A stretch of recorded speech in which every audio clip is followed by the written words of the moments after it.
We love to give back. Our community events crew is on the streets and festivals and helping grow great causes and charities.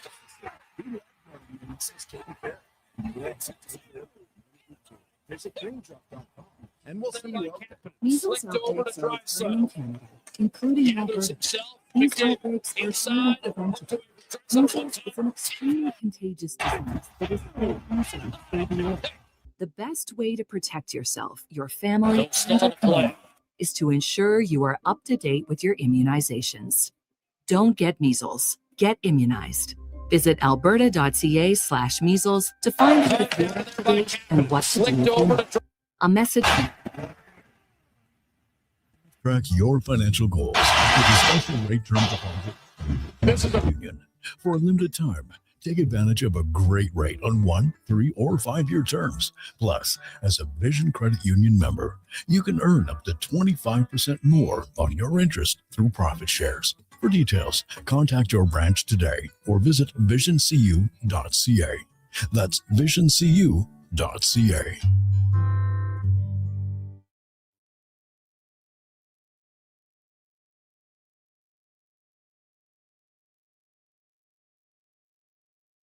The Jason Gregor Show. Picks with goals in back-to-back games. The Blues are powerful.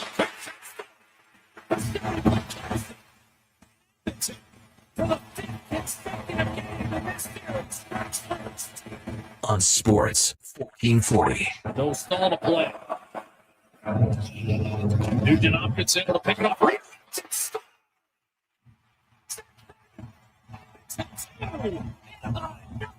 Presented by PlayAlberta.ca, Alberta's only regulated online gambling website. Down there by Campbell. Flicked over to Drysdale. There's himself. McDavid inside. Hooked away to Drysdale one time. Drysdale. Bouchard. 40-0. It's over. 1 minute.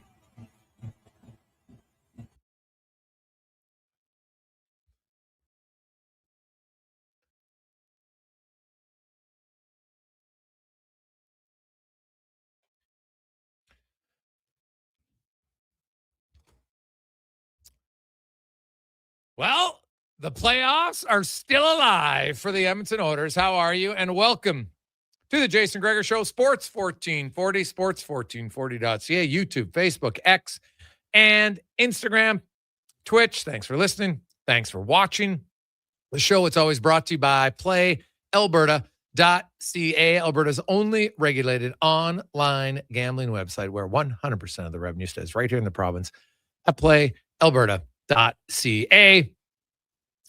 And hey, you got plans for at least one more night of Oilers playoff hockey as they win last night 4-1, dominant first period, then really just kind of sat back a little bit too much. We'll get into that in a second. But hey, they didn't give up any goals 5-on-5 the entire game. So that's a step in the right direction. Their penalty kill is, well, we can say politely, a work in progress. But the Oilers get a win. Podkolzin, I thought, set the tone early. Evan Bouchard had a great game. McDavid probably had his most impactful game of the series. Those are all good signs for the Edmonton Oilers. And they flew out to Anaheim today and will take on the Quackers tomorrow. The Gregor Show always brought to you by PlayAlberta.ca. 60 million now. No one won the Lotto Max last night, so get your tickets for Friday. And tonight's goal ball jackpot lotto, $649, $36 million. And of course, while you're there, you can always check out the Jason Gregor Show odds special bets. Get a little bit of odds boost for you. We got a little Tampa Montreal action. Also, we'll go, can the Flyers win? What about Vegas? Or is Pittsburgh going to force a game 7? Selfishly, I'd kind of like to see it. Even though I picked the Flyers to win the series, I'd like to see a game 7. So we'll see if the Penguins can improve to 3-0 when trailing 3-0. Also, the Raptors on the road, pretty big underdog on the road in Cleveland. This has been a homer series. Can they change that? Check it out at PlayAlberta.ca. So we got a loaded show for you. Mike Rupp's going to join us right up the hop. Josh Lewinberg, we'll talk a little Raptors. They're back in that series. Yaremchuk, Eric Erlinson to set up another probably tight check, closely played, tight game with a little bit of animosity and cheapness between Tampa and Montreal. Farhan Lalji to recap the CFL draft as the Elks made 9 selections yesterday. We'll recap those. We got Spec and DVD, Cam Tate. Some stats of the day for you. And a warning, just a reminder, I should say. Warning's way too hard. But a reminder, there are some people that, hey, I think analytics can help if they're accurate. Right? If you want to call for someone to lose their job, you better be using a site that is accurate. And I'm sorry, I've pointed this out many times to people because the latest trend, people are like, the Oilers when leading, they sit back too much under Knobloch. He coaches it. Well, it doesn't coach it. He even talked about it last night. We sat back way too much when they up. It's human nature. We'll talk to Mike Rupp about it. You don't think coaches tell guys, hey, guys, keep praying, make plays. Ask any minor hockey coach. You can devise the best game plan. You can tell your D-man, hey, we want to break out this certain way. And then on the ice, a split-second decision, the player's going to see something at that time. Sometimes they panic, and they make a play that you're never taught to make, ever. You never talk about it, but they do it. That's what happens. And you've got a team that has blown leads a few times in the series, not even from sitting back. They blow the leads usually because their their penalty kill can't stop anybody. And so the Oilers are up 3-0. They're like, okay, we're up 3, not 2. Let's just not make any mistakes because they lost game 4 on 2 mistakes in their own zone that led directly to goals against. So they seem pretty, guess what, guys? We are flipping it out. We're flipping it out. We're flipping it out. And it worked. They didn't give up a goal 5-on-5 in the game. Was it pretty? No. Is it the best strategy long-term? No, but it worked last night.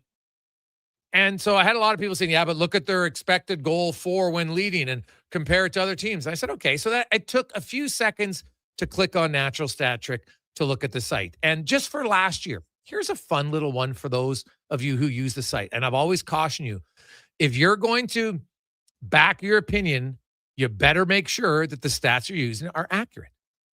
And so which stats am I using on Natural Stat Trick? Because if you just go to the team page on Natural Stat Trick and you come up and you click on, not all situations, just click on leading and pulls it up. Edmonton, 341 minutes they led last year in the playoffs. Outscored teams 17-12 and had an expected goals for of 46%, which is basically they were expected to score 15.15 goals and allow 17.36. So I'm like, oh, okay. But what if I just click on the tab that says just Edmonton Oilers, right? And when you click on that, guess what? Now suddenly the Oilers, it's not as good, right? Because you click on it for all teams, you just click on Edmonton, and then it breaks down each series. But when it breaks down the series, suddenly Edmonton's being outscored 21-19. On the other page, it said they outscored teams 17-12. Now they've been outscored 21-19. It's a pretty big difference, right? You go from being a team that's +5 now to a team that's -2. It's a pretty big difference. And then if you just add up the expected goals for, expected goals against, guess what? It doesn't come up to 46%. So you're going to stake your opinion and your reputation on a site that isn't accurate. I would tread cautiously. If you want to call for coaches to get fired and players to be cut based on that site, I caution it. That's all I'm going to say. I've said this many times, but if that's the site you want to use and then go yell and scream and call people terrible coaches and terrible players based on a site that isn't accurate, I might question why you would do that. Just my viewpoint on that. So just a reminder, you can check my X feed. I've sent the links to people who follow it. And naturally, they won't reply because now it's like, oh, geez, maybe it's not as accurate as I thought. All right. So we'll get into it. We got lots to talk about, so let's get right to it. We go around the NHL, brought to you by McDonald's. And hey, you thought the hype was over? I'm not talking about the Oilers, but think again. It's the viral debut back in 2023, the legendary Chicken Big Mac. And it's officially making its comeback in Canada right now for limited time only at McDonald's as Mike Rupp from the NHL Network, former NHLer, Stanley Cup winner, joins us. Rupper, how you doing? I'm good, Greg. How you doing, buddy? Hey, I'm really good. So as a guy who played Because afterwards, the Oilers, I'm sure if you watch the game, they're up 3-0, they're up 4-1. They really sat back and it was just flip the puck out. They weren't trying to make many plays afterwards, and it worked. But, I asked Knobloch about it, and he said, well, hey, I thought we sat back too much. And, then I asked him, I said, so when you see your team sitting back, what do you do as a coach? And he's like, well, you don't go back. You don't, like, let's say Mike Rupp is playing left wing, and Mike Rupp's on the hash marks on his last shift, and you had your center iceman open 15 feet, 10 feet away from you. Coach normally doesn't say, well, hey, man, last time, remember that guy was open, because he says your next shift, you might not be there. Like, you might be lower, you might be higher. It's a different situation. But he reminds players, hey, guys, let's not play safe. Let's make plays, right? As a player, you've played. Why is it that just naturally teams will fall into that, okay, let's just be safe. We're just going to get it out. We don't want to get scored on, right? Because I don't think a coach ever really tells guys, hey, let's just sit back, try never to attack, and hope to hang on for dear life. No, it's a great point, because I think that you're always told that, and even as players talking amongst one another on the bench saying, hey, let's make plays, let's get going here, let's keep on the gas, and all those things that we hear teams always say. I think the biggest thing is like just your areas of the ice you have to win become more important, or you're paying more attention to it. The old getting the puck out of your blue line in at their blue line, or gaining the red to get the puck deep. And I feel like what you end up doing is, once you gain the red, you're dumping pucks in, you're doing it over and over and over. And that's fine. And those are the proper plays in a lot of ways, but you're also giving up the puck a lot. So unless you're forechecking hard and retrieving, you're kind of just giving it up. And I think when you start getting into games where the other team's having possession and they're having their touches, that's where they can, that can bite you. So I think that it's making plays, doing the right plays, but also getting in there and forcing on the forecheck. And I feel like that's an area that kind of drops off when teams, quote unquote, sit back. So it's tough because you want to make a team come 200 feet. We say that all the time in hockey, but at the same time, if you're going to give them tons of opportunities to come 200 feet, they're gonna eventually be able to do it. So you got to put pressure on them and make them make some mistakes along the way. And so you've been in that situation, right? And you go into the second period intermission, and coaches like that, or I'm sure a captain stands up, okay, boys, let's not play safe. But then the third period comes, and you play safe again. Why do you think that is? Like, why is it hard to get out of? Yeah, because I don't know. I mean, I think in those moments that you're sitting there and you feel like you're making the right play. I don't know. I just think that doing the right play, and I think that's hammered into our heads so much that you just figure I'm gonna make that right play, but you got to continue that play. You understand what I'm saying? Yes. Like, it's not just gaining the red and putting it in. Like, no, you gotta have support. You gotta still pressure. You gotta have all these other elements. It's not about, I think that we put so much pressure on certain areas of the ice that once you kind of get past that checkpoint, you're like, oh, I did my job. Like, no, let's keep them on the run here. So, and a lot of it's always keeping the play in front of you. And I always felt that as a player too, where my whole game was the forecheck. But if we're winning in a game, it's maybe a little more passive of a forecheck. I don't know why, but you could be aggressive in the way you fight to get the puck back and still make the right decisions defensively. So I think that's something that teams need to get over. Yeah, but it's hard, right? Like, you see it, Edmonton. Oh, yeah. It's one, and so it's because there's a lot of people in Edmonton that, it's Knobloch, he's coaching them to be passive, and I'm like, I don't know any coach in the history of the game who's done that. Well, maybe Jacques Lemaire in the Wild back then when they just played the trap. But but think about it from that standpoint. Yeah. When you're saying that and you ask me that question, that's the first thing that comes to mind. Like, the game has evolved so much. You don't see teams trap, and you very rarely see the 1-3-1, because we've seen that A, it's boring, but B, it kind of gives the team too much as far as letting them have the puck in their hands too much. But you got to go back in time to teams that specialized in doing that. So, like, a lot of these teams, when you're talking about, hey, we want to be smart in these situations, if we're being frank, that's kind of foreign. You know what I mean? Like, the NHL nowadays it's not a league built on protecting leads. It's a league built on scoring goals. And so now all of a sudden, when you start trying to be smart in these things. You don't have a system where you're set up in hey, we're going to go execute this neutral zone trap. Like, teams just don't do that anymore. And you mentioned Jacques Lemaire and those teams back then. That's what they did do. I was part of an organization in Jersey. We did do that. So, it's kind of funny. It almost feels like today's game, it shouldn't be. Just be smarter in your decision making. We don't have to get the next goal, but we still got to play the game the same way we're playing it. Let's not try not to get scored on. Yes. Yeah. So, the Oilers, it's more on the players. And I think because the fact that they didn't get it out twice in game 4, and that cost them, I think in the back of their mind, they're like, I am getting it out come hell or high water, and I'm flipping it up 8, 10, 20 feet, no matter what. And I'm going to do it over and over. And it worked, right? They won. They held the lead from start to finish in that game. They got the lead early on a great goal by Podkolzin, and they didn't let up. So it worked, right? And so let's go to your experiences. The next day, the coach come in, you're Chris Knobloch, and you're going over the video. And, okay, guys, really good game. There will be a point in the video where he says, hey, and he'll probably show a few examples. Look, you had some time here. Let's try to keep making plays. Correct? Yeah, you're going to do that. Or a lot of times, too, you start thinking more than playing, so you stop moving your feet. So I think that's a big thing that you would see in those types of videos where you get the puck, you high flip it, you make the right play. But, hey, let's get the feet moving because we might be able to turn this into some more offensive, not even offensive chances, just playing with the offensive instincts at the other end of the ice. So, yeah, I mean, certainly it's going to be, hey, you did make the right play, but there is a better play, and that is kind of pushing the pace here and keeping them on their heels. Yeah.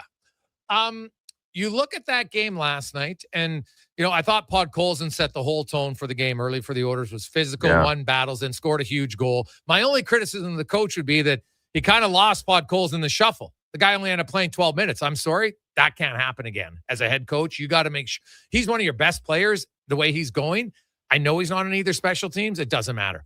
I find a way to get him in the game a little bit more. But, Edmonton, they got the lead. They held on to it. Now, Rupper, the Ducks, maybe for the first time, will feel a little bit of pressure. You're at home. It's game 6. And you're thinking, man, if we lose, we got to go back to Edmonton.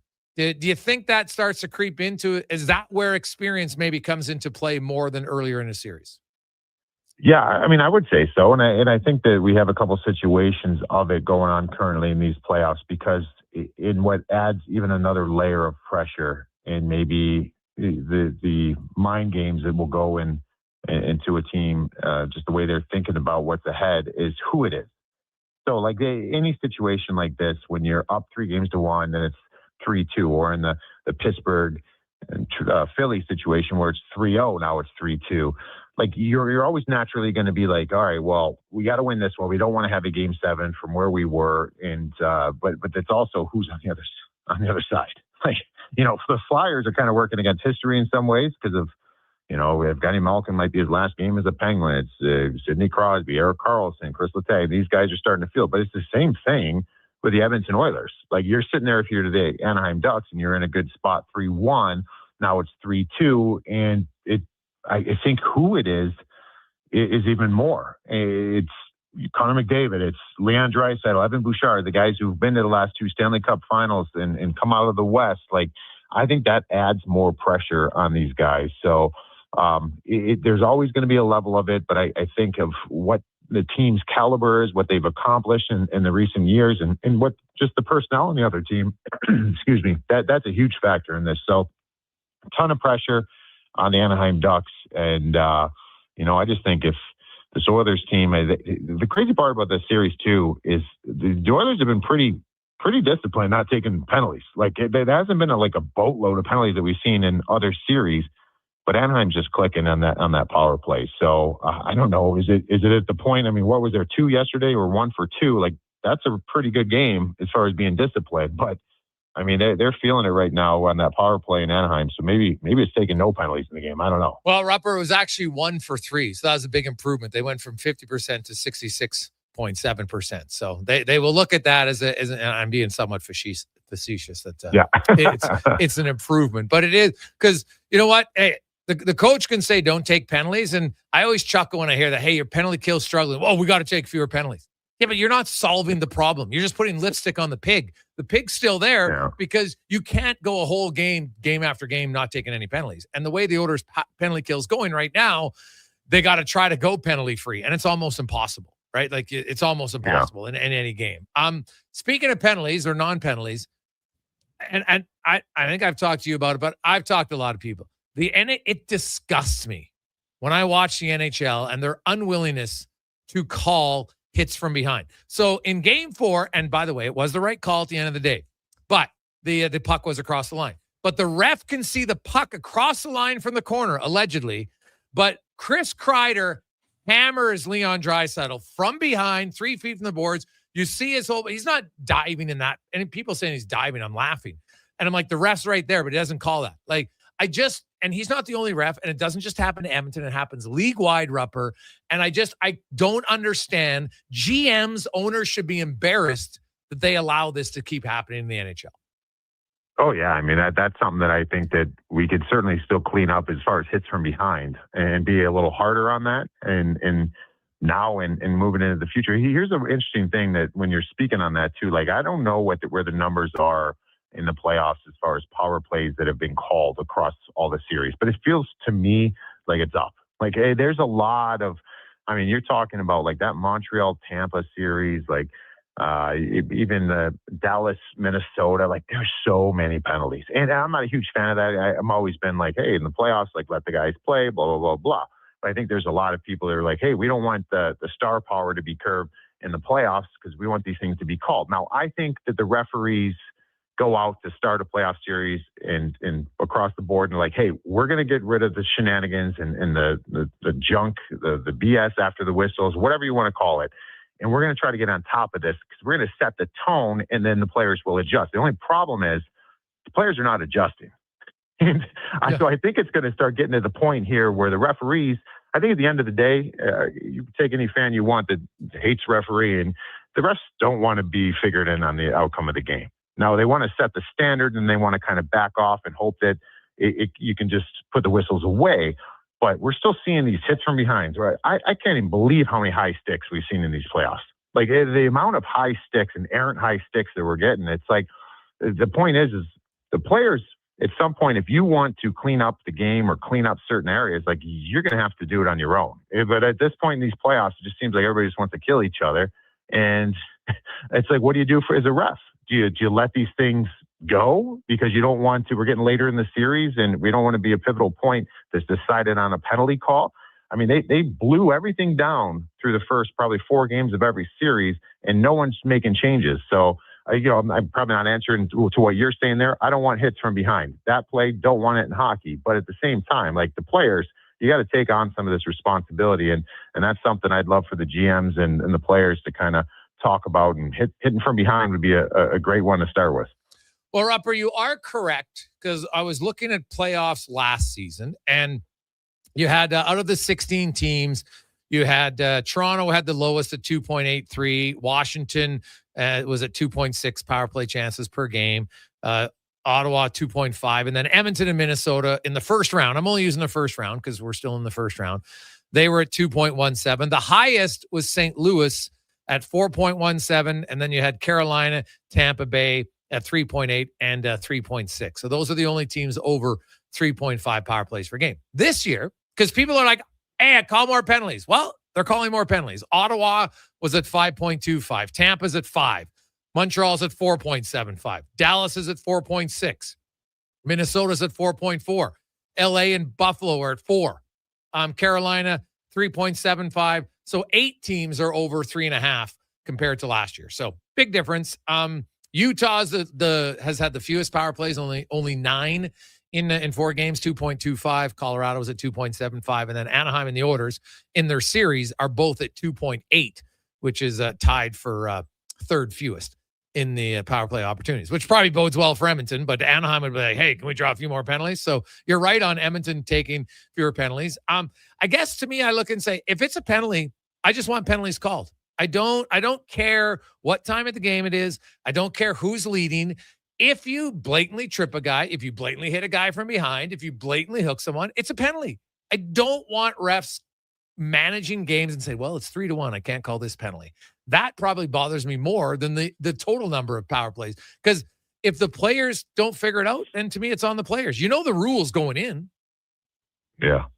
No, I mean, you're bang on, but I mean, that's kind of how hockey is, though. You know what I mean? Like that's how it is. Like, we're going to sit here every single game.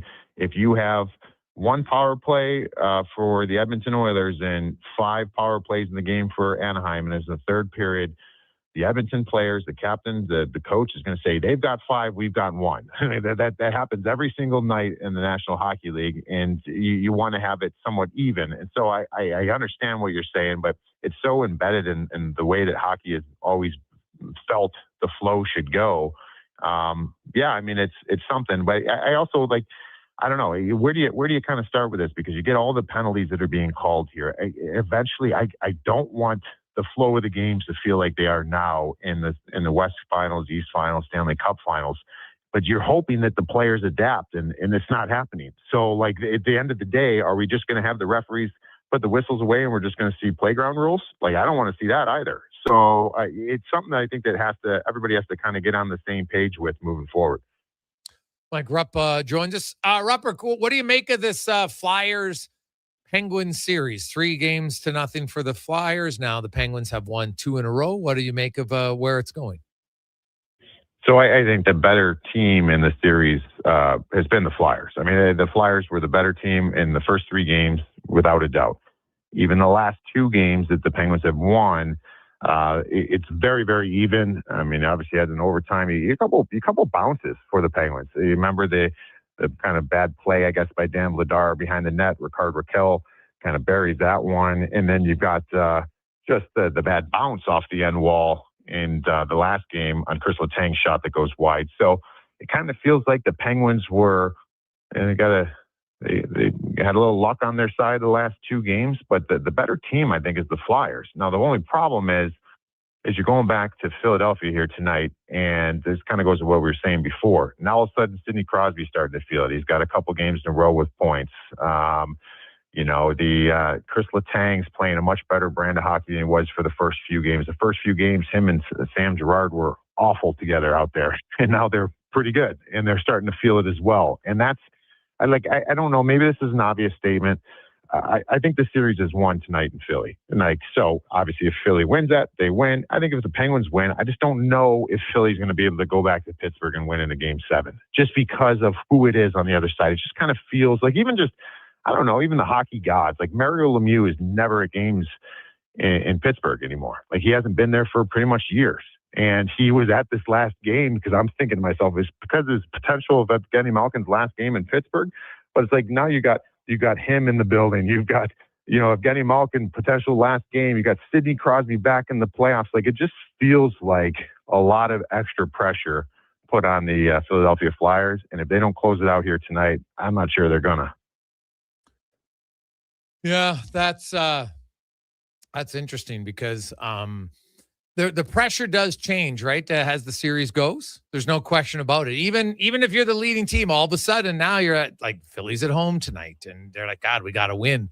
What about mini Dallas? Like, last night, like, Minnesota game 1, they really controlled. Then Dallas looked like they were really good in games 2 and 3, and now Minnesota's bounced back. And like last night, Dallas didn't really generate much. Where do you make of where that season's going?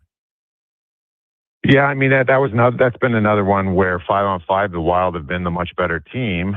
But at the end of the day, they're at where they're at as far as in this series. And I mean, the series really should probably be over if they had a little more discipline. But Jesper Wallstedt's been incredible. I mean, he is, we talk about them being better 5-on-5. You look at some of the expected offense for the Dallas Stars, it's not far off of the 5-on-5 chances that the Minnesota Wild have generated, but you've had Wallstedt, who's been awesome. So having Matt Zuccarello back, he obviously scores early in that game, just even the vibes on the power play.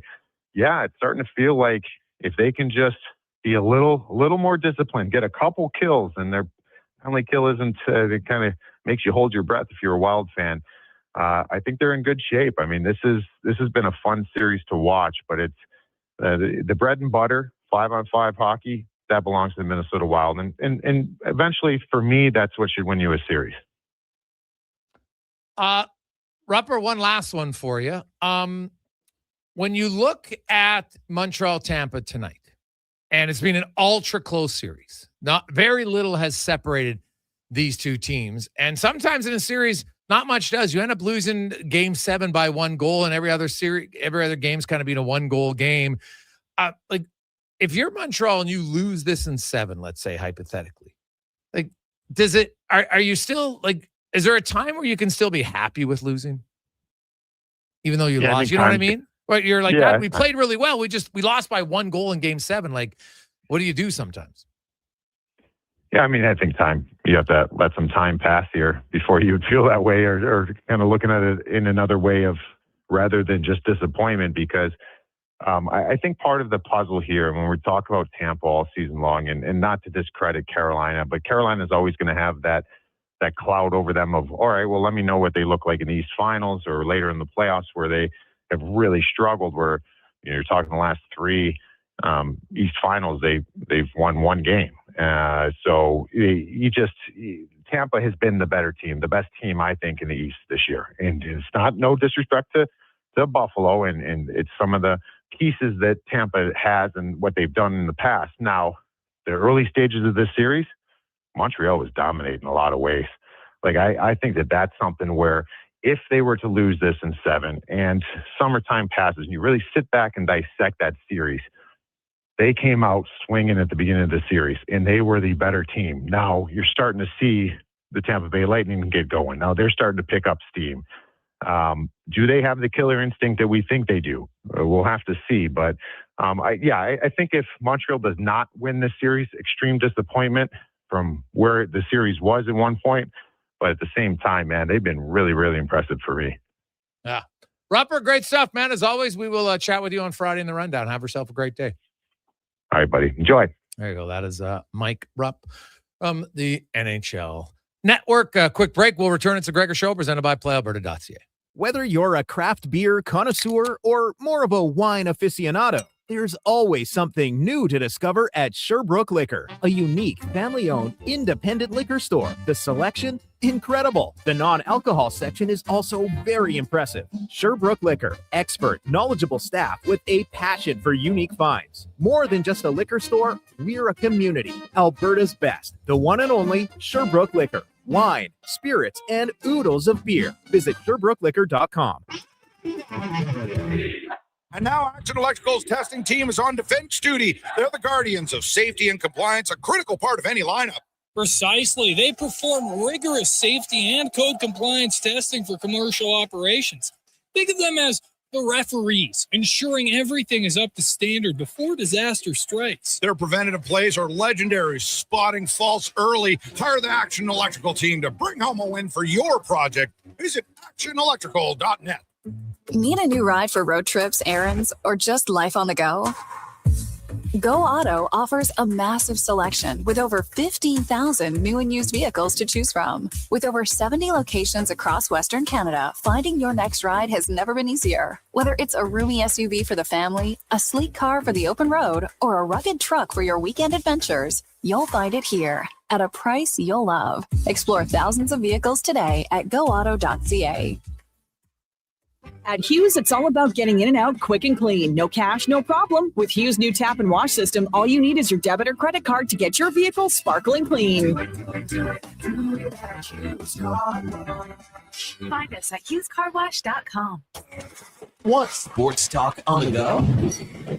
You can listen to 1440 on the AM dial or stream us on your mobile device through apps like Radio Player, iHeart, and Stingray Music. Edmonton sports fans, turn to Sports 1440. 1440. Come for Canada's largest trade shows, the biggest names in entertainment, exhilarating sporting events, and more. And stay for the experience at the Edmonton Expo Centre. Looking for the perfect place to host your next big event? From trade shows to galas, meetings, and concerts, the Edmonton Expo Centre has the space, event expertise, and service to make your next event unforgettable. With over 522,000 square feet of flexible event space, in-house catering, and operational expertise, they bring your biggest vision to life. Learn more at EdmontonExpoCenter.com today. Nothing beats getting a deal at McDonald's. Why? Because you get a deal now. And See you later.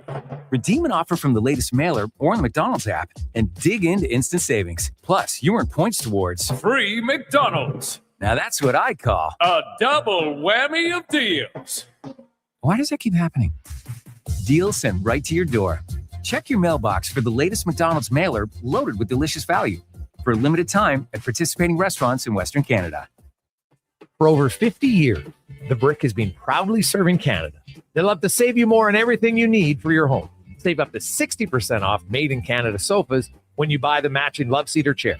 Find patio sets starting at just $99 and save up to 40% off mattresses. Plus, take 5 years to pay with 0% interest on furniture and mattresses. Taxes and fees due at purchase, OAC. Visit a Brick near you for details and exclusions. The Brick, saving you more. Portions of this hour brought to you by Ewell, helping you finish your electrical project is their goal. From pot lights to electrical panels, the gear you need is at ewell.ca or in person at one of their Edmonton area locations. Ewell.ca, your partners in power. The Jason Gregor Show, the best of Edmonton sports talk and beyond. This is Sports 1440. Presented by PlayAlberta.ca, Alberta's only regulated online gambling website.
$2:35. Welcome back. Jason Gregor, Connor Halley, Sports 1440, sports1440.ca, YouTube, Facebook, X, and Instagram. Thanks for listening. Thanks for watching the show.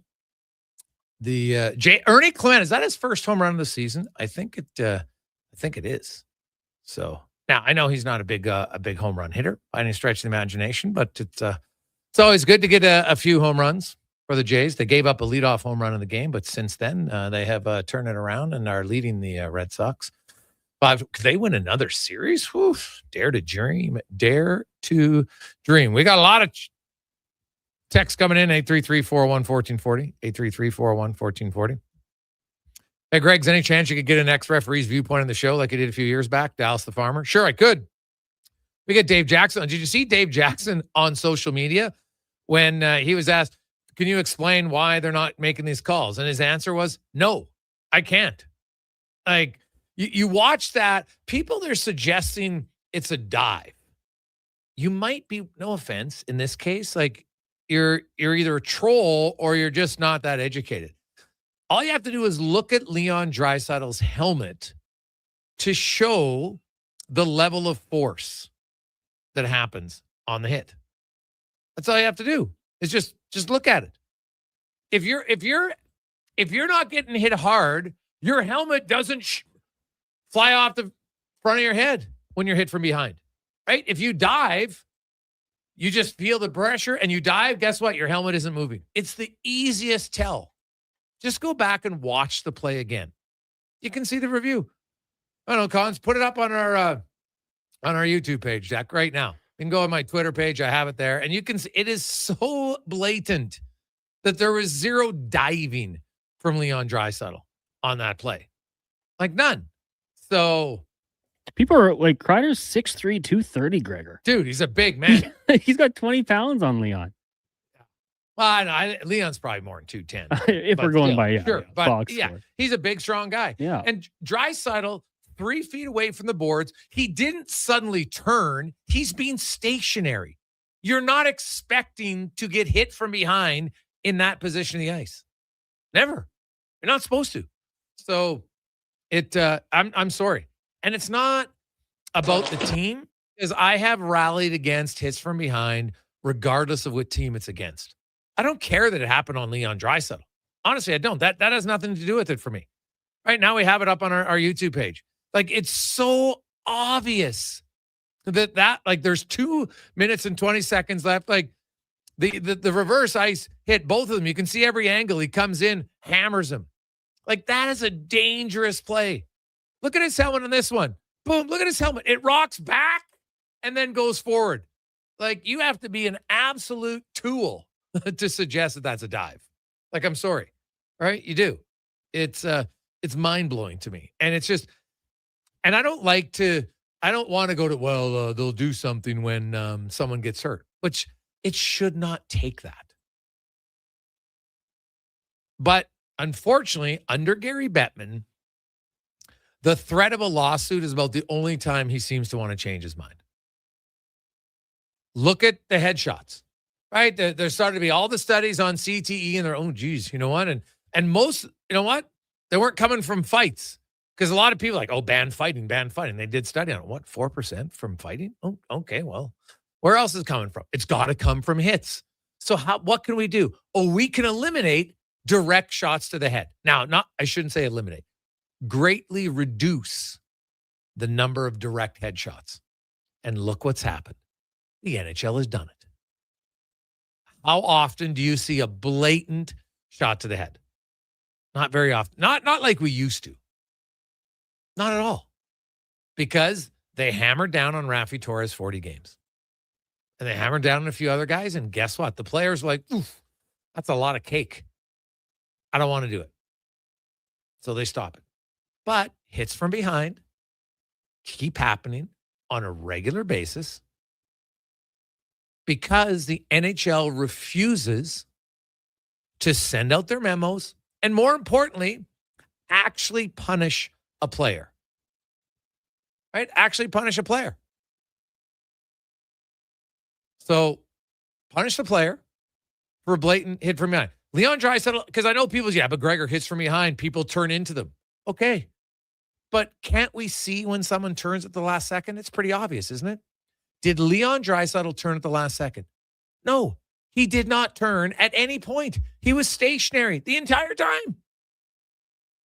So if you try to bring up, well, guys, turn, focus. That's the problem with people. They can't debate one point. Just stick on the point. If you can tell me with actual evidence that wasn't a hit from behind, please explain it. That play. I don't care about guys diving. Right? We got this. Hey, Gregor, Leon wasn't a dive, but I'd like to see more diving penalties. Again, another topic. But we did see a diving penalty last night. Right? There was a dive on the Hyman call. Hyman got a penalty. They got a penalty for diving. So we move on. But wanting more diving penalties is deflecting from just saying, I want them to call hits from behind. That's all we're talking about. Don't deflect anything else. It has nothing to do with the conversation. Nothing. So I look at the orders, and they are not a team that they don't have a ton of divers. I haven't seen Edmonton dive a lot, to be honest. Right? Well, all you got to do is look. They don't draw many penalties. They haven't drawn penalties for years. Except Curtis Lazar. Curtis Lazar leading the Edmonton Oilers with 3 drawn penalties in the first 5 games of the series. Like Szymanski has 2. The Oilers depth guys are funny. Like the guys who are on the ice the least have drawn more penalties. It's a wild time. But the Oilers don't really have a reputation of being big divers, so I can't really buy when people say, oh, Leon's reputation. What do you mean Leon's reputation? Has he ever been fined for embellishment? Has he ever been called for embellishment? Maybe once. I don't see it very often.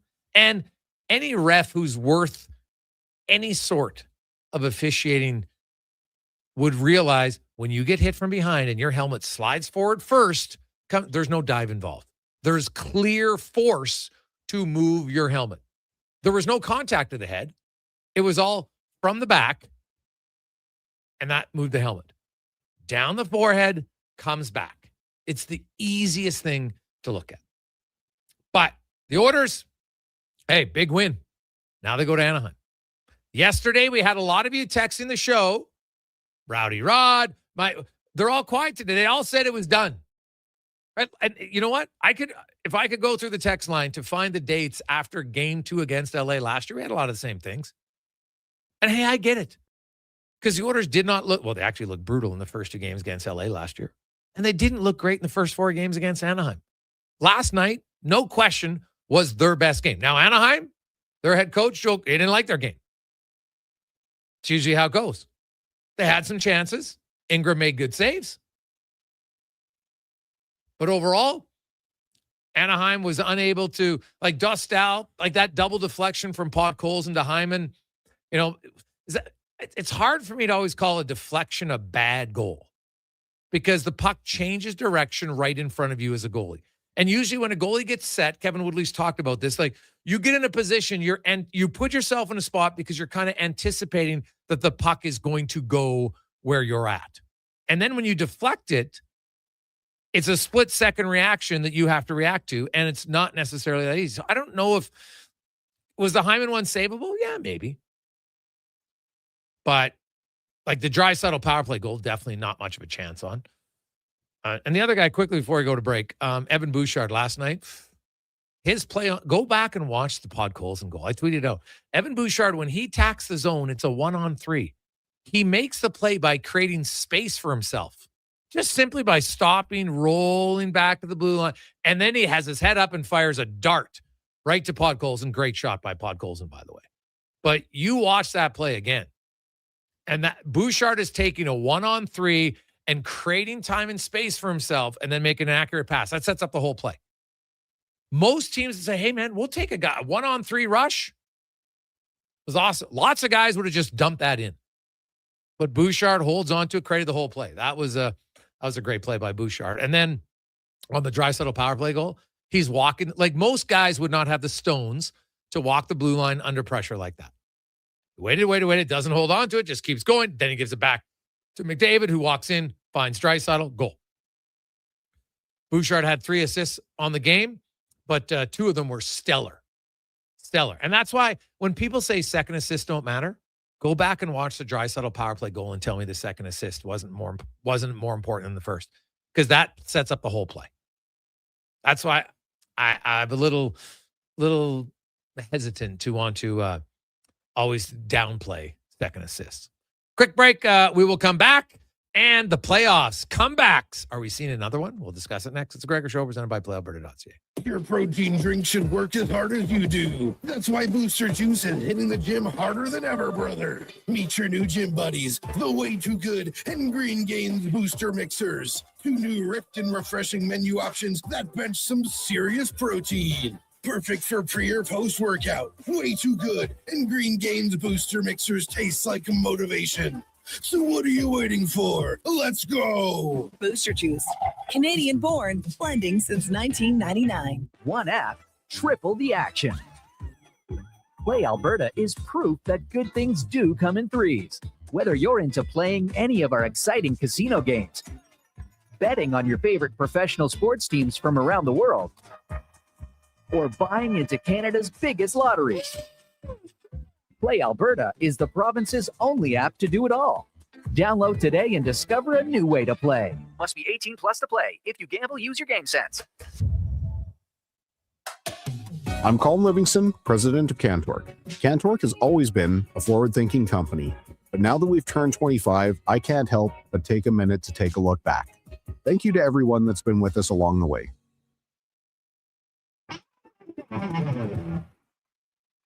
Performance by Action Electrical today. Their projects team kicks things off, designing and building with unmatched skill. Then the service team swoops in for those crucial repairs and maintenance. And don't forget the testing team, ensuring everything's safe and sound before the solar team scores with sustainable energy. A complete team effort. Have Action Electrical bring home a win for you and your project. Visit actionelectrical.net. Hi, Mike here from Northgate Chevrolet Buick GMC. Would you like to be a part of history for the month of April? I'm kidding. Or as the kids say, bro, I'm joking. Would you like to help us set a record in April? Chill. Still kidding. At Northgate, we aren't trying to set any records or tell you how many vehicles we sell, and we really don't think you'd care. But what you will care about is this. Every dealer has the same costs. Trust me, GM does not have a favorite kid. You get to decide where you buy. 0% financing, a great selection, and of course, great people. Stop in and see us today, 13215 97th Street, or visit us online at northgategm.com. You're in Northgate country. For the first time in 66 years, Golden Bears and Pandas hockey are on the move. During the 2026-27 Canada West season, two of the most successful hockey programs in U Sports history will call Silent Ice Center in Nisku their temporary home. The Golden Bears and Pandas are excited to connect with the South Edmonton community and welcome new fans to experience the tradition and excitement of U of A hockey. Same tradition, new temporary home. Golden Bears and Pandas hockey at Silent Ice Center for the 26-27 season. It's playoff time on Edmonton Sports Leader, Sports 1440. This is Andrew Walker. Join us for the Titan Supply pregame show before each Edmonton playoff game. Titan Supply, your only source for rigging, lifting, and hauling products. Portions of this hour brought to you by Sherbrooke Liquor, the best place for wine, cocktails, and beers from all over the world. Also a variety of excellent non-alcoholic options. See more at SherbrookeLiquor.com. This is Sports 1440, where Edmonton talks sports. On YouTube, Facebook, and X. Here's Jason Gregor. Brought to you by PlayAlberta.ca.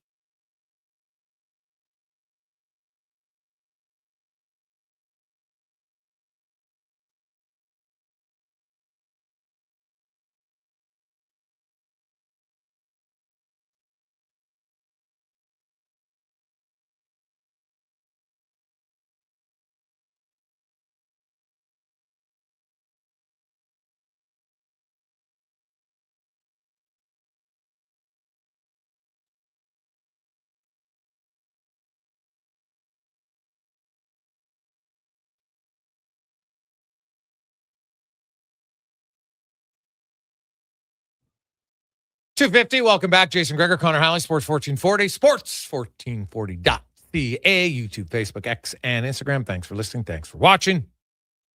As we get to our NBA report, brought to you by Legacy Heating and Cooling, home of the no payments, no interest for 1 year on your AC unit. It's that time of year, thinking it's getting too hot. You want to stay cool, legacyheating.ca. As Josh Lewenberg joins us, TSN Raptors reporter, and the Raptors did not look good in the first two games in Cleveland, but they bounced back, two solid efforts at home. Josh, what were the main, it couldn't just be the change of venue, so what was it that changed for the Raptors in game 3 and 4 on the court?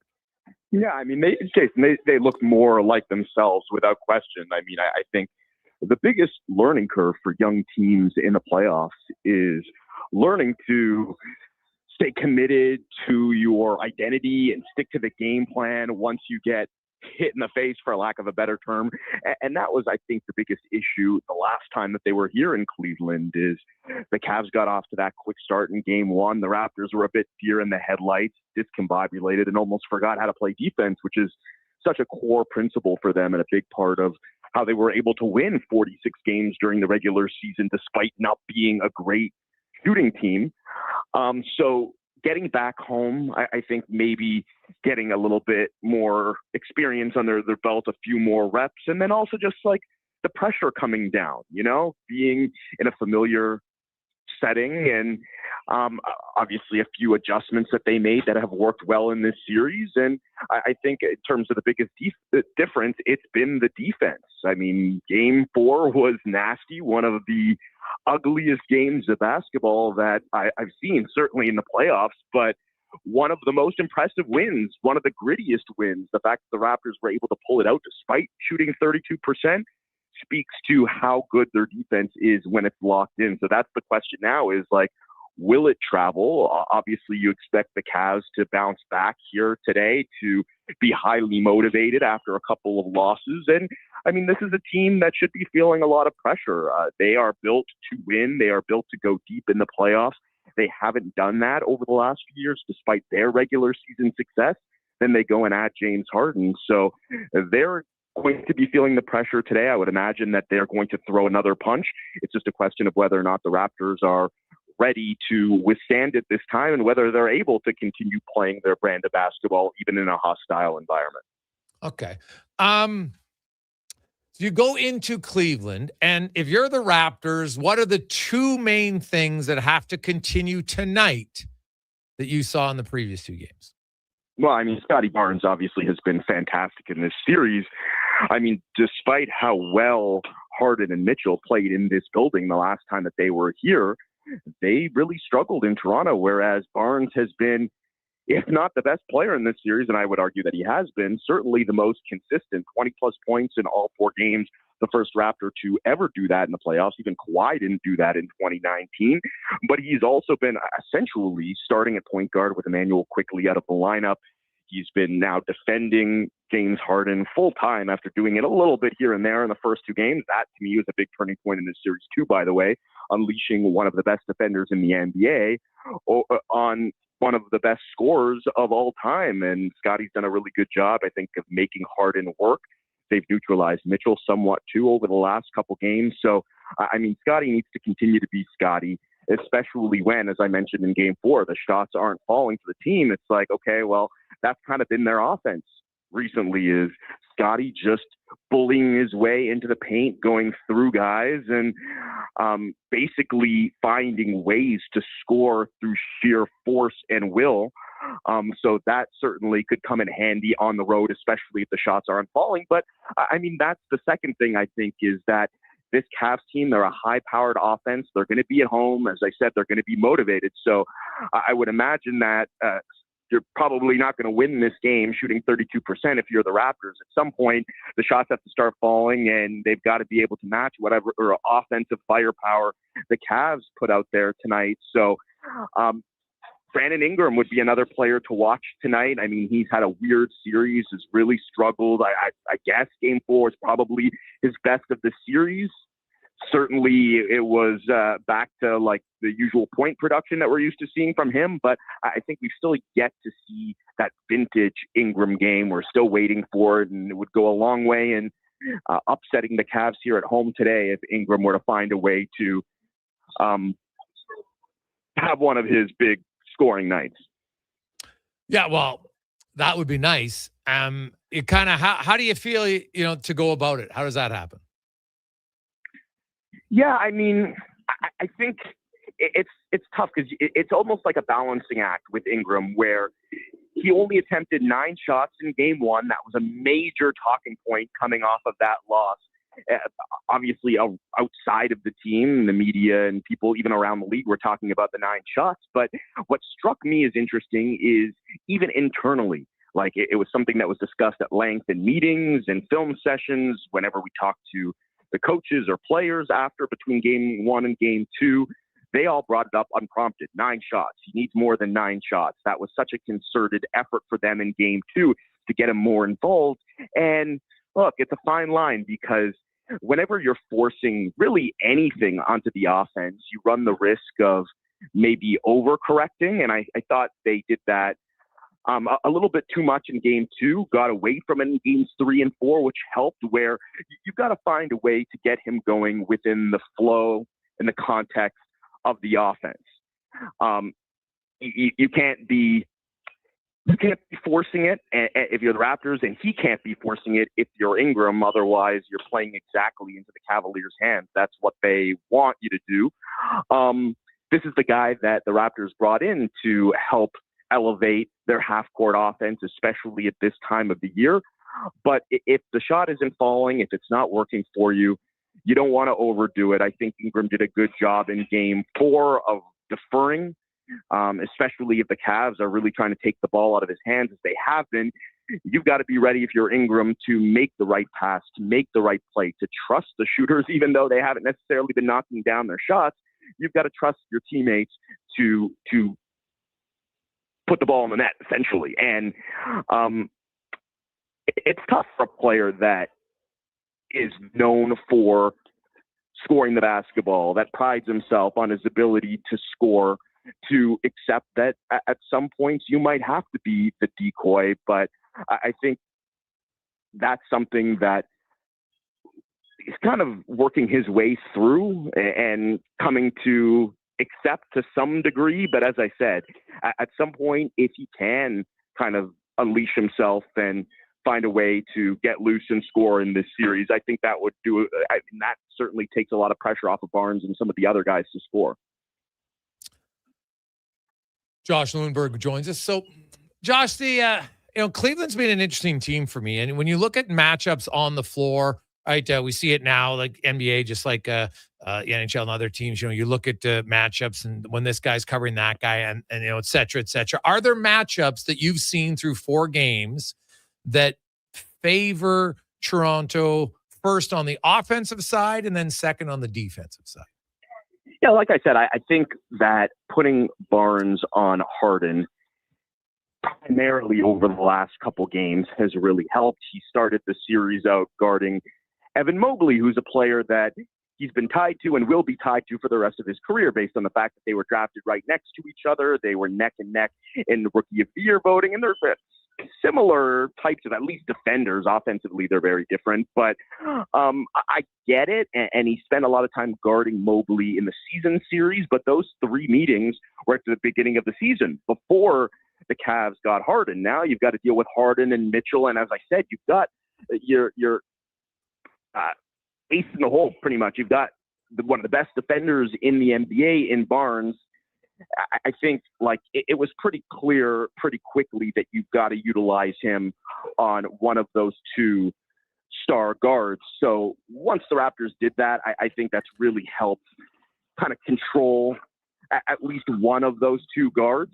But of course, problem with taking one of your bigs and putting him on the opposing team's guard is now you've got to deal with the bigs. And Cleveland has 2 big bigs in Mobley and Allen. So the Raptors have basically countered with RJ Barrett defending one of those 2 bigs, where he's giving up a lot of length, a lot of size. But to Barrett's credit, and he's a guy that's not really known for his defense, he's really stepped up in this series, has played bigger than he actually is. He's deceptively strong, and he's a guy who, he's played under the New York City spotlight, started his career, played at Duke, is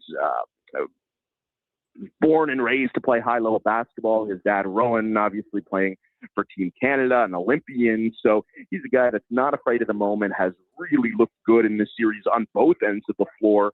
And again, if he's able to even just hold his own against those bigs long enough for Scotty to be able to chase around the guards, and again, if a few of those other guys can step up and find a way to just, you're not going to shut Harden or Mitchell down, but just making them work and putting pressure on them to make plays. Both of them, I think they combined for 22 of the Cavs' 40 turnovers during the 2 Toronto games.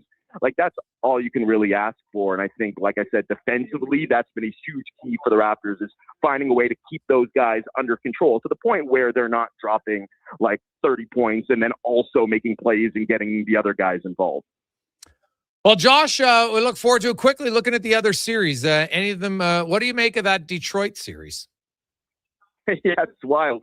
And it's one of the reasons why you don't play the games out on paper, right? I think you look at that going in and say, okay, well, number 1 seeded Pistons are probably going to have a pretty easy time with this team in Orlando that has struggled mightily this season. They are the reason why the Raptors are here in Cleveland, right? Because it looked like the Raptors were destined to finish 6th and play the Knicks. But it was Orlando losing on the final night of the regular season to a Boston Celtics team that had locked up seating and was resting all of their guys. They were playing like their C team, and the Magic, who were motivated and healthy, lost that game. They've been such a tough team to get a read on all season, where, going into the year, they looked like they were going to be one of the best teams in the Eastern Conference. If you told me, okay, Detroit, Orlando matching up in the first round before the season started, I might have guessed that Orlando would be the first seed, but they've been so disappointing overall. Anytime I'm like, okay, well, they're kind of dead in the water, they turn things around. And every time I'm like, okay, well, maybe they're turning a corner, then they lose to Boston C team or lose to the Raptors by 40, 50 points, which they did earlier this season as well. But hey, they say as long as you're peaking at the right time, and they seem to be peaking at the right time, I think they're just, in a lot of ways, a tough matchup for Detroit. They've got a lot of size, a lot of physicality and toughness. And as we talked about with like Barnes, that style of basketball translates really well to the playoffs. So I think they've been kind of hard for Detroit to handle here. And the Pistons, remember, they're still young. They, in a lot of ways, have a lot to prove at this point too. And this might be a bit of a wake-up call for them that they're not as far along as we thought. Now, the series isn't over there. 3-1, I wouldn't count Detroit out yet. But certainly, if you're the Raptors or the Cavs, you're going to play whoever comes out of that series. And you probably got to have at least one eye on what's happening over there right now, because, I mean, someone could end up playing the 8th seed in the second round. I wouldn't say a walk in the park, because, like, obviously they've proven to be tough here, but certainly if you're the Raptors or Cavs, you'd probably rather play Orlando or even Detroit at this point, seeing as how they've looked pretty vulnerable, than a team like Boston or New York. Yeah. So, well, it'll be interesting to see if the Raptors can come back. I don't know. Have the Raptors ever won a series trailing 2-0, best of 7? Oh, I don't know. Oh, okay. Yes. Milwaukee. The conference finals in the championship year. They lost the first 2 games in Milwaukee. Right. And then the famous Kawhi quote, "Where are you headed now? Where are we heading? Where are you going now?" Well, we're heading back to Toronto. And the rest is history. Awesome stuff, man. Appreciate your time. Have a great day. Thanks, Jason. You too. There you go. That is Josh Lewenberg. Just after 3 o'clock. When we come back, we got Yaremchuk, Erlinson, Farhan Lalji. We got a busy show. But first, we'll get to the Con Man and a Sports 1440 update brought to you by Go Auto. And, man, it's getting nice outside. You're looking for a car. You want to go shopping, just a little browsing. Go to goauto.ca. 73 locations for you to choose from. One's right in your backyard, and you get all the vehicles you need. Goauto.ca. This is the Sports 1440 update. Three games tonight in the Stanley Cup playoffs, Lightning and Canadians at 5. That series had 2 games apiece. The Flyers can wrap up their series in the Penguins 3-2, and then at 8 o'clock you got Mammoth and Golden Knights from Vegas, also tied at 2 games each. In the association, the Toronto Raptors and Cleveland take on the Cavaliers, tip-off 5:30. You've also got the Magic and the Pistons and the Lakers hosting the Rockets. Major League Baseball, Blue Jays in action right now, leading the Boston Red Sox 7-1 in the top of the 7th. Elsewhere, Yankees trail the Rangers 3-0. Marlins and Dodgers tied at 2 in the 7th, and in the 4th, Cubbies up on the Padres 3-0 later today. Phillies, Giants, Rockies, Reds, the Mets taking on the Nationals, and the Royals get the Athletics. Earlier today was the Guardians over the Rays. Angels fell to the White Sox 3-2, and the Mariners get past the Twins 5-3. Orioles and Astros postponed due to rain in Baltimore. In the 2026 CFL Global Draft, the Edmonton Elks made a couple selections. Kicker Jesus Gomez out of Arizona State and defensive lineman Jeffrey Mba out of SMU. And in the WNBA, Toronto Temple play their first ever preseason game with the Connecticut Sun in town.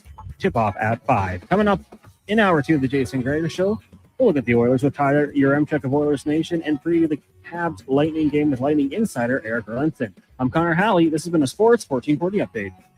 It's Sports 1440, a Stingray radio station broadcasting on Treaty 6 territory. Download the free iHeartRadio app and listen to CKJR wherever you go. I won't shave till we bring home the cup.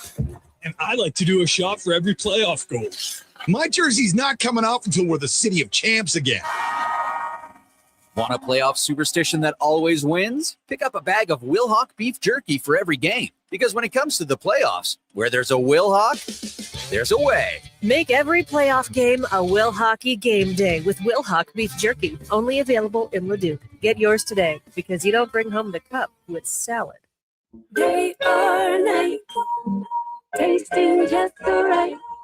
You can order oodle noodle at oodlenoodle.ca, delivering you the news almost right away. Remember, you can order oodle noodle at oodlenoodle.ca. So stay on your couch all day and order oodlenoodle.ca. Oodle noodle.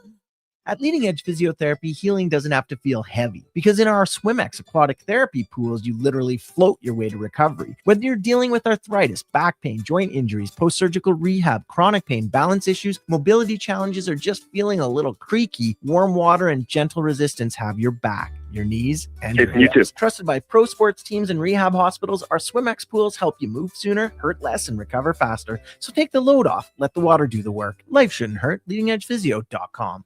No fluff, no fillers, just pure entertainment. Sports 1440 brings the heat with bold opinions, big personalities, and Edmonton's fiercest fans. This is your turf. This is Edmonton's sports leader, Sports 1440.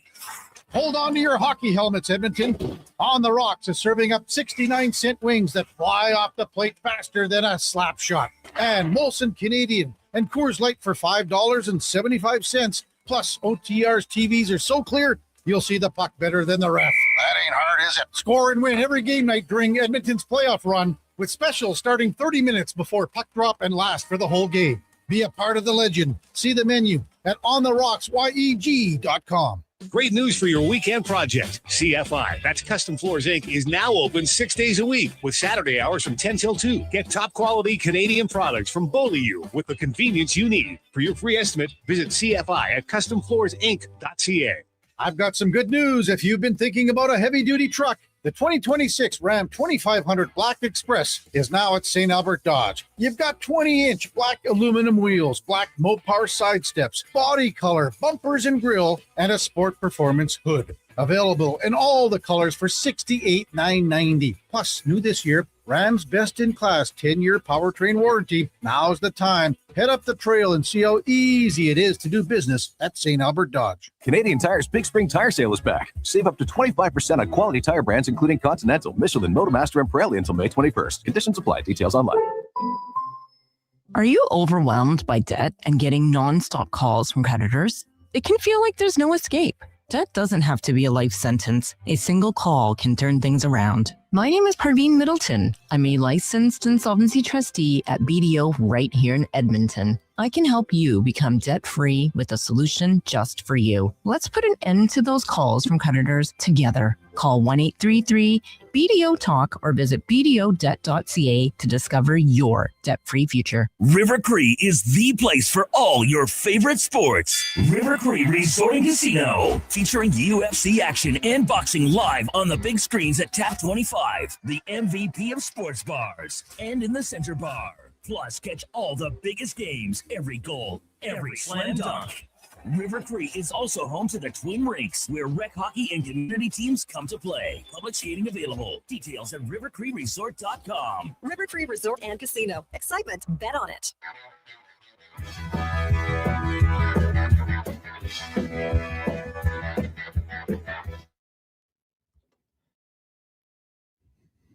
Portions of this hour brought to you by Crystal Glass, your clear choice for residential windows, locally manufactured and installed. Crystal Glass provides a beautiful product and incredible customer services for all of your residential needs. Call 310 Glass or visit crystalglass.ca for a quote. The Jason Gregor Show, the best of Edmonton sports talk and beyond. This is Sports 1440. Presented by PlayAlberta.ca, Alberta's only regulated online gambling website.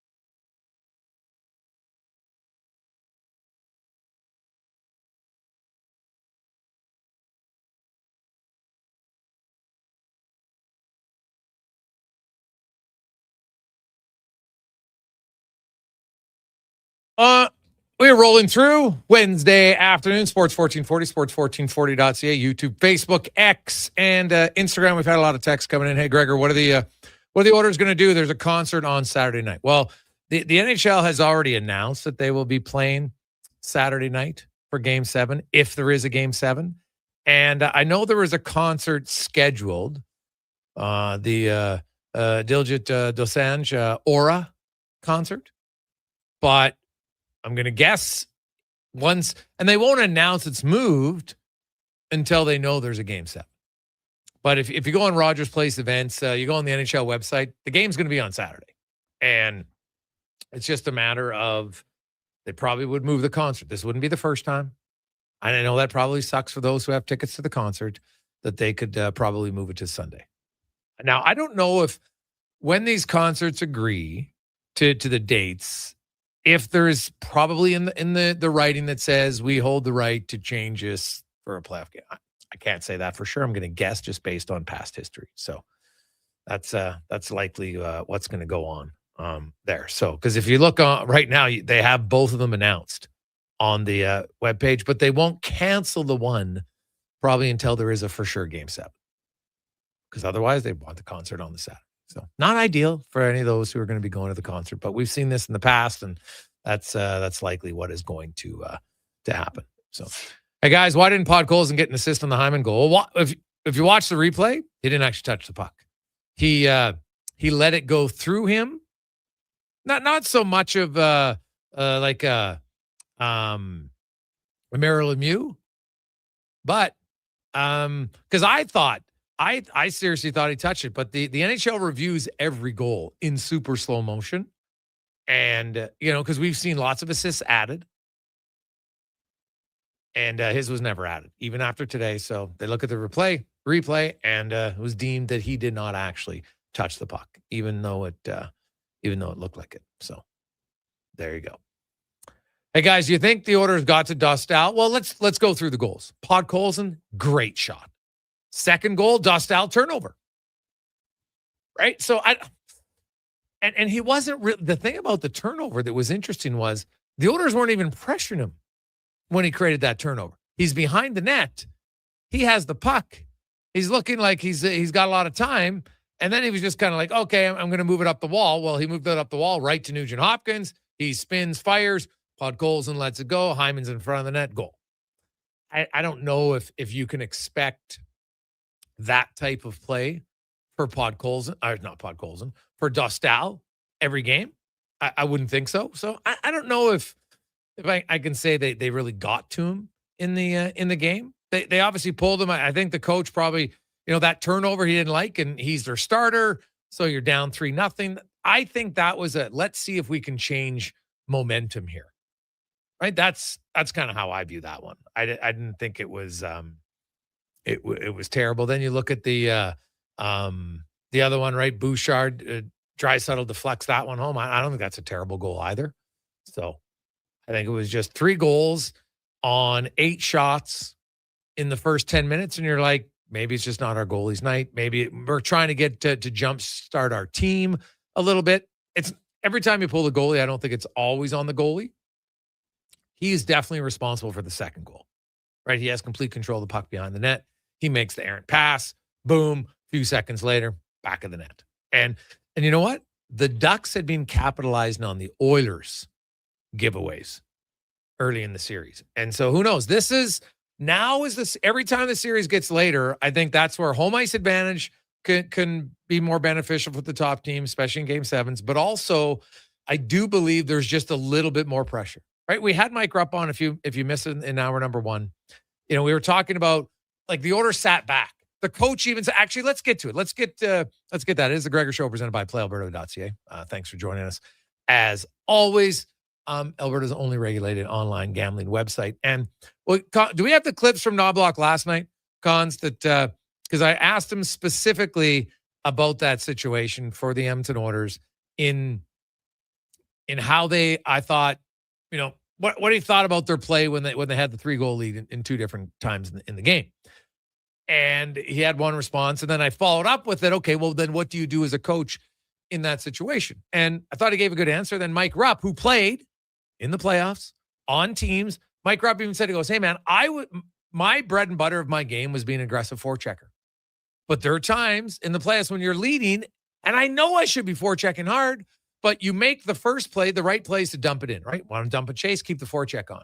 But then you don't forecheck with the same emotion and energy as you did early in the game. Because subconsciously you're like, well, I don't want to get caught.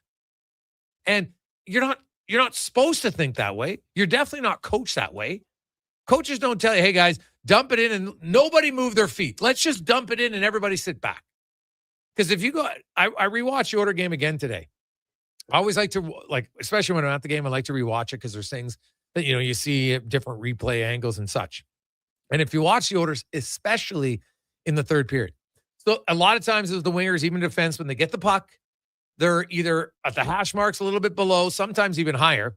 Like there was one time Nugent Hopkins had a guy wide open circling, no one there, could have just passed it to him. They would have skated it out, but no, flips it out, which I don't love because to me, it's like a turnover. But if you flip it out and then you chase it, okay. And definitely if you dump it in and then chase it, you're thinking I can pressure him, maybe we can create a turnover. But if you watch the Oilers in the third period, the right play is still to get the puck out, right? Every coach will tell you, man, I'd rather you just dump it out than fool around with it and turn it over in our own zone. So, I'll live with you dumping it out because now we have a few seconds, we can regroup. But usually when you dump it out, you still want to be aggressive and have some guy chasing the puck, and that didn't happen. So if the right play is to flip it out, you negate that by not moving your feet. And I can tell you no coach on the planet, especially in today's fast-paced game, is telling guys, hey, I want you to dump it, but then whatever you do, don't be aggressive. Right? No one's doing it. So here's my first question to Knobloch, just about how he thought his team was holding the lead tonight. I thought we sat back. I thought we really sat back. And obviously that happens when a team's down, they push, they just spend more time in the offensive zone for the team that's down. It's just the way it is. But I certainly thought we sat back way too much. We just didn't connect. I thought we were too safe. We were just always putting the pucks, getting it out of trouble. But what happens is they just come back and attack right away, where we, instead of making some passes, and, there's a fine line of always, you don't want to always be safe. I thought in the last two periods, we were always being safe. And what happens is it just allows the other team to play with the puck.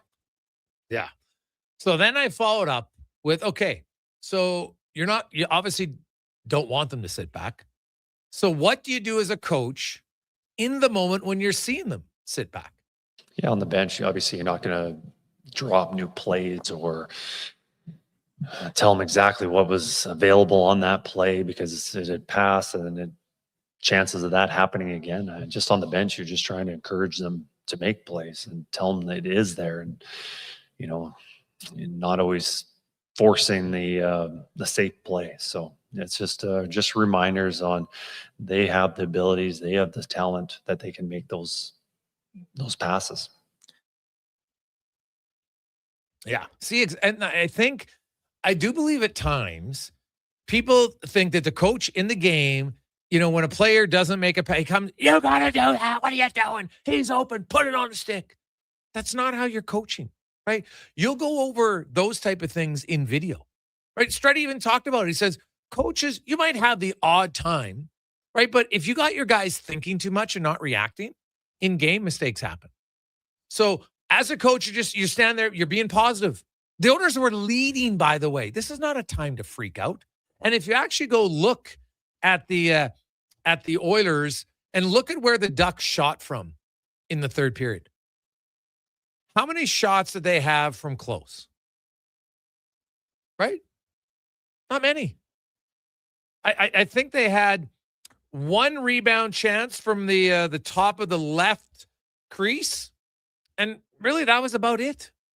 Not a ton. So, yes, well, Edmonton did sit back. They didn't give up a goal 5-on-5. Right? And people are trying to say, that's why they lost the cup last year, because they sat back with the lead. Okay. Do you know how many minutes the Oilers led in the series last year against Florida? How much ice time was played 5-on-5 when they had the lead? In the whole 6-game series? A total of 23 minutes. You know how much Florida led? 190. The Oilers didn't lose because of how they played with the lead. It's because they didn't have the lead very often in the playoffs against Florida. Florida scored first in 5 of the 6 games. right? Edmonton was banged up. Florida was better, right? And so if you only look at one stat to try to say, well, this is why, and say, oh, their percentage leading last year was 46, but they only had 23 minutes out of the entire. So think about it. Was there overtime game last year? I can't remember. I know there were. Maybe did Draisaitl score in overtime in game one? He might have. Cons, look that up, please. But either way, it's 360 minutes of total gameplay. The Oilers had 23 minutes where they were leading. 23.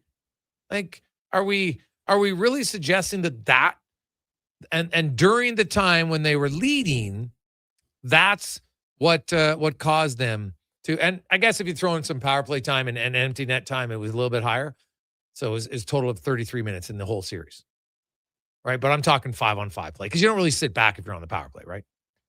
Draisaitl did have the winner. They also had and how much overtime was it? What the winner come? Well, they had 3 overtime games. Oh yeah, they had the double overtime, Marchand. Yeah. So now we're talking even more minutes. So 400 minutes, and people are like, yeah, but those 23 minutes at 5-on-5 when they led, that's what cost them the series. No, go back through the games and see. And I bet you.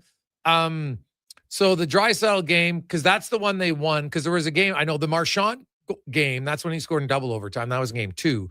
The Oilers tied that one late in like the last 15 seconds. I'd love to know out of those 23 minutes when they led. And I could go look it up. But my point is, it's 23 minutes in the series. That's not what cost them the series last year. So, and really up in games 1, 2, and 3 of this series, the Oilers barely led. Yes, they scored. Right? They led in game 1. That was the time they led. But game 2, they led for about 2.5 minutes. Then the game was tied, right? The last 2 games is where the Oilers have led. And the second period in Anaheim was awful. We all would agree with that. But I don't even know if it was awful because they were sitting back. It was just awful because they couldn't kill a penalty again. And then last night, I didn't like their third period as far as sitting back. But when you don't give up a goal and you don't give up any great chances, it's not the hill to die on to suggest that, this is awful. But the coach addressed it. He thought they sat back too much. I'm sure he's going to talk to his players again. And now you hope that in game 6, if you get up 3-0 or 4-1 in the third period, you do want to play smart, but not too safe. And I thought last night they played safe, but then they didn't move. Like they made the smart play, get the puck out of the zone, but then they played too safe and didn't attack. So we'll see if they change that. Quick break. Your Remchuk joins us next on the Gregor Show, presented by PlayAlberta.ca. 50-50-50. Right now at Papa John's, you order carry out, you get 50% off the pizza, loaded with the toppings you love. You want pepperoni? You got it. You want the works? Done. Always made with our fresh, never frozen dough. Half the price for the pizza you already love. When you come grab it, just use promo code CO50. Better ingredients, better pizza, Papa John's. 50% off regular menu price pizzas. Carry out only. Use promo code CO50. Participating locations, restrictions may apply. One app, triple the action. Play Alberta is proof that good things do come in threes.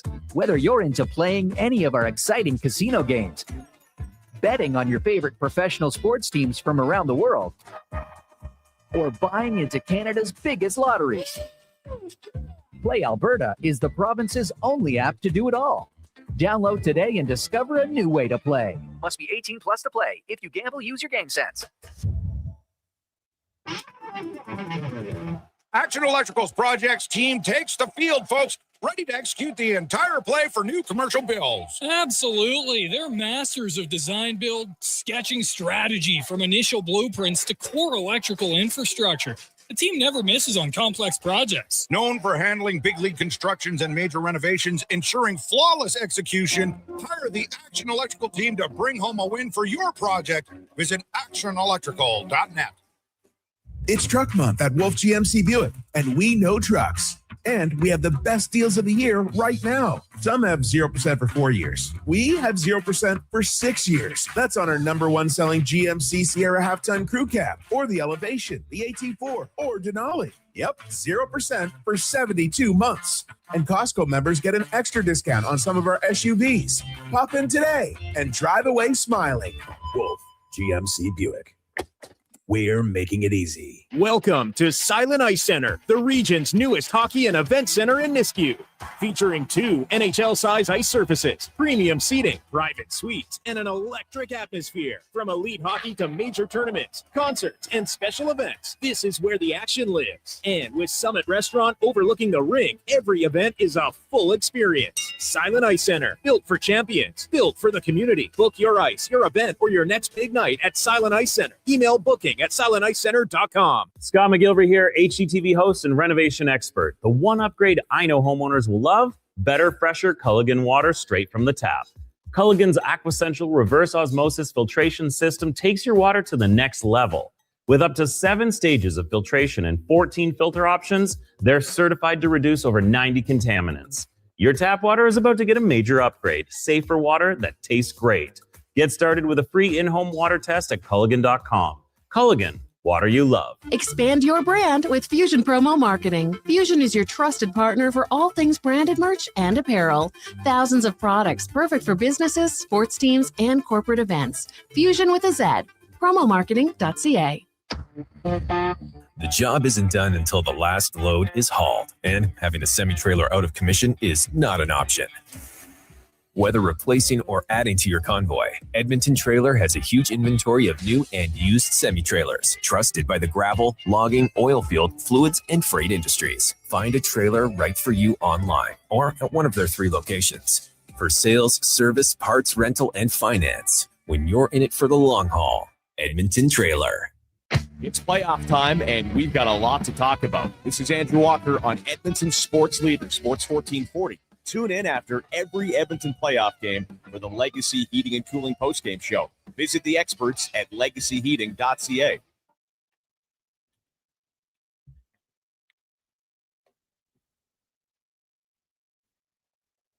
Portions of this hour brought to you by Papa John's. Get the Puck Drop Special at Papa John's, a large 2-topping pizza and 8-piece wings for only $28.99 with promo code PuckDrop at papajohns.ca or on the Papa John's app.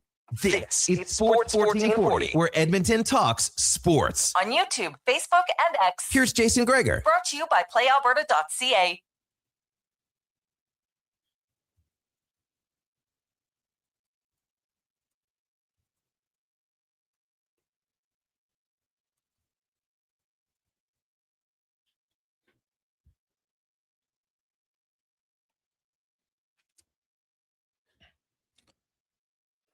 $3:30.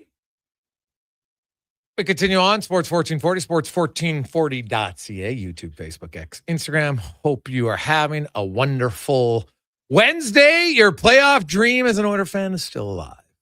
Oilers win last night, 4-1. Fly out to Anaheim today. An update on the injury front. Mr. Jones was back on the ice. He was skating today for the first time. And hoping to, if the Oilers make it to round 2, that, like, if you look at round 2, and we have to assume here that Edmonton and Anaheim, well, they have to go to Game 7. That's impossible. Well, or Anaheim wins, right? So we're saying if Edmonton wins. And Utah and Vegas tonight is Game 5. Game 6 for them would be on Friday. And then Game 7, if necessary, would be Sunday. So if that series goes 7, then the earliest the next round would start for that team would be on the Tuesday. So if Edmonton wins on Saturday, they would get Sunday, Monday off. They would play on Tuesday. Now, if Utah or Vegas, one of them wins the next 2 games, then maybe Edmonton has to have a quick turnaround. They start on Monday. That's happened before. It would all depend on the other schedules, everything else, TV, yada, yada, yada. So, if you're an Oiler fan, you're hoping that the Vegas and Mammoth series goes 7 because that gives Edmonton an extra day's rest. Guaranteed. They might get it anyway, but guaranteed before the next series.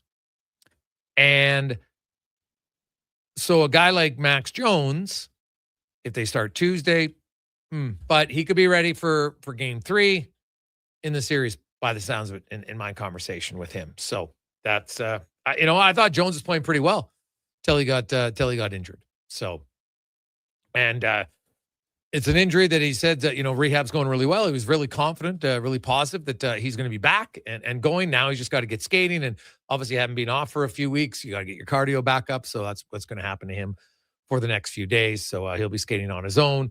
Obviously, who knows? Maybe if the Oilers, would he go out for a morning skate potentially on Saturday with the team for Game 7? He might. Just because if you're healthy enough to skate on your own now, you're getting closer. He could go out there. So there's a little injury update on him. Adam Henrique, not eligible for this series.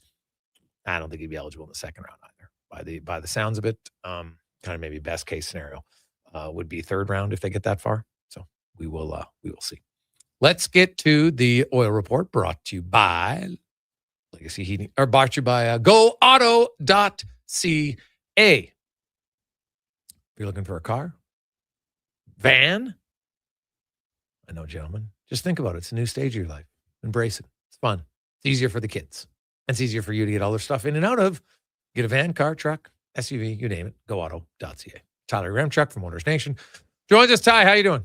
I am doing good. I'm really loving my new Wednesday routine of watching the Blue Jays for a couple hours, then jumping on with you. It's quite relaxing. Yeah, all right. I like that. So you look at the game last night. What stood out for you?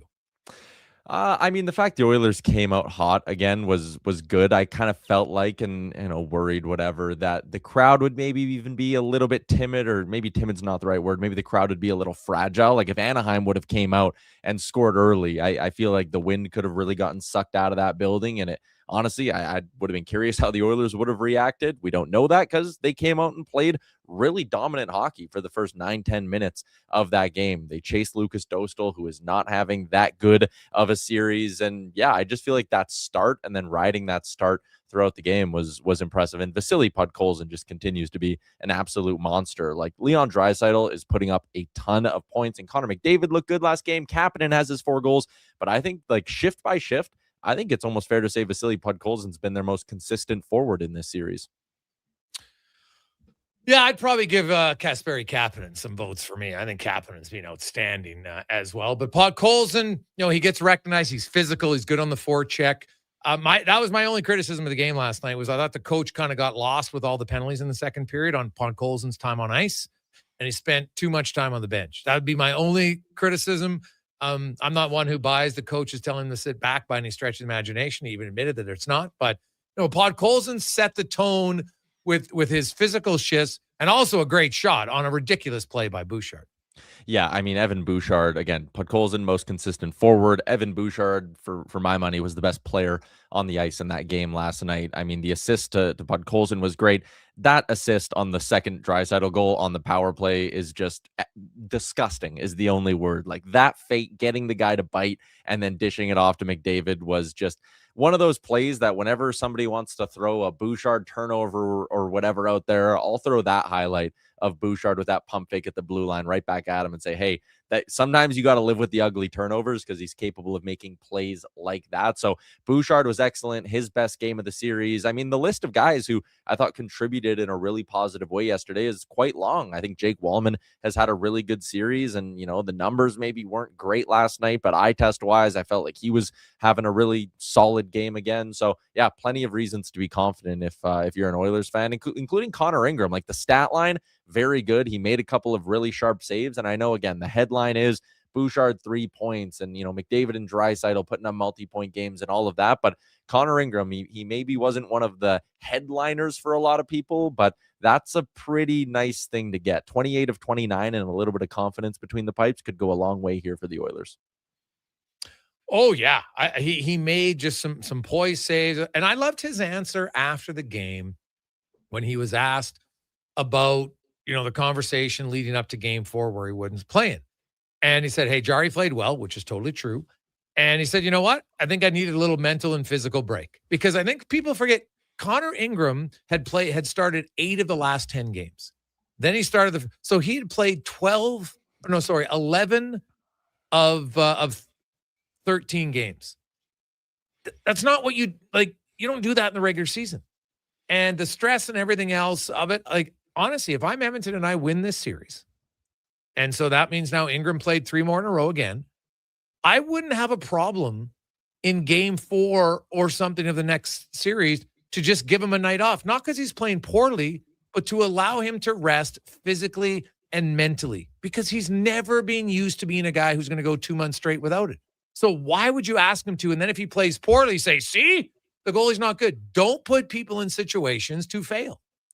Yeah, and Connor Ingram is not Connor Hellebuck. Like, this is not a guy who, even when he is at his best, you're ever going to point to in a regular season and say, hey, go play me 55, 60 games this year. Like, that's not who he is.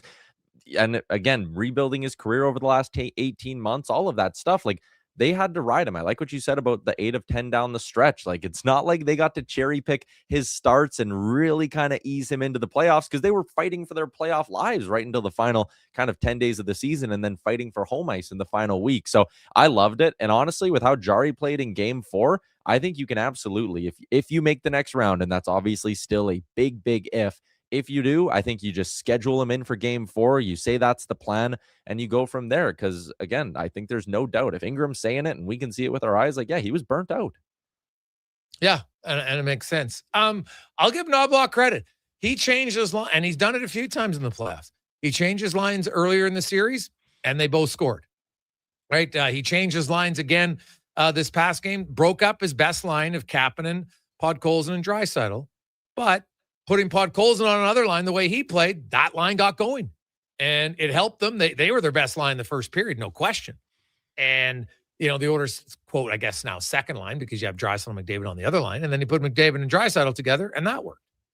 Well, and I feel like, again, there's certain things in sports where, like, when it goes wrong, fans point in certain directions. And when it goes right, certain parts never get credit. And I feel like coaching is a part of that. Like last year when the Oilers worked through the Vegas Golden Knights in 5 games, does anyone sit there and say, wow, Chris Knobloch really outcoached Bruce Cassidy? Like, no, not a lot of people were saying that. Do they ever say, wow, he really outcoached Pete DeBoer in back-to-back Western Conference finals? No, but it feels like whenever, the team loses, everyone's quick to go, look, it's Chris Knobloch's fault that they lost. And I think sometimes, like, when teams start slow, and that's been a problem for the Oilers in past regular seasons, people like to come out and say, oh, it's on the coach for not firing him up and motivating him. And it's like, no, that's not the job of an NHL coach, to go into the room 82 times a year and give his team a raw pump up. And the coach also isn't a puppeteer. He can't go onto the ice and tell, like you said, Ryan Nugent-Hopkins, hey, don't chip out this puck right now. We need you to pass. Like, that's just not how it is. There's systems. The coaches wear the preparation side of things or handle the preparation side of things, but they're not puppeteers. So I feel like some of the blame here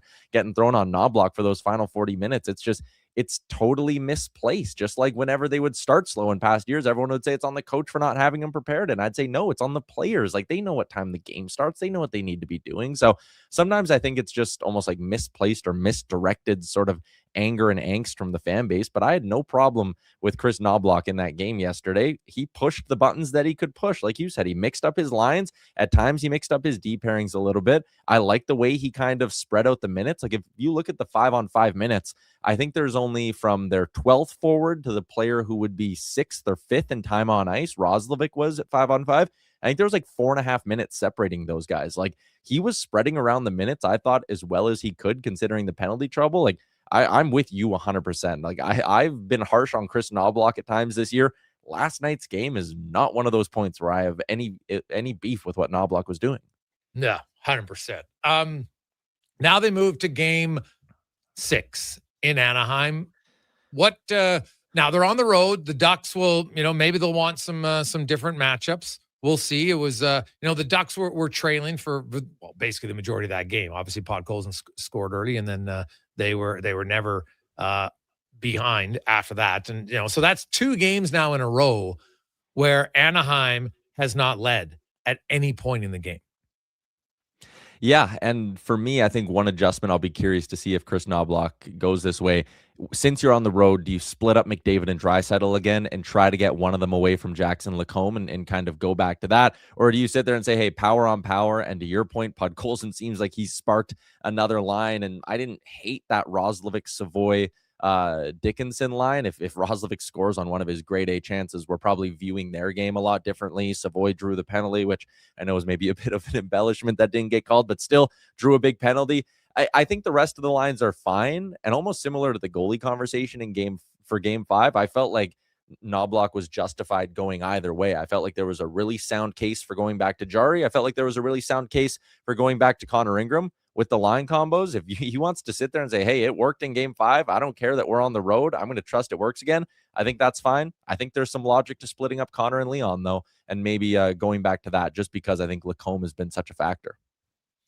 Yeah, possibly. I looked at, last night, now it's different because you're trailing the whole game, right? And so Anaheim, maybe you're not chasing the matchups. And then the whole second period, everything kind of got out of whack because there were so many penalties.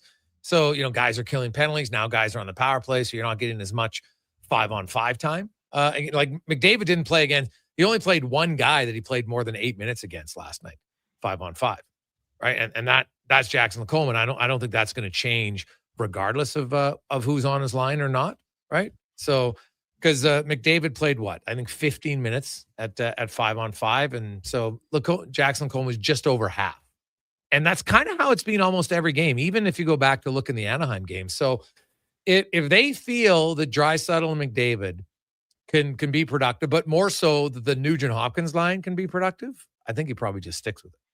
Yeah. And again, like it worked in game 5. And I kind of sometimes am a fan of coaches not overthinking things. The other thing I found interesting yesterday, like obviously McDavid got all the way up to 24 minutes. And while, again, look at ice time to see how the coach is divvying things up, I also like looking at the shift column because that's like, hey, how many times did the coach actually tap you on the behind and say, hey, you're going out for the next shift?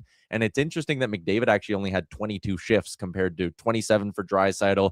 Podkolzin had 25. Hyman, Savoy, Nuge, Roslovic had the same amount as Connor McDavid. So that was an interesting one. Like McDavid averaged more than a minute on ice for every shift he took yesterday. And again, I think that shows he's obviously not at 100%, but there were points where Knobloch was trying some other combinations with Draisaitl's and Hyman's and Podkolzin that didn't involve Connor McDavid. Yeah, and also because there was, I think, 2 consecutive power plays that were on for the full 2 minutes. Yeah. So that kind of boosts up the numbers. That boosts everything up significantly. And I thought McDavid looked the best he had. He was moving his feet. He's the rest helps him. He said afterwards, he goes, it was not even in doubt that he's playing. So his injury could be one that obviously with the high level elite treatment that players get today, the more time he has off, right? Like he's only going to put his skate on, I would guess, for the games. Like I don't see any reason why, unless if he takes the morning skate, it just means he's feeling better. That's the way I look at it. Yeah, and even when like people were like, not freaking out, but everyone's, oh, is he going to play? He didn't practice this morning or he didn't take the pregame skate. If it's an ankle thing, like we also don't know what kind of prep they're doing around that ankle to get him to a point where he can skate. They can be wrapping it up, all that stuff. He might have just said like, hey, I don't want to sit here and get all this stuff put on me for 30 minutes just to go out there for 25 minutes before the game. Like there could be a big process like that too, just to get his ankle kind of sturdy and taped up or whatever it is. So yeah, I like that he kind of came out and said like there was never a doubt. But again, and maybe this is the playoff gamesmanship or whatever, but could Chris Knobloch also not have just came out and been like, hey, he's playing tonight? Yeah, he kind of said at the start of the series though that he wasn't going to talk about lineups very much. Right. So I don't know. I like, hey, if he wants to play the game, like he can say it, but yeah. I knew it that he was playing. Like it was, I think there was nothing around attitude. Like if McDavid was sitting out, there would have been an angst around the room, and there was none. So, yeah, fair. Yeah.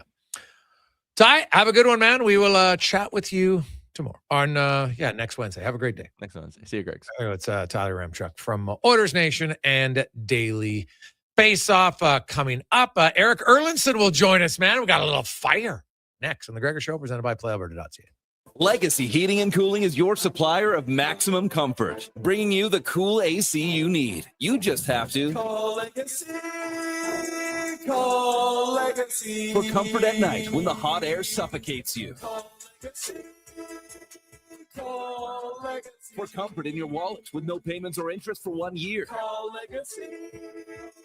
Call Legacy. You deserve comfort. Cool off today with AC from Legacy Heating and Cooling.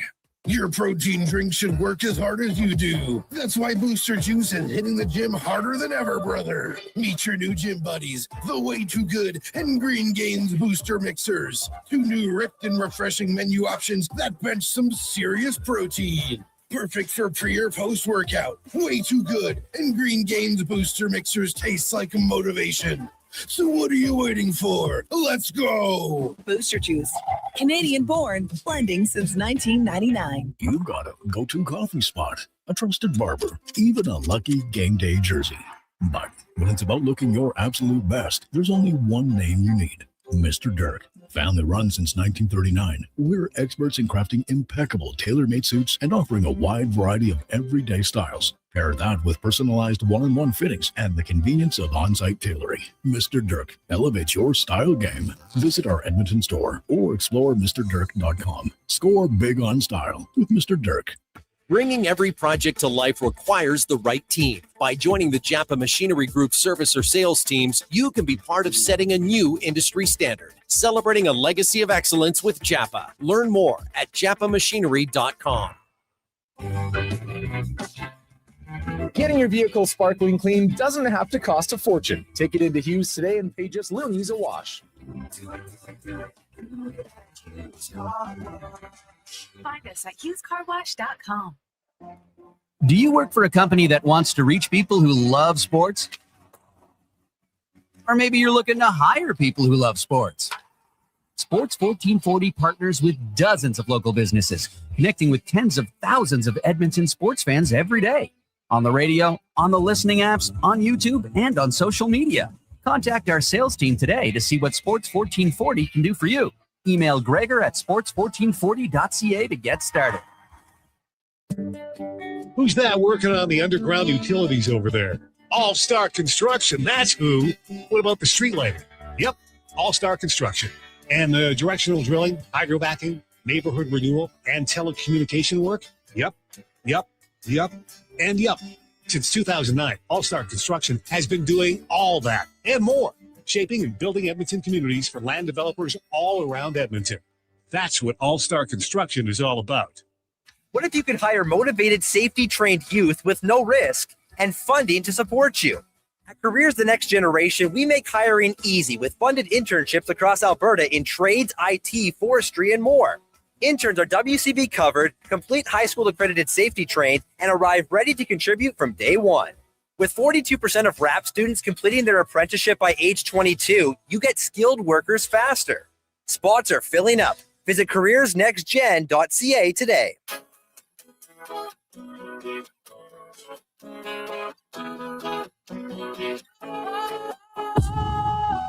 Sometimes I get a good feeling. Yeah. Never had it. Oh, no. I get a good feeling. Yeah.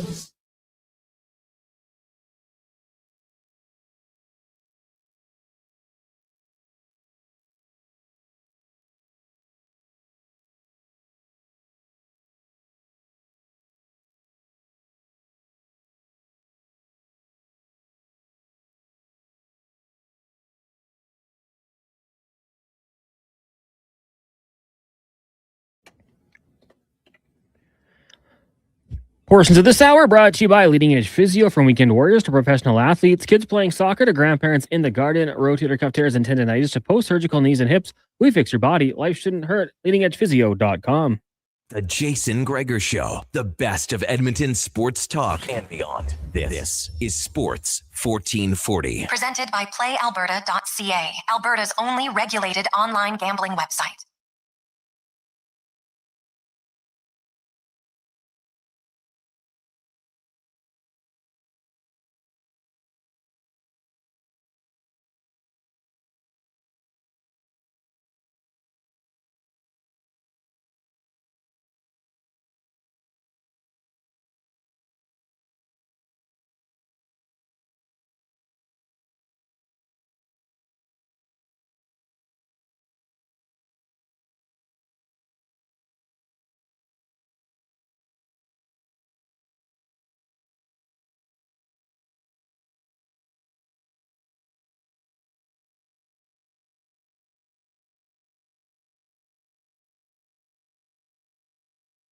.350, welcome back. Busy Wednesday, man. We're flying right through it. Jays had a matinee game, and they won again. So the Blue Jays.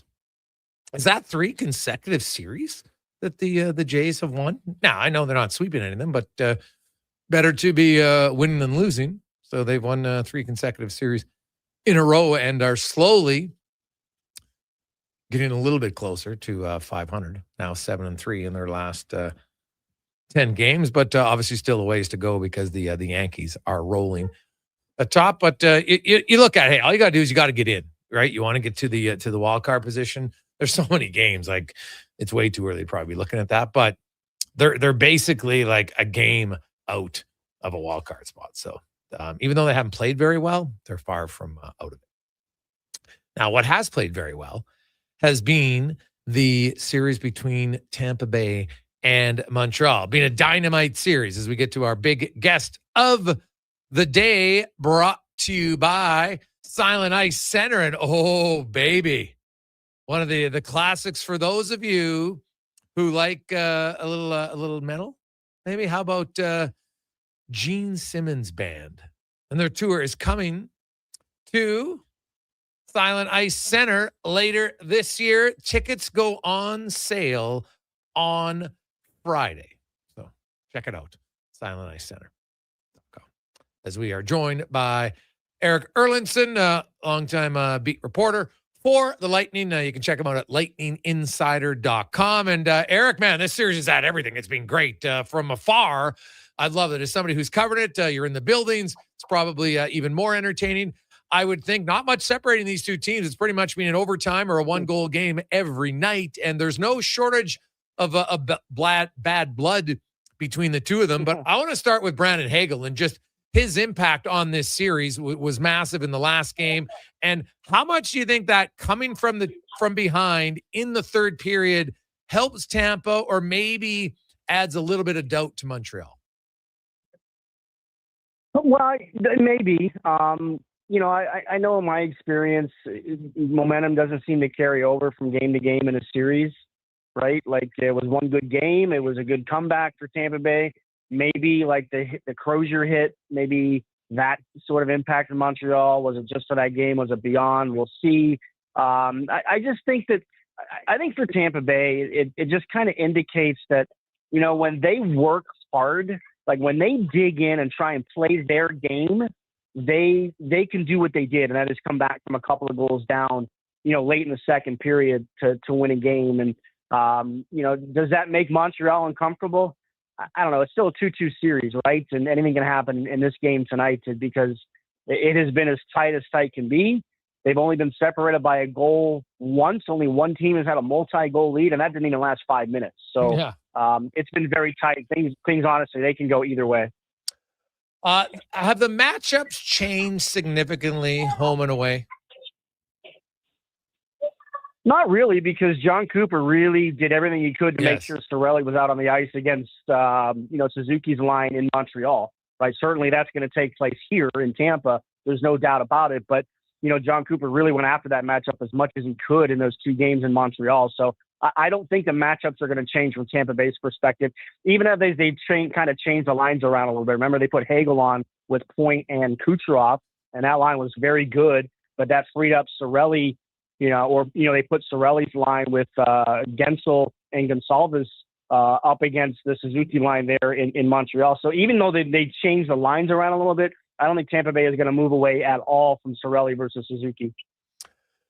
Yeah, well, I can see why, right? He loves that matchup. What about health-wise? Anybody coming? Where's now Hedman? He's not eligible at all for this series. Do you think he'd be eligible for the second series if they make it? Well, he could come back in the series. He's been skating. He's been working with the team. He's been practicing. He was a full participant in practice yesterday. I don't think we're going to see him in this series, though. I just don't get that sense, especially this deep into it now. I think if we're going to see a Victor Hedman sighting on the ice here in the lineup for Tampa Bay, they would have to get past this first round and whatever would happen in round 2, I think, is that what we would do. The only other health situation for Tampa Bay outside of Pontus Holmberg, who is definitely out for this series, is Charles-Edouard Destoux, who got injured in game 1, hasn't come back since. He was called a game-time decision this morning by John Cooper. I don't get the sense we're going to see him tonight, but it's playoffs. Sometimes the contact clues we usually rely on are false information, but we'll see tonight. Okay. You look at Vasilevsky, and the guy's been unbelievable on breakaways. So, which is great, but is Cooper, anybody in Tampa talked about just the amount of breakaways they've given up to Montreal in this series? Yeah, it was really just in game 3, right? There was 3 of them in that game. That was, you're not going to survive many games where you give up 3 breakaways. And ultimately they didn't, even though they didn't give up a goal on any of those. But yeah, they have to be conscious. There's no doubt about it, because Montreal's got the speed. They can fly, right? All they need is a little bit of space to get a step on the defense, and they're off. So yeah, the Lightning have to be much tighter in that area, as good as their goaltender has been. And, you still make the argument he's the best goaltender in the league in a lot of ways and what he does.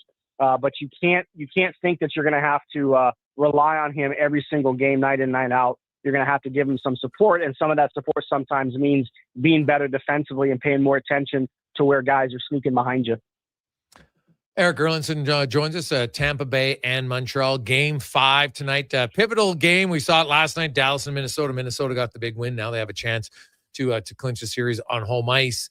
And, home ice really hasn't meant much yet in the series. Each team is 1-1 at home, Eric. But, from covering Tampa Bay this long, that the later you go into it, I think home ice advantage does seem to matter a little bit more. And I loved Cooper really pushing for that matchup. Is there a matchup that, he looks and says, I'd like Kucherov out against a certain line, or does he doesn't really care as long as he gets the one Cirelli-Suzuki matchup? I think it's more, as long as he gets a Cirelli matchup, I think they feel comfortable, even with the fourth line scoring all 3 goals in game 3 for Montreal. I think they're comfortable with whoever else matchups they get. I don't know. They're definitely not going to chase it as much as they do the Cirelli one, because, the one reason why the Lightning in particular were a good road team this year was because they have the depth, right? And it was the Gord, Gergensons, and, Holmberg, even though he's injured. But that line is the one that kind of took on some of those matchups. But on the road, they felt comfortable either way. So at home, they're, other than getting Cirelli out there against Suzuki, I don't think they're overly concerned about what matchups they get. If they feel they can exploit one, I think they would go for it. Of course, they'd love to get, Kucherov, Point, and Hagel out there, against the fourth line or the third line as much as possible if they can. But I don't think they're going to chase that one. They've gotten, obviously, Brandon Hagel has 6 goals, which is twice as many as the other 11 forwards on the team. Kucherov, Gensel, and Point each have 1 goal. That's it. So outside of their top 4 forwards, no one has a goal in the series for Tampa Bay. And obviously that's something that I don't think can continue very long if you want to have success. So if I look at guys like, Gage Goncalves, who was very good in the regular season, Cirelli, Corey Perry, Yanni Gord, Jurgensen, which of those guys do you think has to do more than what they've done the first 4 games offensively? Well, you'd like to see Cirelli do it, right, because of the ice time that he gets and the opportunities. Of course, his main responsibility is one thing, and that's shut down Suzuki. But, sometimes you want to see that matchup get the goals. And look, that line was +3 in game 2, right? And Suzuki's line was -3 in that game. So they got the better of that matchup, even though Cirelli didn't get a goal in that situation. I think if Yanni Gord got a goal, that would be a huge boost, because I think he's been an effective guy in this series, even though he doesn't have a point. I think he's been energized and he's been gritty, and, he's made sure he's paid attention to his defensive assignments and everything like that. But I think if they got a goal from a guy like Dominic James, who nearly ended game 2 in overtime, when he was out there with Gord and Gonsalves, he's a rookie. He missed the last month of the season after undergoing surgery. He came back to start the year. He's a smart player coming out of Minnesota Duluth. He can make plays in small areas.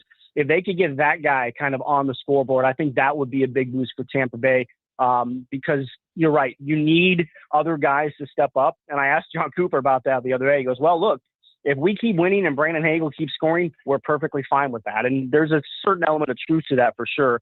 But if you're going to have success in a series, you need more than one guy scoring, right? You need other guys getting on the scoreboard and contributing, because let's face it, the law of averages say that's not going to continue.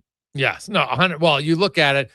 Now, Ottawa's obviously out, but Ottawa only had 2 guys score, and that cost them the series. So I think you do need you need to have more production from just 4 forwards and really one main guy. When one forward has twice as many goals as everybody else in your team, great for him. Not good for anybody else. Lastly, what about, how do you feel Radish and Moser have played for Tampa so far in the series? I think they've been fine. I think the defensive pairings for the most part have been fine. I know Lilleberg and Carlisle, got into some trouble, especially on the game-winning goal for Montreal in overtime of Game 3. But I think, Moser and Radish have, they haven't been burned. They haven't been, caught out there. They've been effective. Again, I think you like to see, because they're a team that likes to get guys up in the play, the defense up in the play. I think in this series, you really have to be careful how you do that, because you don't want to expose yourself in the back. So I think they've been a little more conservative in that approach, and that's a strength of those two guys. But their job is to make sure that they're taking care of their own end first, as basically everybody in the series on both sides. That is their first job, because everybody's checking. Everybody's checking in this series. But you would like to see Moser and Radish, because of the ice time that they get and the amount of minutes that they play. I think you'd like to see them maybe contribute or try to be more contributors on the offensive side. Having said that, J.J. Moser does have an overtime goal in the series. Yeah. Well, we look forward to it tonight. It's great viewing from afar. I'm sure it's even more exciting up close. So enjoy it, Eric. Really appreciate your time. All right, Jason. Take care, Ben. There you go. That's Eric Erlinson joining us from Tampa Bay. It's time for a quick Sports 1440 update brought to you by Fountain Tire. Fountain Tire, they say they're on the road together. They mean it. From tires, wheels, and oil changes to automotive repairs. Visit fountaintire.com. This is a Sports 1440 update. 3 games tonight in the Stanley Cup playoffs, getting going at 5. The Lightning and Canadiens tied at 2 apiece. At 5:30, the Flyers can wrap up their series with a win over the Penguins. And then at 8 o'clock, the Mammoth in Vegas. That series tied at 2 as well. The Toronto Raptors taking on the Cavs. 5:30, Game 5. We've also got the Pistons and the Magic from Detroit. Then at 8 o'clock, the Lakers looking to wrap up their series with the Rockets, leading 3-1. In Major League Baseball, Jays victorious this afternoon over the Red Sox, 8-1. Elsewhere, you have the Yankees falling to the Rangers, 3-0. Mariners got past the Twins, 5-3. White Sox over the Angels, 3-2. The Guardians dropped the race 3-1. Right now, Cubbies up on the Padres, 4-3 in the top of the 7. In the 2026 CFL Global Draft, the Edmonton Elks selecting kicker Jesus Gomez out of Arizona State, as well as defensive lineman Jeffrey Mba out of SMU. And in the WNBA, Toronto Temple playing their first ever preseason game with the Connecticut Sun in town. Tip-off at 5. Coming up in Hour 3 of the Jason Gregor Show, we will hear from Farhan Lalji from the CFL on TSN. We'll ask 5 questions and get to the stats of the day. I'm Connor Halley. This has been a Sports 1440 update. Sports 1440. Station. CKJR broadcasts from West Edmonton Mall and Wetaskiwin. Download the free Stingray music app and listen wherever you go. As we all try to figure out when winter will actually stop and spring will finally be here for the season, GS Construction moves ahead with their plans for the year. From planning and digging to laying out underground infrastructure, construction season is limited, so we make every day count. And that's why GS Construction counts on our team to get the job done right. Crews are getting back in action across the city, and we'd like you to join us. We're looking for experienced top men, pipe layers, operators, and surveyors. For more, visit gsconstruction.ca. You've got a go-to coffee spot, a trusted barber, even a lucky game day jersey. But when it's about looking your absolute best, there's only one name you need, Mr. Dirk. Family run since 1939, we're experts in crafting impeccable tailor-made suits and offering a wide variety of everyday styles. Pair that with personalized one-on-one fittings and the convenience of on-site tailoring. Mr. Dirk elevates your style game. Visit our Edmonton store or explore MrDirk.com. Score big on style with Mr. Dirk. Bringing every project to life requires the right team. By joining the Japa Machinery Group service or sales teams, you can be part of setting a new industry standard. Celebrating a legacy of excellence with Japa. Learn more at japamachinery.com. Experience the home ice advantage with your window coverings. Novo Blinds provides factory direct pricing and fast turnaround on rollers, zebra, blackout, drapery, and motorized blinds. Book a free in-home consultation at novoblinds.ca. A Saskatchewan boy who grew up loving and playing sports. At least we think he grew up. Listen to Kevin Carius weekday mornings from 7 to 11 on Edmonton's Home for Sports. Sports 1440. Hold on to your hockey helmets, Edmonton. On the Rocks is serving up 69-cent wings that fly off the plate faster than a slap shot. And Molson Canadian and Coors Light for $5.75. Plus, OTR's TVs are so clear, You'll see the puck better than the ref. That ain't hard, is it? Score and win every game night during Edmonton's playoff run with specials starting 30 minutes Facebook, before puck drop and 1440. last. We're rolling through Be a part of the Wednesday legend. afternoon. See the menu at ontherocks.yeg.com. Nothing beats getting a deal at McDonald's. Why? Because you get a deal now. And a deal later. Redeem an offer from the latest mailer or the McDonald's app and Instagram. dig into instant savings. Plus, you earn points towards Free McDonald's. Now that's what I Through call. it. Double whammy of deals. Why does that keep happening? Deals sent right to your door. Check your mailbox for the latest McDonald's mailer loaded with delicious value for a limited time at participating restaurants in Western Canada. What does deadline mean? It means you have to do something before time runs out. Oh, like buying your big brother's, big sister's dream home tickets? Yes, exactly like that. The Dream Home Lottery deadline is April 30th. That's tomorrow. Your chance to win the grand prize, your choice, a dream home or $1 million and take home half the Win 50 jackpot is almost gone. Every ticket supports kids right here in our community. BigBrothersDreamHome.org. When you buy a ticket, you help a child. Lottery license 745563 and 745562. Please play responsibly. Looking for auto parts without the dealership price tag? You'll save big here at Ed's Auto Salvage in Westlaw. From engines and alternators to doors and glass, we carry quality tested used parts at unbeatable prices. Why spend thousands when you can spend hundreds? Keep your car and your budget running strong with Ed's Auto Salvage. I'm Lisa, inviting you to stop in soon or visit us online. We offer province-wide shipping and daily delivery to Edmonton. edsautosalvage.com.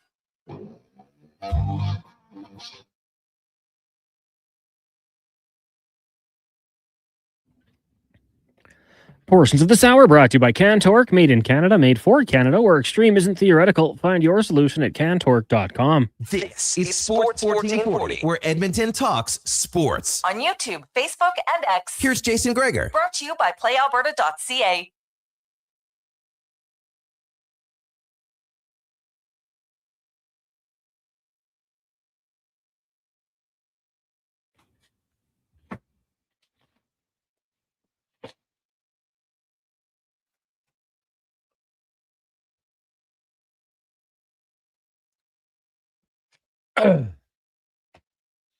Just after 4 o'clock. How are you? Jason Gregor, Connor Halley, Sports 1440, sports1440.ca, YouTube, Facebook, X, and Instagram. Thanks for listening. Thanks for watching the show. Hope you're having a great day. Hey, if you're an Oilers fan, probably a pretty good day. I asked on the text line earlier, how many of you find yourself maybe crawling a little bit back onto the fan wagon?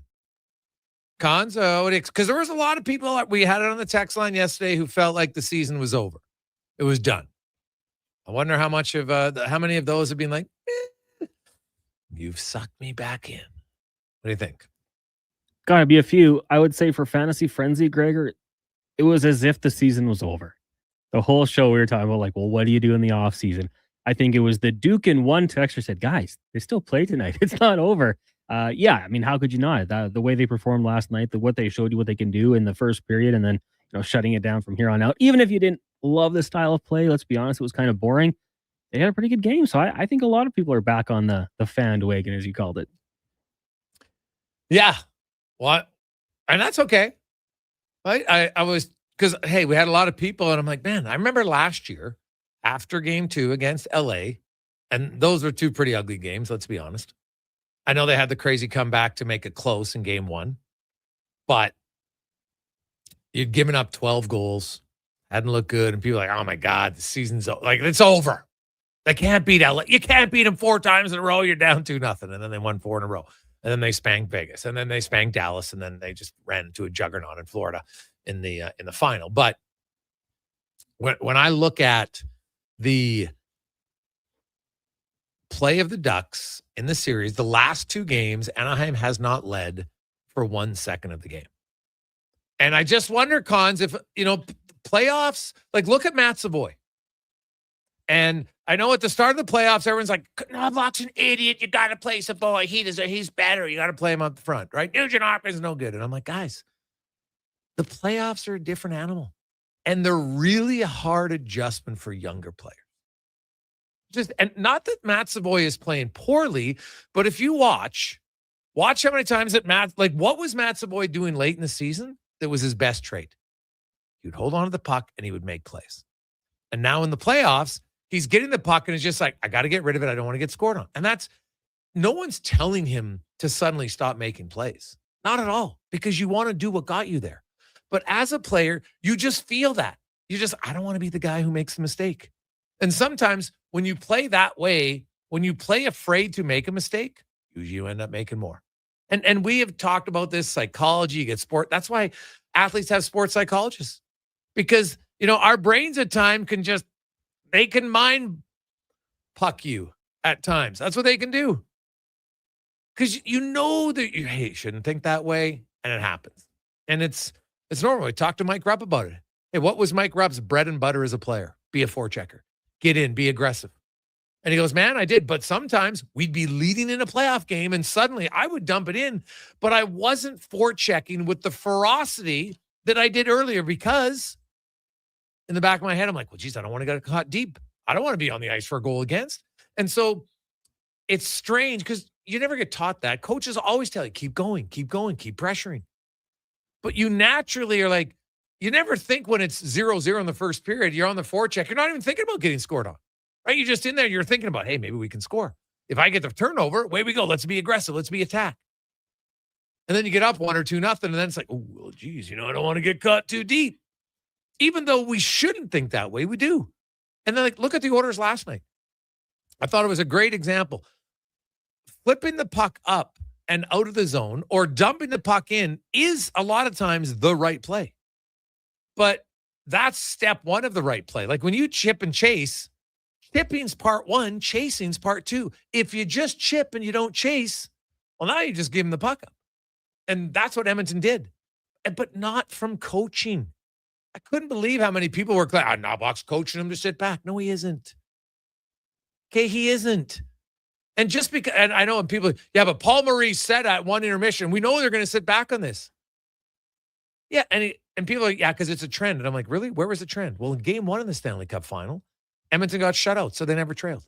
They had a lead for about 50 minutes at the end of the first or early of the second. So there's no trend there. We know who sits back really at 1-0 early in the game. Not many teams. And then there was really no other time in the series. The only other time would have been in game 5 when Edmonton was leading 4-2 going into the third. And they only gave up, the shots were 5-3 in the first 50 minutes. Florida had a little bit of a flurry late, right, in the final 4 minutes of the period, which is kind of normal for any team. But Edmonton didn't sit back. Not at all in that series. I think it becomes a miss sometimes just because the numbers say it. And then last year, you can't even really use that as an example because Edmonton led for a grand total of 33 minutes. But at 5-on-5, it's 23 minutes. So they had some power plays at different times. They were chasing that whole series. So leading and playing too safe isn't what cost them the cup ever.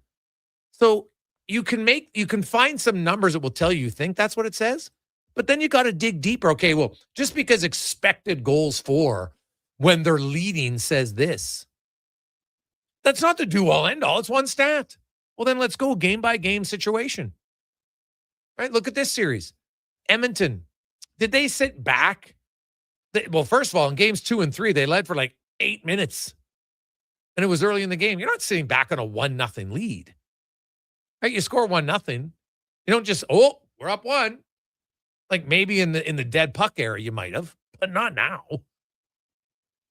So sometimes the other team's going to score. But last night, I thought Edmonton, they were smart. Well, I shouldn't say it. They're probably way safer than they were smarter with the lead. But even when they did flip the puck out repeatedly, Anaheim wasn't benefiting from massive grade A's. And the one thing Edmonton did do well, especially in the third period, was they didn't give up many shots in the slot. The Ducks had a few shots on the outside, and there's the nice pad save by Connor Ingram on the one rush chance, and that was a good save for sure. But other than that, they didn't have glorious chances. So I thought they played well. I'll say this. If Edmonton gets up 3 goals again and feels they can sit back and it works, I don't see how you can criticize it. Because the goal's to win. The goal isn't to win expected goals for. It's not, you're not there, or you don't get bonus points if you outshoot them. You just want to win.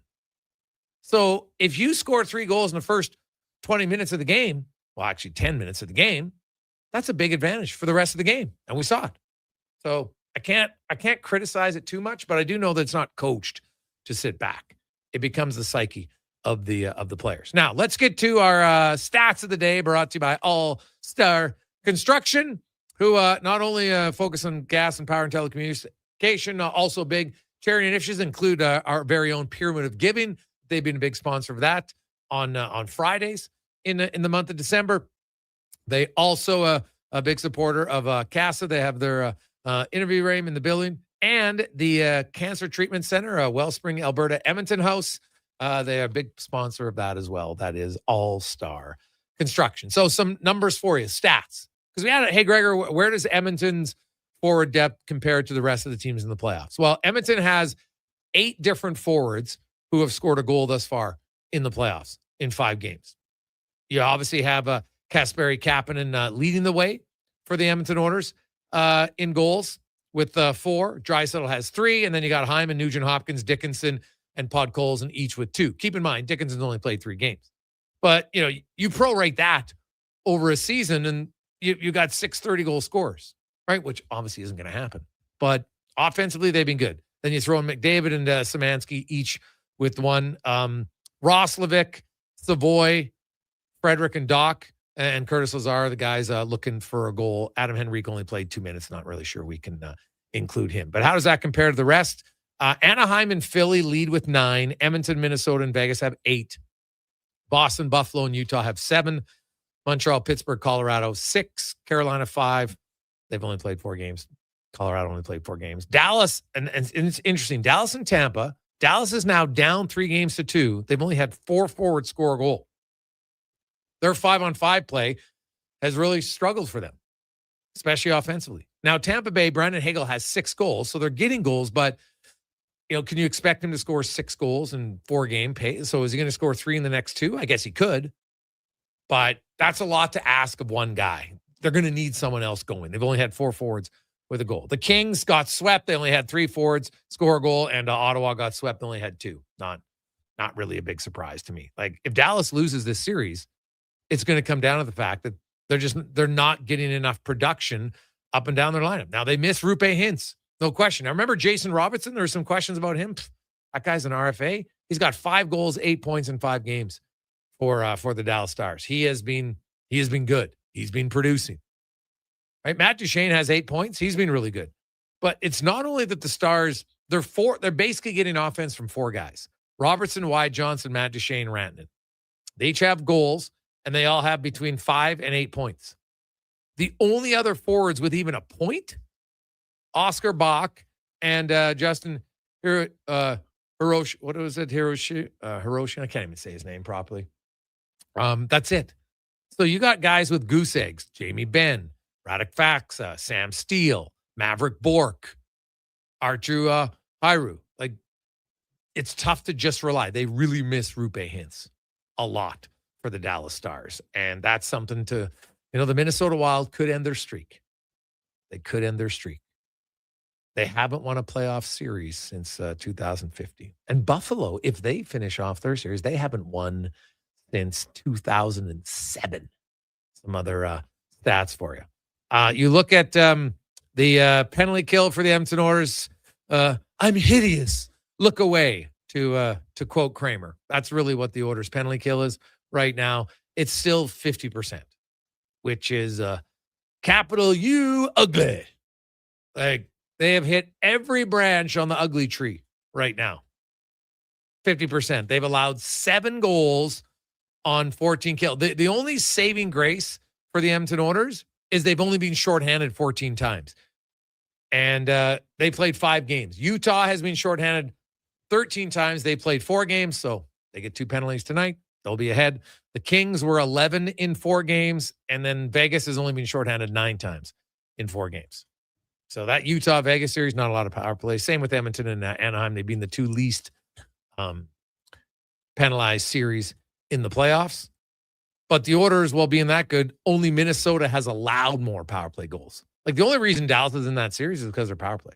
They scored 9 goals on the man advantage. But Minnesota, Their penalty kill is kind of ugly like the Oilers. Theirs is at 60%. So if Edmonton could find a way to stop the bleeding on the penalty kill, they would be pretty good. But that's until they do it, I can't say confidently that they will do it. They just have to do it. And that's going to be their challenge. So the Oilers penalty kill it has been less than effective. Now, the Oilers, on the other hand, have scored the most 5-on-5 goals of any team in the playoffs. They lead with 15. Next is Buffalo with 12. So the one thing the Oilers, as I said all along, offense, not a problem. 5-on-5 scoring, not a problem. The Oilers are averaging 3 goals a game, 5-on-5. If that continues, man, their odds to win should be very good. No team averages 3 goals a game, 5-on-5 in the regular season. Not even close. Right? Not close at all. So that's a good stat for the Oilers, and we'll see if it can continue. Dallas, meanwhile, they've only scored 3 goals, 5-on-5. That to me is that series. When you dig into it, it's shocking just how lethargic they've been 5-on-5 in that series. Take a quick break. When we come back, we'll get more on the NHL, some playoff changes on the Gregor Show, presented by PlayAlberta.ca.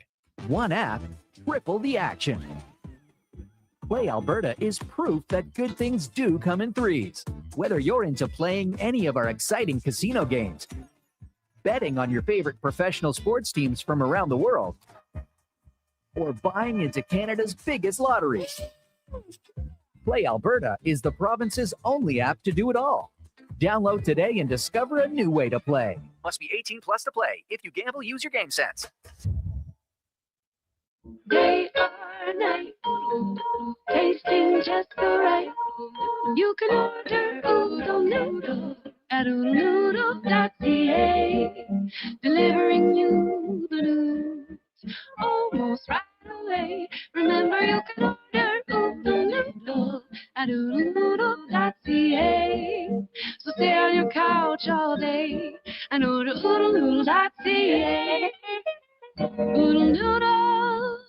Legacy Heating and Cooling jingle auditions take one for Gene Principe. Hey, thanks for being on time. I'm always punctual. Now, how about some cool beats while I drop the heat? Ready when you are. Call Legacy. Call Legacy. Nice. Boom! I'm a musical genius. Legacy's going to love this for AC season. What's not to love with no interest and no Principe payments for 1 year? Are you always like this? Yep. Unlike Legacy, I never know when to cool it. Legacy Heating and Cooling.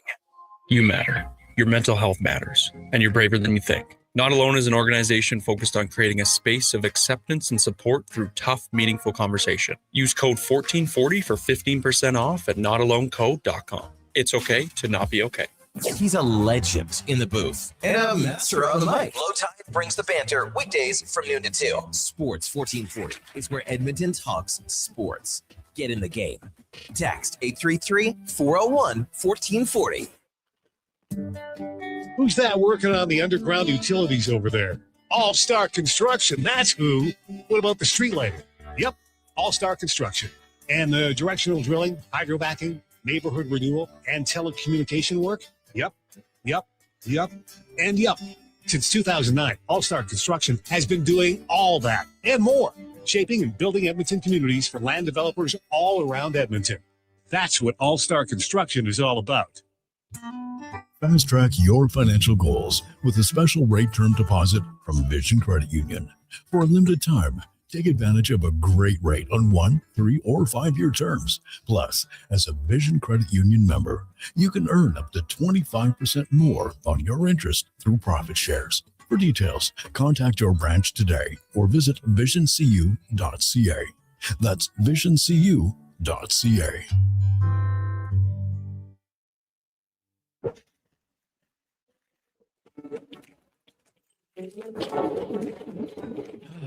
Oh, Canada. Jiffy Lube is here to keep you moving through mornings like these. Full synthetic oil changes, quality Pennzoil products, tire checks, battery tests, and everything else your car needs to get through our winters. Stop by Jiffy Lube for fast, easy, warranty-approved service. No appointment, no hassle. Just dependable service right when you need it. Jiffy Lube, keeping you moving through this.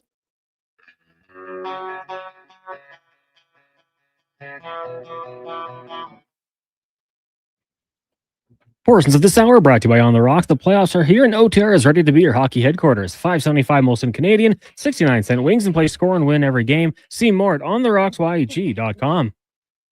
The Jason Gregor Show, the best of Edmonton sports talk and beyond. This is Sports 1440. Presented by PlayAlberta.ca, Alberta's only regulated online gambling website.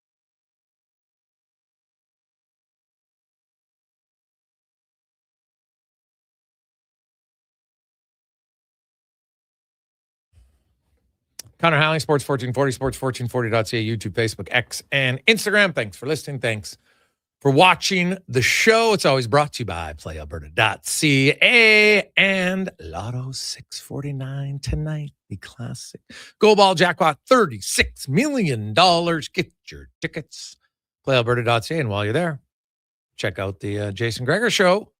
Odd specials every day. We got a little Tampa, Montreal. Of course, Philly, Vegas. Maybe liking them to win at home and on the road. And a little NBA. Can the Raptors? They were down 2-0. 1-2 in a row. And can they get a win? A little bit of an upset. Pretty big dog on the road. So, for a small amount, might as well check that one out. PlayAlberta.ca. As it's time to go in the room, brought to you by Action Electrical, the most diversified electrical contractor in Alberta. They got 4 divisions: project, service, testing, and solar. In the projects division, they handle design, build, switchgear replacements, new construction, and renovations. Check it out, actionelectrical.net. As we are joined by Farhan Lalji from the CFL on TSN. And Farhan, you had an interesting tweet, hope you're doing well, about prior to the draft. You felt Edmonton had the best Canadian content on the roster prior to the draft. What is it? What positions do you feel are their biggest strength Canadian-wise? And then we'll get to the draft. Well, I think the offensive line for sure, right? I mean, when you look at the middle of that offensive line and the fact that they added Coulter Woodmansey and on the heels of Carter O'Donnell, and now you've got David Beard and Mark Corte, potentially battling for one spot. And, if one of those guys isn't a starter, you probably have the best backup offensive lineman in the league, right? So I think they're good there. I think they've got ratio options on the defensive side of the ball. They're solid at receiver. Having a guy like Joel DeBlanco at linebacker, I think they've got a lot of pieces, right? I mean, they might not have that one big impact pass rush guy, depending on what Robbie Smith comes back as here. But overall, I just think they've got depth. They've got ratio options. I think they've got 11 people on that roster that have started, 11 Canadians that have started at least one game at some point. And, if they started 10 this year, and I don't think they'll do that, but if they started 10, I think they'd be legitimate players. I don't think they'd be charity cases. So, Ed's done a really good job since he's gone back there in terms of rebuilding that part of the team over, when he was there the first time, it was about position groups. When he came here this time, it was about fixing the Canadians first and going from there, and he's done well. Okay, so now we go to the draft. And was there any surprises for you?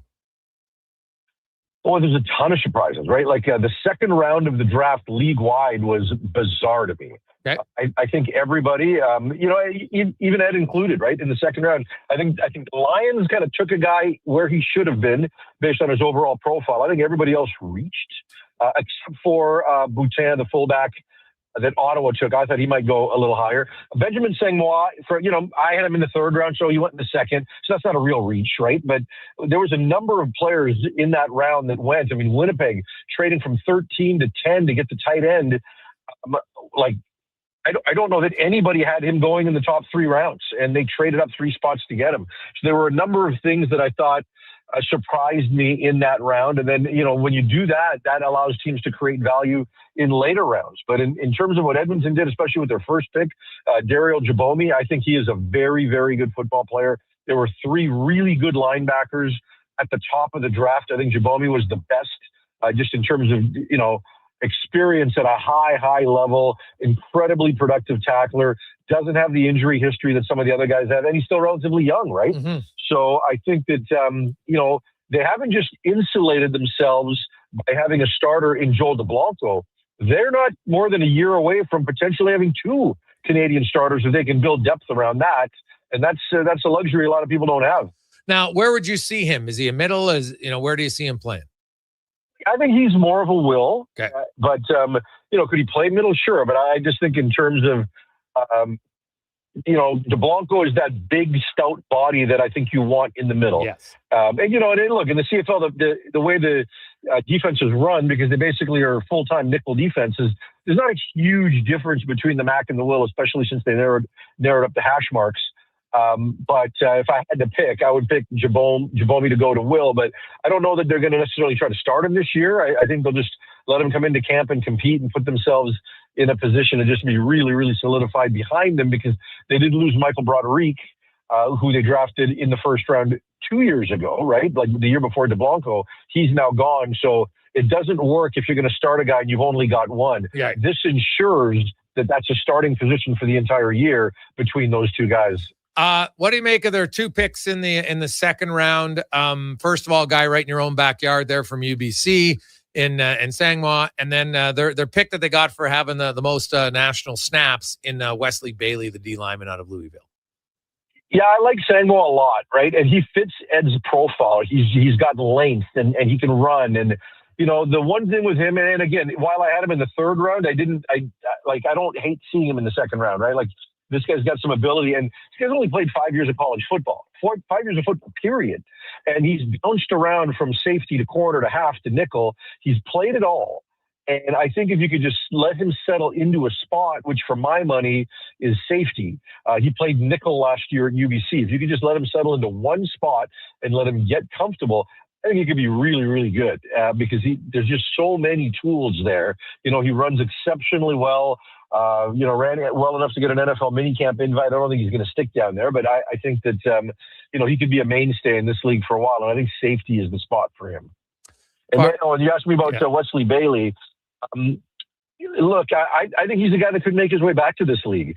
And, he was a guy I thought I didn't think he was going to get drafted, right? So he's in a decent position with the undrafted free agent deal, but I don't know that this is a guy that's going to hang around for, 3 and 4 years in the NFL. I think you could get him back at some point by the end of his second season down there. I think he'll get a full year down there, maybe a full year plus, but I don't know that they'd have to wait forever for him. I think he's a legitimate option to come back. Farhan Lalji joins us here on TSN. Late round picks, mid picks. Now Carter Kettle, the receiver out of U of A. There's a lot of people that are pretty high on him as somebody that could be an impact guy maybe in a few years. Obviously, there's a big step up from U Sport to the CFL. But what do you make of his chances as maybe being because Edmonton when they run 5-man receiver, a lot of times they have 2 Canadians. Yeah, no. I think he's a really good depth piece for them that I think could develop into more. He's going to have to get a little bit stronger to be able to play at that level, and I think that might take more than a year. But I think he's a legitimate candidate to make the roster now. He's very crafty. He's a really good route runner, and he's got a tremendous understanding of defenses. And I just think his football IQ is so high that some guys, when they get the bigger playbook going from U Sports to the CFL, they can't necessarily wrap their head around it, and it forces them to play slower. I don't think that's going to happen with Carter Kettle. And, total high character kid, good for a guy to be able to stay home, right, from Grand Prairie and being close by. I think there's a lot of there's a lot of ceiling there for him, right? And, I remember a story he told me that he had such a good relationship with Chris Morris. And in his second season, Chris Morris called him into his office and said, listen, because by game 3 of his true freshman year, he was starting. And Chris said to him in his second year, if you and I aren't having this conversation 3 years from now, you've done yourself a disservice because you've got the ability to play at that level. And Chris Morris saw it early. And Carter Kettle lived up to Chris Morris's words. Farhan, then they had a run of offensive linemen, between the 5th and the 7th round. Any of those 3 O-linemen that you necessarily like the best, between Spencer Walsh, and then they took Chris Pashula out of Calgary, as well as Matthew Lujan right here from the U of A. Yeah, and I think Walsh is probably the guy that I'm most interested in, right? He was one of the better linemen in the OUA this past year. And, he's a guy he's going to need to put on some weight, right? He's just under 300 pounds. He's probably about 15 pounds away from being a legitimate candidate. But, he's got some length, and I think his feet are better than the other two. So I think he's got a chance coming out of a really good program at Laurier, program that's had a ton of success and has managed to place guys at the next level. So I like what he can do. Look, when you're drafting old linemen that late, it's a real crapshoot, right? Mm-hmm. And there was that group of 3 guys that got taken high. Plus then you've got Henning that is the top U Sports guy. And even he's more of a projection than he is a guy that's ready today, but his footwork is just so special that, Toronto's going to have a guy there that could play tackle eventually. Walsh is going to be a bit of a project. He's going to take some time. But, I'll tell you this, in terms of late round picks for Edmonton, this kid, Aloha Latondras Regimbald, the quarterback, receiver, they're kind of listing him as a hybrid. This guy's awesome, right? Okay. And he's rushed for 2,500 yards for University of Montreal. And he's had a different offensive coordinator every year. And, everybody looks at him athletically and they think he is a real special athlete for U Sports. He's 6'3" and he's got arm talent, but he's got to still refine elements of the pass game in terms of his drop and his eyes and, his footwork and everything like that. And so I texted with that a little bit, and I think long term they deep down feel he's a receiver projection, but they're going to keep all things on the table. So I would expect him to go back to McGill this year. And he's got the same offensive coordinator for the first time in back-to-back seasons at any point in his career. So I think if there's ever an opportunity for him to thrive, at that position, this is the year. I'd love to see him get that shot. But if not, athletically, he's better than Brad Sinopoli, who was the last guy to make the projection. We saw this guy at the Combine in Edmonton last month, and they just said, you know what, go run some routes at receiver. He's like, okay. And he hadn't practiced it, and he went and looked like he'd been doing it his whole life, right? Okay. So he's got real speed, real size, real fluidity, and there is a place for this guy in a CFL field as a starter at some point, wherever it happens to be. One guy who you guys, TSN, lots of people had him ranked in the top 5. Albert Reese, the 4th, went 56th, last pick of the 6th round. Is it simple because they feel he's not coming? What happened? Yeah, no, that's why. Like when people really believe in a player's ability, he drops. You saw Keem Messidor, who was the number 1 ranked prospect in the CFL Scouting Bureau, and he didn't get drafted because he's not coming up here. And I think Albert Reese, he got traded. He got signed as an undrafted free agent. He didn't get drafted, but he had a really, really good senior season in the SEC. He was SEC Lineman of the Week once. He was named the most outstanding offensive lineman in the state of Mississippi. So that's the best O-lineman at Ole Miss and Mississippi State and the other schools in there combined. He got that. And then his testing numbers during his pro day were really, really good. So many people thought he was going to get a late round selection, and he got a meaningful signing bonus. I mean, he has got a big body. He can move. Arm length is really good. I think he's going to be down there for a while. I don't think we're going to see him up in this league anytime soon, which is why he dropped where he did. So now here we are. The draft is done. The CFL also came out with some announcements, Farhan. The season's going to start sooner next year in 2027. The Grey Cup will be on the 7th of November. Also going to have a change in the playoff format. What was your initial thoughts on that? I'm mixed, and I get what Stu Johnson is trying to do, because as you're in the process of creating a new television deal, you need to create some additional value, and value comes in the form of playoff games, right? I mean, yeah, you're going to get more games and everything like that, but playoff games matter more. If you wind up with a second broadcast partner, whether that's a regular station or a streamer or whatever it is, you need to be able to give them something without taking it away from TSN. You need to find more ways to put more money on the table. And so I understand why Stu did what he did. It's going to be weird from a football fan perspective. I wish they hadn't called it playoff games, but I get why they did. If they could have found a way to kind of call it a play-in round or a seeding round or something. But I think as football fans, we are always accustomed to sudden death in the playoffs. So for me, I don't care about 8 of 9 teams getting in. That's neither here nor there for me. It's more a case of having a playoff game that isn't really an elimination game. It's a seeding game.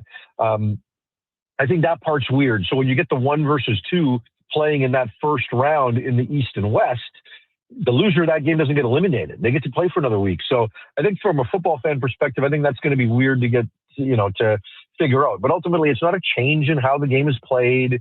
So don't everybody get offended if you're a traditionalist. Still going to look like regular Canadian football, or what that's going to look like in 2027.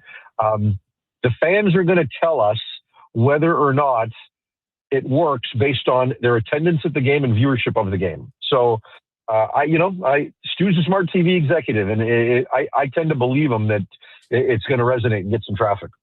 Okay. I don't mind it. I actually see, I know a lot of people like, oh, you expanded. I said, hey, but I've got the 2 top teams playing more playoff games. And it's kind of like the page system in curling. I understand it, 1 versus 2, and then you get to move on. And, it's a unique thing, but unique's okay. Just because it's different doesn't mean it's bad. And well, yeah. And I just say there's no sacred cows. No. You should be able to tinker and experiment and try. And you're right. Like, I view it like the NBA play-in round, right? Where, 7 plays 8 and 9 plays 10. And you can say 9 and 10 got into the playoffs, but they might only have gotten 1 game out of that deal. But so there is some incentive and some value, but like, I kind of view it like that. And just because I'm not a curling guy, but everybody tells me it's the same as the page system in curling too. So like, yeah, like, why not? Try it. That's something they could actually walk back if they wanted. Yeah. Yeah, exactly. It's not, oh my God, this is now it's locked in forever. Teams have changed playoff formats over the orders, the NHL, the orders. The NHL's changed a lot from, they had 1 versus 16 for a very short period of time. Then they went to divisions, and then eventually they went to 3 divisions, and it was 1 versus 8. And then they went to 1 versus, to 2 divisions. It's changed a lot. It doesn't, I get that it's being best of 7s, but they used to have best of 5s and they had best of 3s. Things change over time. So I don't mind the CFL. You get a few more playoff games. People have been clamoring to start the season earlier for a long time. Now they'll get their wish, and I like that too. Yeah, and for me, to be truthful, I want it ending earlier, but unfortunately, that means it's got to start earlier. I'm not dying about May 21st, but again, if that's what it takes to get us to a November 7th end, that's okay. And the only reason I don't like May 21st is just because it becomes really difficult in and around the draft, right? Because now the draft is going to have to be before the NFL draft, which makes it even more unpredictable. And then you got to get those guys in. And if they're going to rookie camps and stuff, you might lose guys in training camps. So those are small things. But overall, I like the direction of it. And if we can get to 10 teams, you can have a little bit of a later start and still have your early finish, right? Because you can compress it. So hopefully that's the next thing, because Stu definitely needs a win. So hopefully he's going to be able to next year come to us and say we finally got that 10th team. Yeah. And I'll say that I wouldn't be shocked if the CFL expands to the United States again. I'm just going to say that right now. I've been looking at a lot of different business models. I think it's very possible. I would be shocked, but you know what? If it happened, I wouldn't be offended. And not that I'm looking for it. I just, like we've talked about earlier in this show, tinker, try. Everything's going to be okay. Yeah. Awesome, Farhan. Great stuff, buddy. Have a good day. Take care, my friend. That's Farhan Lalji from TSN. We'll come back with 5 questions on the Gregor Show, presented by PlayAlberta.ca. Wow. Get ready for a silly hockey fans. Your partner in power just skated onto the ice. EWEL.ca, the new e-commerce website for electrical wholesalers Edmonton, is ready for the power play 24/7, 365. UL skates to where the puck will be in 5 years. Now that's forward thinking. Killer selection, slamming products from the best brands, and legendary service. Don't sit on the bench. Get your account today at EWEL.ca and win that project. Plug into your partner in power. Get an EWEL.ca account today. At GS Construction, we're multitaskers. We've got lots of projects going on all around Edmonton and area. Different teams across the city working towards the same outcome. Installing today what will serve generations to come. It's a rewarding career and the work never stops. That's why GS Construction is always on the lookout for great people to join us. Right now, we're looking for experienced topmen, pipe layers, operators, and surveyors. So if you want to feel valued, empowered, and engaged in your work, visit gsconstruction.ca today. For over 50 years, The Brick has been proudly serving Canada. They love to save you more on everything you need for your home. Save up to 60% off made-in-Canada sofas when you buy the matching love seat or chair. Find patio sets starting at just $99 and save up to 40% off mattresses. Plus, take 5 years to pay with 0% interest on furniture and mattresses. Taxes and fees due at purchase, OAC. Visit a Brick near you for details and exclusions. The Brick, saving you more. Everything is going to be okay. Any business, regardless of size, can stumble occasionally. I'm Dan McDicken, a licensed insolvency trustee with Faber. If your business is facing financial challenges, our team of chartered insolvency and restructuring professionals have corporate debt recovery solutions that work. Schedule your free Faber Focus session at faber.ca today. Chances of a positive outcome increase if you engage Faber sooner rather than later. Hey there, I'm in the Fountain Tire sidecar, making a list of the things I'm doing this spring. 1. Saving you money, with up to 20% off select tires until June 13th. 2. Water skiing, tricky in a sidecar, but fun. And 3. Saving you more money, with mail-in rebates of up to $100 off a set of 4 select tires and $50 off a $150 service with the purchase of 4 select tires. Oh, that's 4 things. Oh well, restrictions apply. Book online at fountaintire.com. Fountain Tire. We're on this road together, Canada. All this month, you can get in the swing of spring with Pot for Dough at Nisku Ford. Shop amazing deals on their entire in-stock inventory of cars, trucks, and SUVs. You're sure to find the perfect ride. Then, with every vehicle purchase, you'll get your turn to Pot for Dough.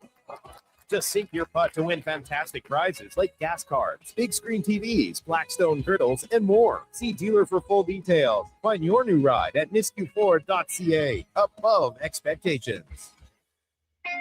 If you're passionate about golf, you probably already know, and you've been waiting. The Quarry is now open, and all 27 holes are in great shape. Book now, get geared up at the Pro Shop, and start swinging at the Quarry. Don't forget about the Granite Grill Restaurant, an unforgettable top-tier venue to host all your events. For rental details or to book your tee time, contact the Quarry today. Edmonton's most popular golf and event venue. Call 477-THE-Q and visit thequarryedmonton.com.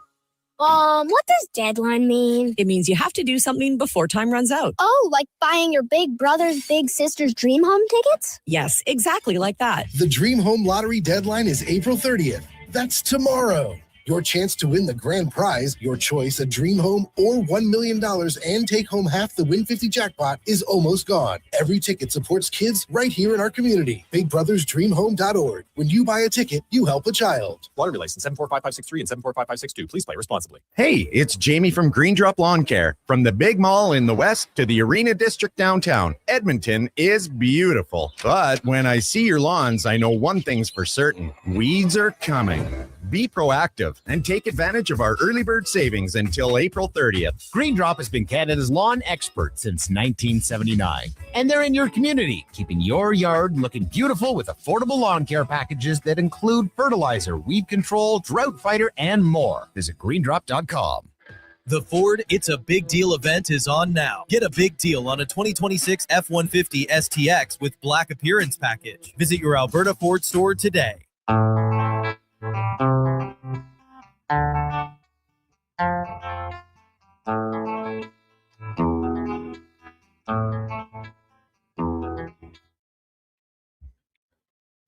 Portions of this hour brought to you by Crystal Glass, your clear choice for residential windows, locally manufactured and installed. Crystal Glass provides a beautiful product and incredible customer services for all of your residential needs. Call 310 Glass or visit crystalglass.ca for a quote. The Jason Gregor Show, the best of Edmonton sports talk and beyond. This is Sports 1440. Presented by PlayAlberta.ca, Alberta's only regulated online gambling website.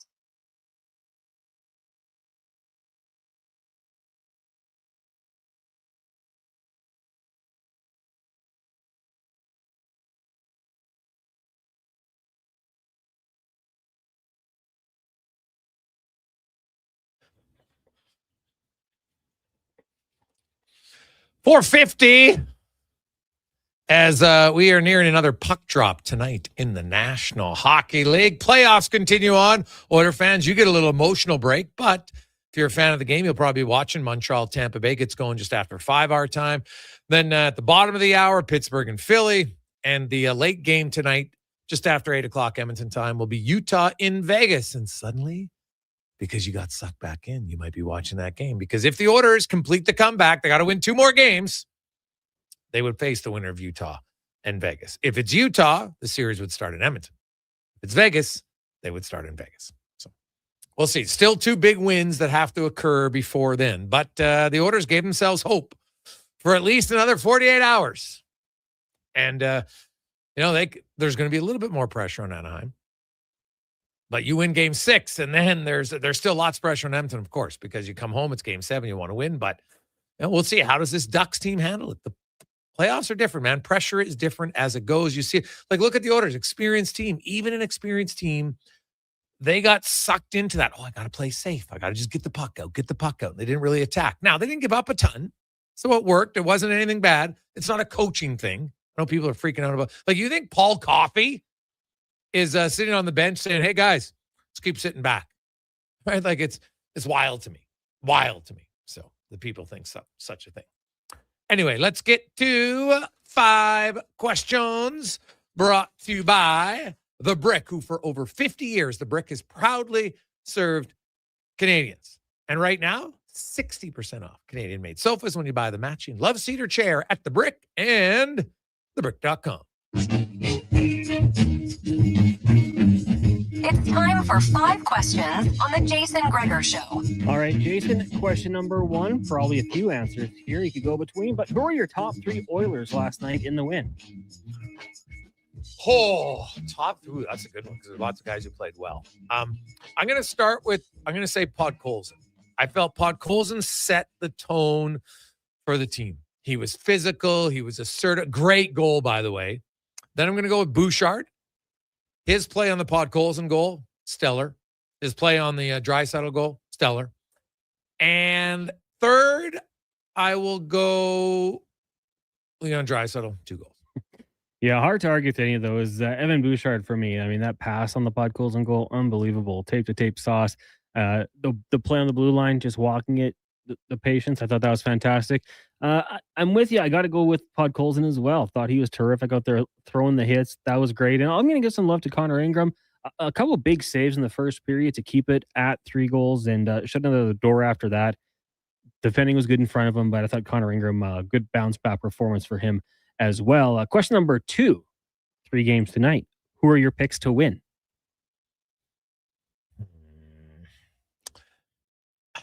Man, it's a flip 'em, but I guess I'll say Tampa at home. I picked Philly to win the series, and I think if they lose tonight, then they'll lose. So I'll take Philly at home. And actually, you know what? Con's really boring. I'm going to go with all the home teams. Vegas, too. Boring, brutal. Yeah, I'm going to go with the Lightning to win at home. Give me the Penguins for the storyline. I think that would be amazing if they were able to come back in this one. And give me the Mammoth. I think it's going to be tough, obviously. And man, I think they spoiled a really big opportunity in game 4 to let Vegas creep back into that one. But give me the Mammoth on the road to get the job done. Question number 3 for you. Raps and Cavs, now best of 3. What do you think happens? Well, the Toronto has lost 9 straight games in Cleveland in the playoffs. So not great. They didn't look good in their first 2 games. I don't know. I think it goes 7. I think it's a homer series. I hope I'm wrong, but that's what I think. Yeah, unfortunately, when they were down 0-2, I said they were done. So I'm going to roll with it and just say it continues. As we said, homer series. If it comes down to it, Cleveland takes game 7 back at home. Hope I'm wrong, but I can't go back on what I said. So I'm going to roll with it, and the Cavaliers are going to get it done. I'll say in 7 for fun. Question number 4 for you. You got the extended CFL playoffs. 8 teams. A few people, other than just Farhan, don't love the wordage of it. But who do you think will be the lone non-playoff team? Oh, God. That is... I can confidently say it won't be the Elks. I think the Elks, even if under the old 6-team format, would have got in. I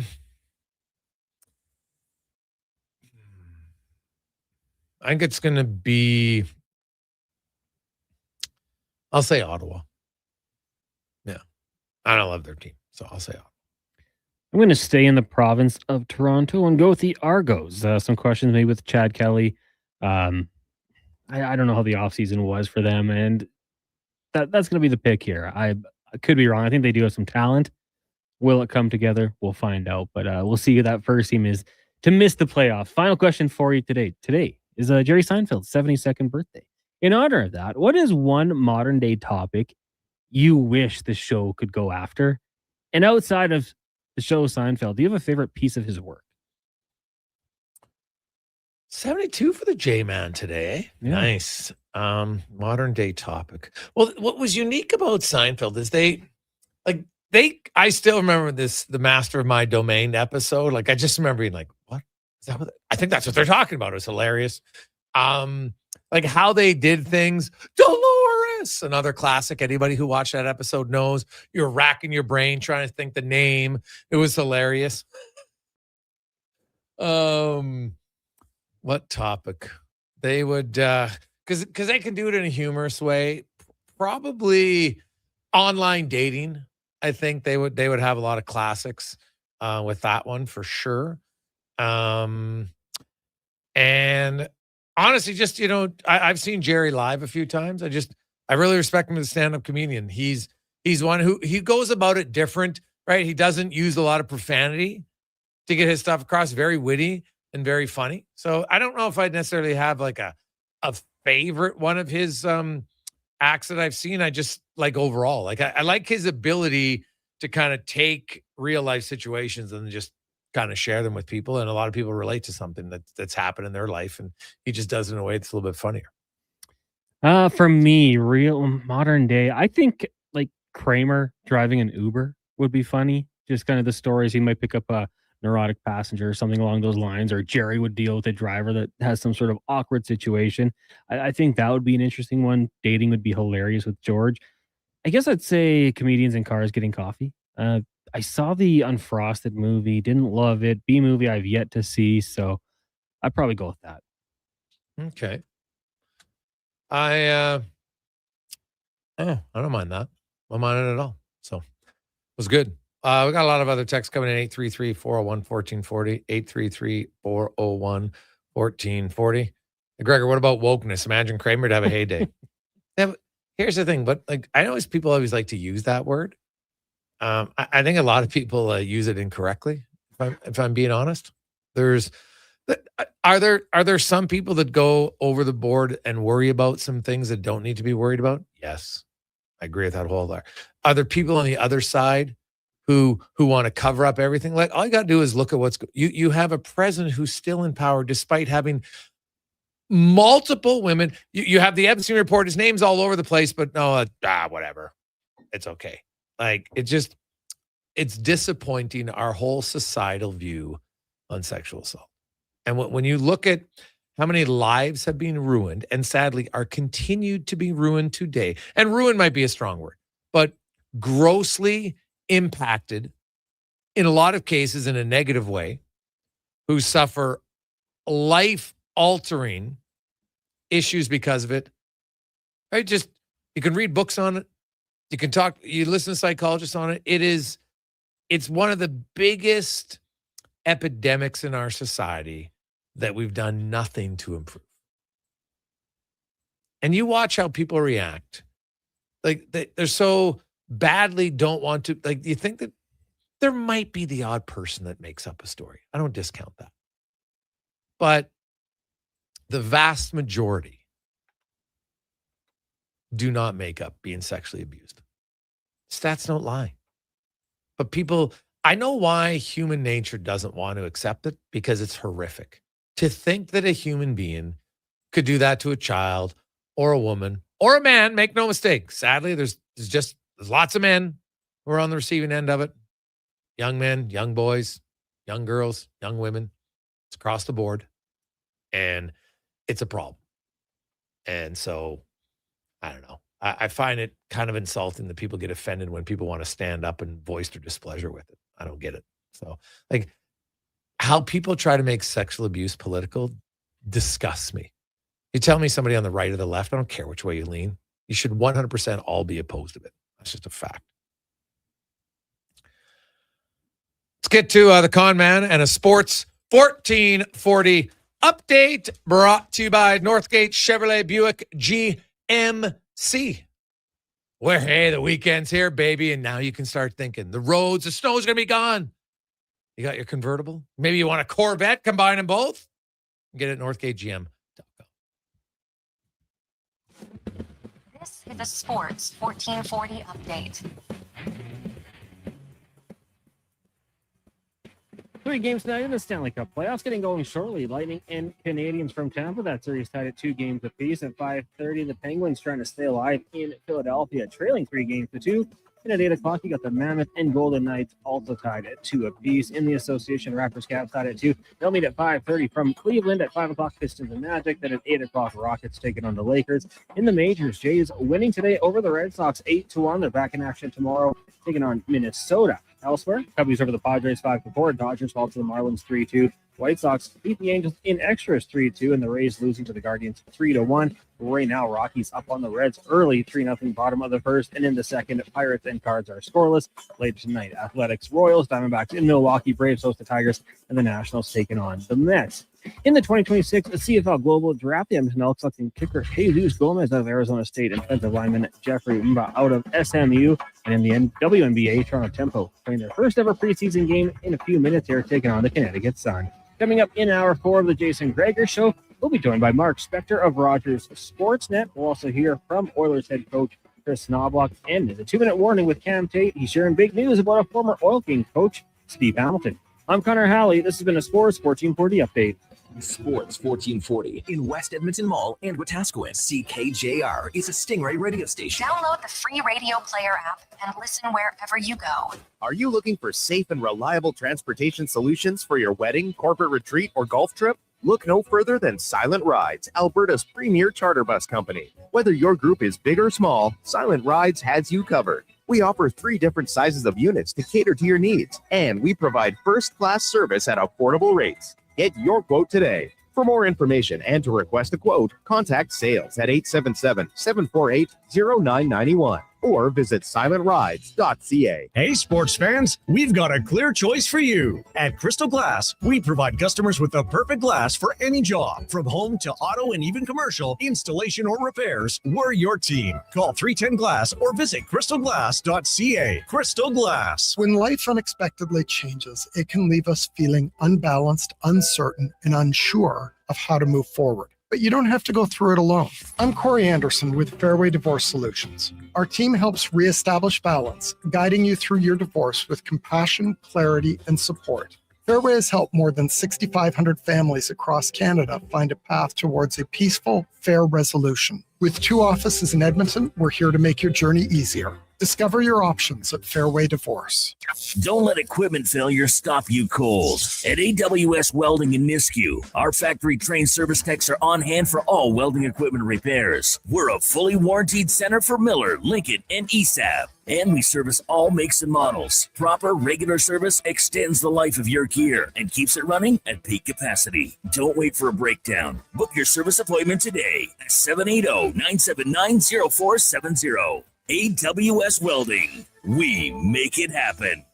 Nothing beats getting a deal at McDonald's. Why? Because you get a deal now. And a deal later. Redeem an offer from the latest mailer or the McDonald's app and dig into instant savings. Plus, you earn points towards free McDonald's. Now that's what I call a double whammy of deals. Why does that keep happening? Deals sent right to your door.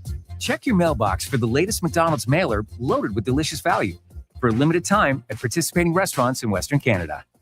It's the EV for City Wildlife, the all-new, all-electric 2026 Subaru Uncharted. Quick charging with get-up-and-go performance. And best of all, so much fun. So test drive the all-new, all-electric 2026 Uncharted today and discover why it's definitely the Subaru for you. The EV for City Wildlife. To learn more about this very exciting arrival and all things Subaru, start here. Subaru.ca. Welcome to Uncommon. Welcome to Subaru. Local links to homes and businesses across the province. Alberta's rural natural gas utilities are here to fuel life affordably, reliably, and safely. We're members of the Federation of Alberta Gas Co-ops, providing natural gas to keep our rural neighborhoods warm and connected every day. It's local, dependable, and it's ours. To learn more about the Federation of Buck, how are you? Gas Jason Gregor. Co-ops and our members, and Sports, how sports. natural gas fuels your community, visit fedgas.com. Alberta's Energy. Game on.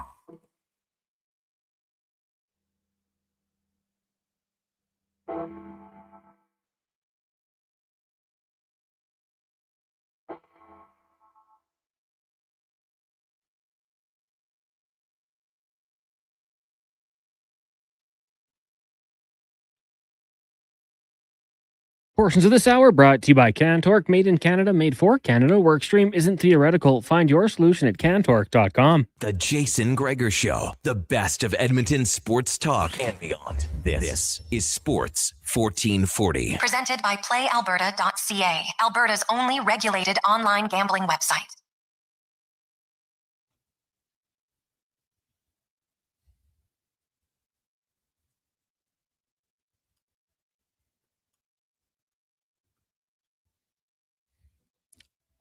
Just after 5 o'clock.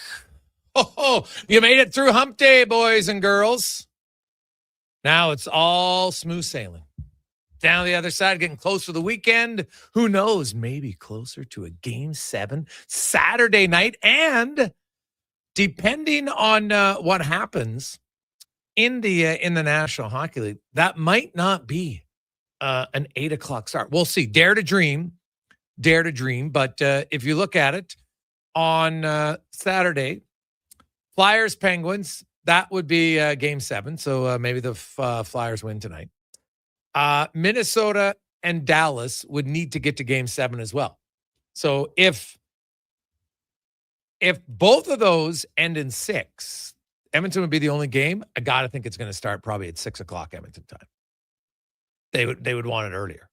Maybe even 5. It's a Saturday. Oh, could you imagine? 5 o'clock start on a Saturday? I don't know. That might be a bit early, but if it's the only game of the day, I don't see why they'd wait to start at puck drop at 8 o'clock, right? Like TV is just going to say no. And I think most fans would be in agreement with that. So we'll see. Now, selfishly, imagine a triple header of Game 7s on Saturday. Oh, that would be awesome. So that would mean a Pittsburgh win tonight and a Dallas and Edmonton win tomorrow. And we could have triple header Saturday. Wouldn't that be fun? Nice. Gregor Show is always brought to you by PlayAlberta.ca, where the OG Lotto 649 tonight, $36 million up for grabs at PlayAlberta.ca. Alberta's only regulated online gambling website where 100% of the revenue stays right here in the province at PlayAlberta.ca.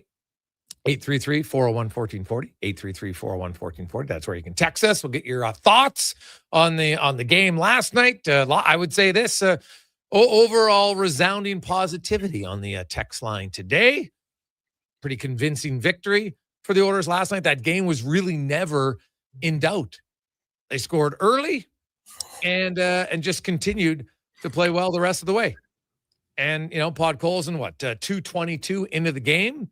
So Edmonton led for 57 minutes and 38 seconds. So that's 2 consecutive games that Anaheim has not led at any moment. I know they won in overtime, but they're playing catch up that whole game. So, Edmonton, hey, you got to do it for 2 more games. That's the problem when you dig yourself in a hole. That one good game, all that gives you is another life. So, but they should have some confidence and maybe for the first time, a little pressure on Anaheim. Home in Game 6. We'll see how they respond to that. As we get to not 5 questions. We get to the Spec Report brought to you by G Construction, your underground infrastructure specialists. Top men, operators, pipe layers, that's you. Or you're just looking to get in an entry level, they're hiring. Go to gsconstruction.ca/careers. Mark Spector from Rogers Sportsnet joins us from Anaheim. Spec, how you doing? All those voices, it's every year it's the same thing. Down the stretch, everyone's grousing. A bunch of people are complaining about the playoff format and, this is no good. And, there's 2 good teams playing each other here and blah, blah, blah. And then the playoffs start and the first round is so awesome. that you don't hear any of those voices again for the rest of the playoffs, because the first round's the best round every year. I don't know why the NHL would change their first round a single bit, because once again, for the 50th year in a row, it's great. Is that not correct? Oh, yeah, I never have a problem with the first round. I've actually thought, the last year, some of the second and third round playoffs have been pretty stellar too. So it's sure. Playoffs are awesome, man. Oh God, yeah. The first round's killer. Let's just get out of the way and let them unfold. They're great. Yeah. So I look at the game last night, Spec, and the Oilers. Hey, Podkolzin, to me, hey, you need somebody to set the tone, and he did. He was physical. He was great on the forecheck, and an unbelievable shot on a ridiculous play by Bouchard to turn a 1-on-3 into an elite scoring chance. Bouchard was great, but Podkolzin, to me, he set the table for the whole night. Yeah, you know what's amazing? I don't get how it's such the Oilers' good fortune. How did Rick Tocchet not see a good player in Vasily Podkolzin in Vancouver? Doesn't he do all the stuff Rick Tocchet used to do? He fights, he hits, he scores, right? He skates around, he's big and strong, and he mows down everybody in his way. I don't think he'll be quite as good as the Rocket was, but he's a reasonable facsimile. And Tocchet was his coach in Vancouver, and man, those two never saw eye to eye, and Tocchet never saw a player in this guy, and that is amazing. And it's totally to the Oilers' good fortune, because this guy, he's a stud, man. He set the tone last night. We've never seen him be this confident. He just leads by example now. I don't know to tell you if he'll ever be how would I say, vocally, I don't know if he'll ever be a big part of anyone's leadership group, but all you just do is watch him play. He just leads you by the way he plays, doesn't he? Yeah, and not everybody has to be the vocal guy to be a good leader, right? Lots of guys will talk about, hey, you lead by example and just how hard you play. And, it starts, Ingram talks about, hey, man, no one shoots more pucks than me. He's always the first guy out on the ice. And that's noticeable. Leon Draisaitl and Connor McDavid aren't guys who just, haphazardly throw out compliments about other players. And multiple times they have talked openly about Podkolzin and just, his work ethic and because, hey, those two work really hard. You don't become the best by not having a good work ethic. And when they notice someone else's work ethic, that's when it's pretty good. I think, Podkolzin, I won't be shocked if he becomes a 30-goal scorer in the future. Honestly, I won't. I just think his desire and will to work that hard. And hey, like he said, he goes, hey, it helps playing. He's a little self-deprecating, even a guy like me can score. And I'm like, well, I look at his shot. There's not many guys who could. That wasn't just a lucky shot, man. You take that puck, a quick motion, boom. He's a top 10 pick, for goodness sakes. He has some skill. There's no doubt, but he adds a unique element because he's physical. He'll fight. And I loved his response about when someone, I think it was Mattson, asked him, you took that fight late in the game. He says, hey, the game wasn't going the way we wanted. There's different ways to try to send a message. And I felt like at that point, I needed to do it, right? And he fought a guy who's fought way more than him, and no surprise, Podkolzin did well again. Yeah, it's I don't know. It's a product of and a building block for a really strong culture, right? You bring this guy in, you get him sitting around and playing and sitting next to or near and playing with Draisaitl. And he needs to up his game to keep that spot and to earn that place and to earn the respect of great players. And he's done that. And now a younger guy like Matt Savoy looks over, and he's new around here relatively. And he says, or maybe an Ike Howard, and he goes, wow, look at how that Podkolzin guy's, look at how he's earned the respect of those great players. And look at how he's getting ice time in big games. And that's the path, right? Right in front of me. It's right there in front of my eyes. That's the path to being a good NHL player as a young guy. So now they see that and they go forward, and it's encouraged by the old guys and it's shown by other guys. And this is a sort of an offshoot of having an excellent culture. And that's now what the Oilers have had for some time. And we say this all the time, Jay. Guys say, culture, blah, blah, blah. And I say, no, right? No. Culture is important.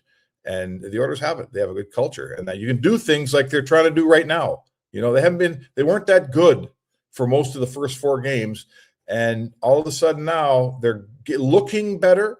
And this is the big test. You plant that seed of doubt. If you can sneak out Anaheim with a win, and it won't be easy, but you get this thing home, and all of a sudden you're going good, and the other team's starting to wonder. And that's what none of us put this past Edmonton, do we? They could absolutely win that game 6 and bring it home to Edmonton. Oh, yeah, no doubt in my mind they could. Now we'll see. Joe Quenneville, really for the first time in the series, wasn't happy with his team in game 1 when they lost. He thought they played well. He didn't like it. Dostal, the second goal definitely was a little bit of a gift where he has all the time. Edmonton wasn't even forechecking him that hard, and then he just throws it away. Nugent Hopkins makes a quick play. Hyman redirects it. Boom. It's 2-0. And then Draisaitl makes it 3-0. So they pull the goalie 10 minutes in. It's probably more of a mercy pull than anything else for him. He was not very good. Yeah. Edmonton did sit back. Now, it didn't cost them, right? They didn't give up a 5-on-5 goal in the game, and everybody's freaking out. Oh, they always sit back. I don't really buy that they do. And, Knobloch even said, hey, man, we sat back too much. You're not coached that way. But, to me, that's the one thing that in the next game I look forward to say, okay, and it's natural. Mike Rupp explained kind of what goes through your mind as a player when you have a lead. He goes, I was a forechecker. That was my bread and butter. And even I would forecheck, but not with the same ferocity when I had a lead, because I'm like, well, I don't want to get caught deep, which is really stupid. But he goes, it's hard to change that mindset in a player. So I thought Edmonton, even though they sat back very, very smartly, because they didn't give up lots while they were sitting back, right? They didn't give up those glaring slot shot chances. Yeah, and what they did, Ingram saved. I thought there was about 5 saves in that game that were, some of them were obvious to everybody in the building. Carlson coming in on his partial breakaway. I mean, you could see what a great save he made there. There was just a couple of, I'd say there was 5, maybe 6 opportunities that Anaheim had that didn't go in, and they were good opportunities. And the goalie came up big. And you know what? They weren't rebounds, and they weren't backdoor tap-ins, right? Mm-hmm. They were shots from a really good area. Evan gave some stuff up, and Anaheim earned it. But Ingram stood up and gave you the save you need. And instead of it ever starting to slip, and instead of Anaheim feeling like, hey, man, we got something here, they never got it. They never got that sniff, because Ingram made the saves he had to make. And the Oilers, even though, let's face it, the other team's trying too. And this team's got a mountain of talent at Anaheim. They're going to get not just looks, they're going to get good looks on you. It's just going to happen. Right? But they weren't impossible looks. They weren't I'm thinking of that important third goal that VL scored, where it hits Wallman, falls right at the feet of VL, and the goalie's out of position, Jari, and it's in your net, and Jari barely has a chance. So anyway, my point is this is what it looks like when you get proper goaltending. As long as you give him a 20% chance of making a save, Ingram made that save in game 5. And that's the kind of goaltending it takes to win. You can't have less than that, or you blow those games. Mark Spector's with us. And his answer to the question about Tristan Jarry starting in game 4 is really good. Caught my attention, because he said, you know what? A, I liked it. Jarry played well. But B, he goes, you know what? A mental, physical break was good for me. And so, because you looked at it, he started 8 of the final 10, and then he started the first 3. So that's 11 of 13. Connor Ingram is not an 11 of 13 goalie, year after year at different times. So when I look at the Edmonton Oilers, so now let's say they win this series, he's going to play game 5, 6, and 7. I don't see any other reason for that. So then you get into the Vegas or Utah series. I don't think Spec, it would be the end of the world. Tristan Jarry gave the Oilers a legit chance to win game 4. There was no issue with how he played. I wouldn't have a problem if it's 4 or 5 starts, Jarry plays another game. That's what wins in the regular season for teams. They don't like to do. And Connor Ingram isn't Vasilevsky. He isn't Hellebuck. He's just not those guys. And that's not a knock. It doesn't mean he isn't good, but it's a mental and physical wear on goalies, especially in the postseason. So I would hope that if the Oilers go far, they don't expect to just ride Connor Ingram the rest of the playoffs. Well, this is not an old conversation, but I've talked about this with you and others. It never makes sense to me. 50-50 teams in the regular season turn into 100% teams in the playoffs when it comes to using a goalie. And I never understand it. You keep your lines the same. You use your defensemen the same. You don't all of a sudden use Emberson 25 minutes in the playoffs when you use them 11 all year in the regular season. Mm-hmm. But they do. Teams do that. You got to look yourself in the mirror and know who you are. And Edmonton is. They don't have a legit number one like a Vasilevsky or Sorokin. You know, they got a 1 and a 1A. And then when the playoffs come, you're absolutely right. They go ahead. They did this with Skinner too. You know, and it's not just Edmonton. Every team does it. It's this ingrained hockey philosophy that you ride one goalie in the playoffs no matter what. And as our environment for goaltending changes in the regular season, it hasn't changed in the playoffs, Jay. We haven't adjusted. And you're totally dead, absolutely right. If the Oilers were to be able to advance here, you should get ahead of it. And you should give Jari a game 1 start or a game 2 start. And you know, realize what you have. You don't have Hellebuck. You got a couple of guys that have to share the load. So get smart about this and plan it out and share it properly. Mm-hmm. Yeah, like it's not, to me, it's not a negative. I don't see it as a negative in any stretch of the imagination. So that doesn't mean he's playing. The game Jari, sorry, Jay, the game Jari gave you the other day, you can win with that game. He gave you a really good game. Yeah. You know, and if he played a little more, he'd probably be better. And the other guy, if he played a little less, he'd probably be better too. Yeah. No, that is that's valid for sure. Chris Knobloch, he switched up his lines. He put McDavid with Draisaitl, and it worked because the Nugent-Hopkins line was great. Nugent-Hopkins, Hyman, Podkolzin were exceptional for Edmonton, and they needed that from them. Podkolzin scores, Hyman scores, Nugent-Hopkins gets some assists. Huge. The power play gets going. So you had lots of things going for your team. You go into Anaheim now. Do you keep Draisaitl and McDavid together? Yeah, I think you do. As the game started last night, I heard a voice down to my left grousing about how you could break up your best line the way they did. I'm not sure who it was, but it was a guy from the radio station that doesn't have any hair. Mm-hmm. I agree. Well, I didn't know that Podkolzin was that good of carrying another line. Honestly, what I thought they were just going to stick with it for 5 minutes. And I thought, Gregor, take a break. They're going to put them right back together. Like, for instance, why do they spend the whole day, the morning skate and the warm-up, with mixed up defensive pairings? And then when the game started, they went right back to the normal defensive pairings. Well, he kind of explained that, though, right? He kind of explained that. He said, first of all, the morning skate, you get nothing out of it. It's not like, hey, we can get some chemistry. And he said, and he did it. If you look, Wallman played almost 3 minutes with Bouchard, right? He played it because of putting Emerson on the penalty kill. They were switching up their D pairs in the penalty kill, which meant shifts after were going to be switched up. And so he basically outlined why they did it. And to me, it made a lot of sense. I guess. I don't know. I always feel like there's this unnecessary subterfuge, because in the end, they for the most part, they all played the way they always played. Bouchard played with Ekholm, and Connor Murphy played with Nurse the way they have. But anyhow, I think what made that whole thing work, and we're back to Podkolzin. Like, Podkolzin stirred the drink on that second line, man. That's the best Nugent-Hopkins has looked, in a long time in that game. And Hyman gets an important goal. And I thought I don't know what's going on with Hyman. Like, here's a guy that when he left the playoffs last year, he led the entire league in hits. Right now, he's 7th on the Oilers in hits. So, that to me tells you that there's something that's happening with Hyman health-wise, that he can't be the player he wants to be, for sure.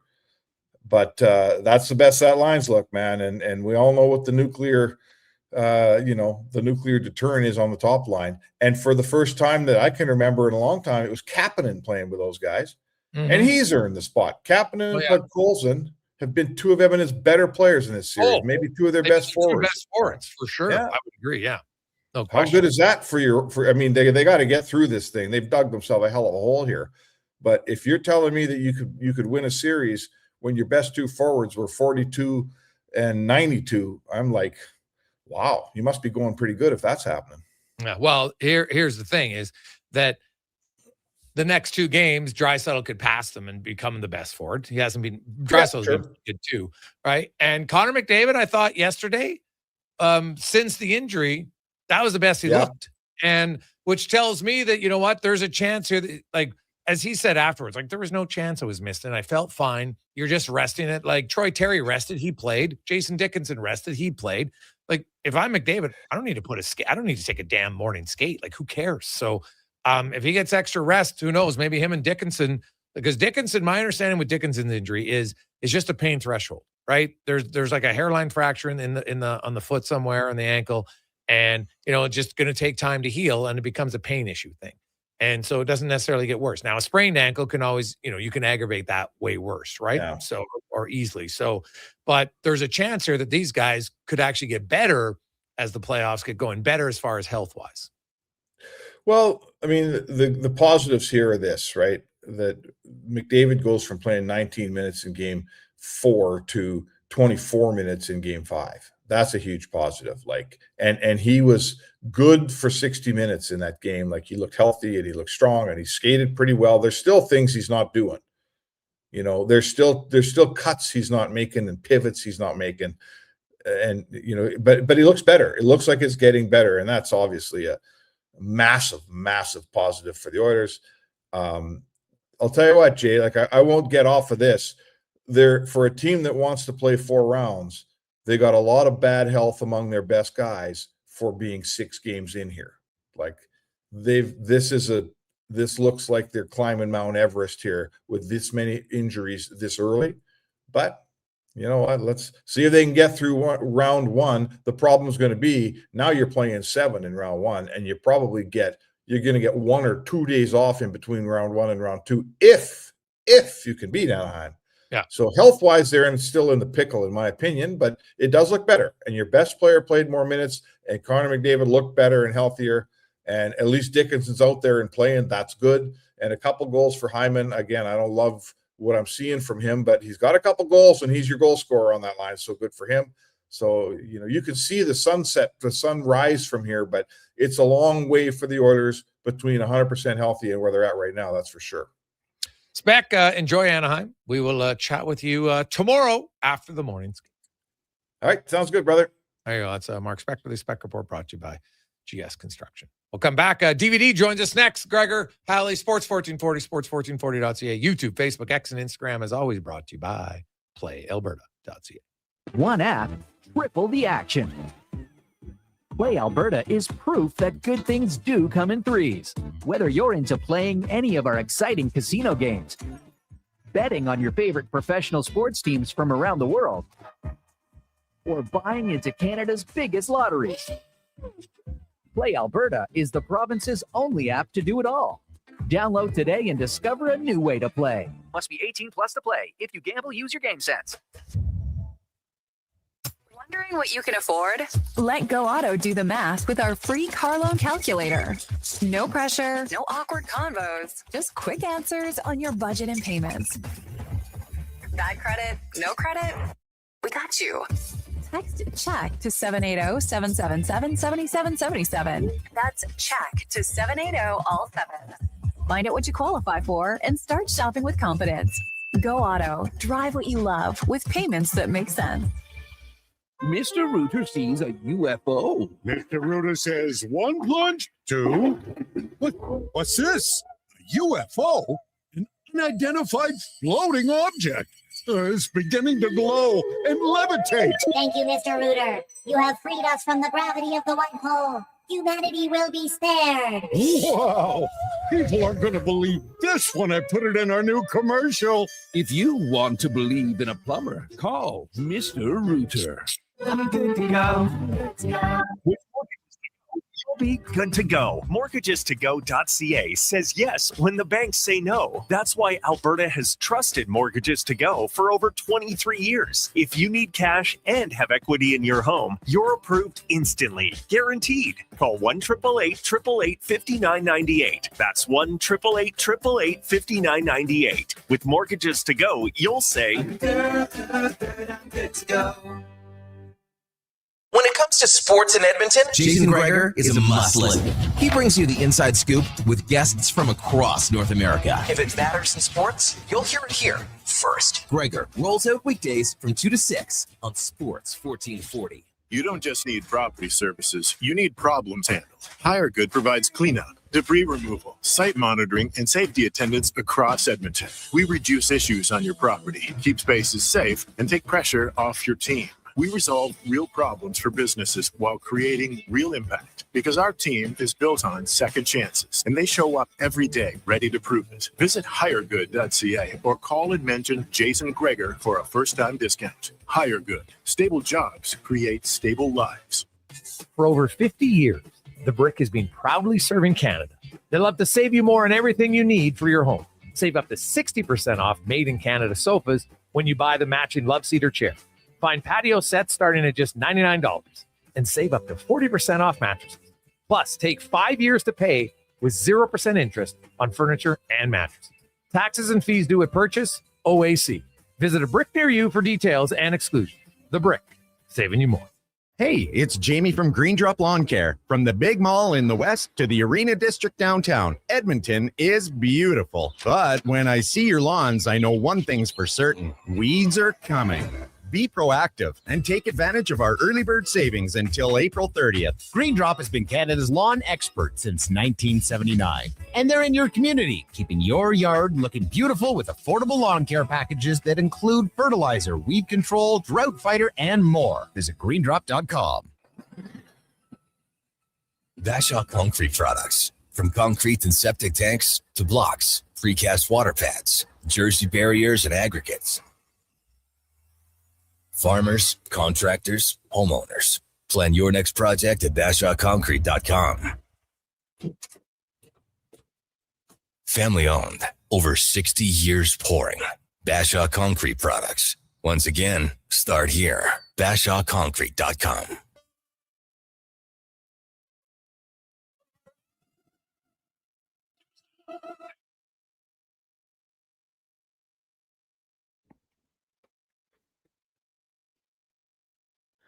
Portions of this hour brought to you by Mortgages to Go. Need cash and have equity in your home? Mortgages to Go has you covered. When the bank says no, they say yes. They've been doing it in Alberta for over 23 years. Call 1-888-888-5998 or visit mortgagestogo.ca.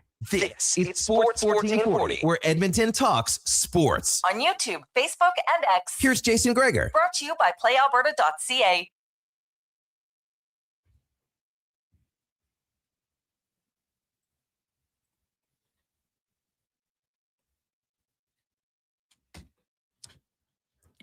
.533, man, it's wild. The Tampa Bay Lightning just keep taking penalties. They took a double minor on, and, you know, Rupper talked about it earlier, just so many high stick calls, high sticks all over the place in the NHL playoffs this year. And, man, Tampa Bay for a veteran team has not been overly disciplined. But they killed that one off. Were able to kill it off. And then Bjorkstrand rung one off the bar. Otherwise, this game would be tied. But, man, if they keep giving Montreal that many chances, I think could be good night Irene by them. Like, you know, you look at Edmonton, their penalty kill is absolutely awful, but at least they're not taking many penalties. That's their only saving grace. Otherwise, the series would probably be over because you just can't keep gifting them. So, you know, you look last night, they didn't take many penalties, but still give up a power play goal. Like they almost have to, you know, hope that they can only give up one and play ultra disciplined. So you have to be very, very careful if you're the Edmonton Oilers tomorrow night in Anaheim. Now, let's hear from the head coach of the Edmonton Oilers, Chris Knobloch, on you know, a few of his reasons, his thoughts on everything, and number one, just on you know, why he was so confident in the Nugent Hopkins line that he was able to load up the Draisaitl McDavid combination. I've always felt that we'll go start with the second line. Nugent Highs have always played really well together. And, you know, go back to playoffs or just anybody I think there's a lot of chemistry with those two. And whatever line Pod Colson's on, he usually elevates it, whether it's a checking line, scoring a line. It's usually if he's on it, he helps it. So, you know, I was very confident with those three. McDavid and Draisaitl have always been good. This year, they took a little slip. Have not been outscoring like they usually have. Just a lot of maybe luck or just things not going their way, whatever it is, that they just haven't been able to outscore, but there's definitely some chemistry.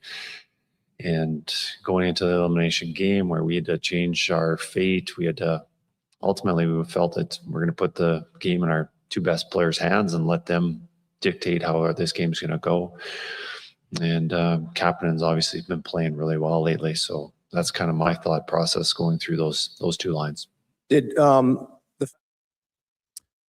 what about the going back to Anaheim now? Like the differences, how you approach it, any advantages you feel as a coach heading into Anaheim for Game 6?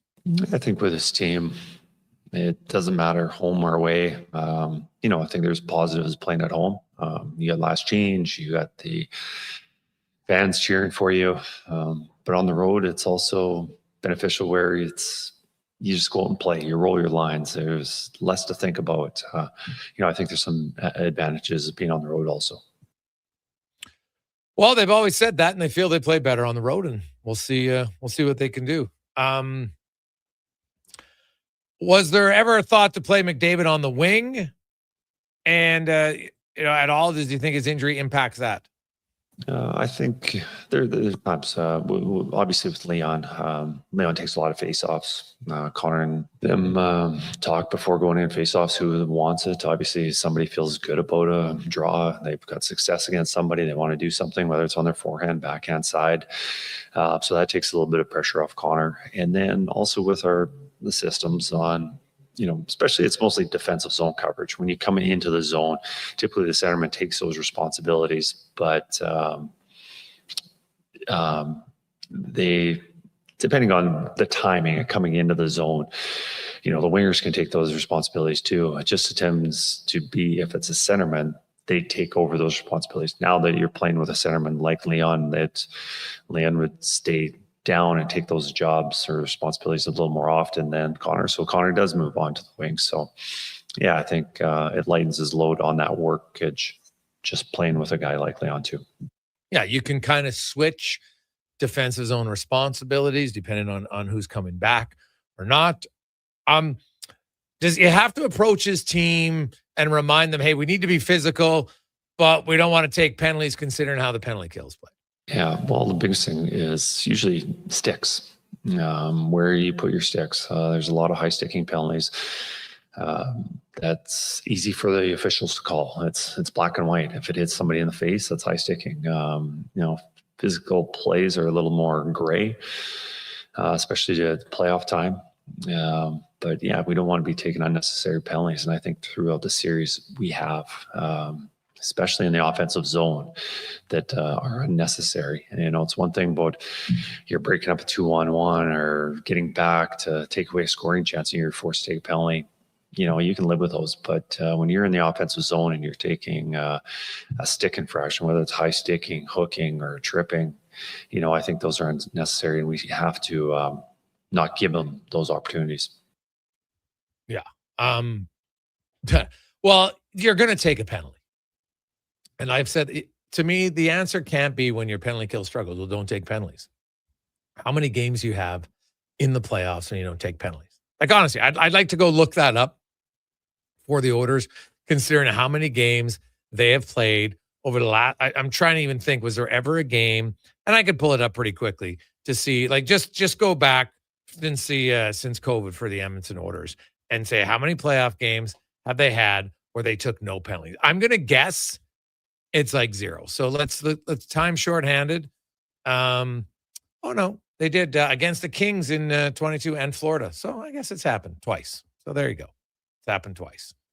And the Oilers have played in that time from 22 until now. So 2 out of how many games have they played? 80. So 1 out of every 40 games, you're going to not take a penalty based on averages. So I can't buy that, well, take fewer penalties. Of course, sure, you'd love to, but you're going to take some, usually, and you just need you got to be able to kill more than 50% of them. It's just that simple. About Podkolzin and just the evolution of this player. And Podkolzin, I even earlier this year, there's some people who didn't think he was a legit top 6 forward, and I'm kind of like, what? What's your expectation with top 6 forward? I will say this about Podkolzin, though. He better be on the penalty kill next year. You got to find a way to get this guy more ice time. But here's Knobloch on Podkolzin. Just confidence. He's obviously always working on his game, so he's getting better. And, the play that he made the other night on the goal, like that's a skill play. And you don't make those plays unless you're on the ice working on your shot and craft. He picks up a bouncing puck and gets it off as fast as he did in that location. That's a skill play. And he's been working on that. But I think biggest transformation in his game is just feeling confident, being able to play. And, he's been able to make plays, and he hasn't gotten away from his identity. He's came here, he's fighting to stay in the NHL. He's healthy scratch regularly when he was in Vancouver. And then, he comes here and, he starts on the fourth line, and he's doing everything he can do to stay in the game. And, we had no reason to ever take him out. He just kept on getting elevated and elevated. So often when a player is getting elevated and moving up, his identity changes. With Pods, it never changed. He just knew who he was and knew what he had to do to continue playing that way. And he just stayed to his identity, but his confidence grew. So I think that's his transformation, is his play. And let's take a quick break. We'll come back. We got Cam Tate and the 2-minute warning and more on the Gregor Show, presented by PlayAlberta.ca. 50-50-50. Right now at Papa John's, you order carry out, you get somehow, I think, Steve Hamilton is going, of course, in his contract. You want the works done. Cam asked me to read this, so I will. The 2-minute warning. Mr. Gregor, Mr. Haley, Mr. Kruger. Cam is still telling me about you, but you'll hear from me later. Sports. 1440. For a silly hockey fan. Your partner in power just skated onto the ice. EWEL.ca, the new e-commerce website for electrical wholesalers Edmonton, is ready for the power play 24/7, 365. UL skates to where the puck will be in 5 years. Now that's forward thinking. Killer selection, slamming products from the best brands, and legendary service. Don't sit on the bench. Get your account today at EWEL.ca and win that project. Plug into your partner in power. Get an EWEL.ca account today. Hey there, I'm in the Fountain Tire sidecar, making a list of the things I'm doing this spring. 1. Saving you money with up to 20% off select tires until June 13th. 2. Water skiing, tricky in a sidecar, but fun. And 3. Saving you more money with mail-in rebates of up to $100 off a set of 4 select tires and $50 off a $150 service with the purchase of 4 select tires. Oh, that's 4 things. Oh well, restrictions apply. Book online at fountaintire.com. Fountain Tire. We're on this road together, Canada. 24 hours a day, 7 days a week. Edmonton sports fans stay informed with Sports 1440. Stream us. Listen to us on the AM dial. However you consume this radio station, thanks for listening. Summer, it's coming. An unstoppable force that will turn your home into the Sweat Box. Don't live in a summer blockbuster. Pro Solutions is your one-call solves-it-all expert for AC repairs, tune-ups, and new installations. With fast appointments and flexible financing, we'll make sure your home story has a comfortable ending. AC season is coming soon, so book today. Lock in pre-season pricing today. Visit ProSolutionsInc.ca to schedule your service today. For over 50 years, The Brick has been proudly serving Canada. They love to save you more on everything you need for your home. Save up to 60% off made-in-Canada sofas when you buy the matching love seat or chair. Find patio sets starting at just $99 and save up to 40% off mattresses. Plus, take 5 years to pay with 0% interest on furniture and mattresses. Taxes and fees due at purchase, OAC. Visit a Brick near you for details and exclusions. The Brick, saving you more. Debt can take over your life. The stress, the constant worry, it can feel like you're drowning. When people come to see me, they're often anxious and feeling hopeless. But when I explain how I can help them get out of debt, those feelings melt away. I'm Parveen Middleton, licensed insolvency trustee at BDO here in Edmonton. I will create a personalized debt relief plan so you can move forward with confidence. Call 1-833-BDO-TALK or visit bdodebt.ca to discover your debt-free future. Think a quality golf cart is out of your budget? Think again. At the Golf Cart People, we have a fantastic selection of fully inspected, pre-owned carts starting at just $4,500. Choose from gas, electric, or lithium-ion power to fit your lifestyle. And the best part, every used cart comes with a 1-year warranty for total peace of mind. Why wait? Get the cart you've always wanted today. Visit the Golf Cart People. Find out more at golfcartpeople.com. I'm Rick Showers from No Bull RV, and I want to give you something for free. A free roof assessment on your used RV. And remember, basically every RV is a used RV. What do I get for my free roof assessment, Rick? Well, Bob, we're going to climb up on top of your RV and take a good detailed look at your roof. Check all the joints, connections, and seals. Then we'll give you a written report so you know exactly what's going on up there. You should do this at least twice a year. You're just doing this out of the goodness of your heart, Rick? Cards on the table, Bob. About 1 in 10 RVs we see have something wrong with the roof. If yours is one of them, then yes, we're going to offer to sell you a repair. But we'd rather do a small repair when your leak is small than sell you a big, expensive repair when it's so bad you can see it from the inside. And you don't have to accept our offer to fix it. It really is free either way. So come by Noble RV and know for sure. And that's Noble. NobleRV.ca.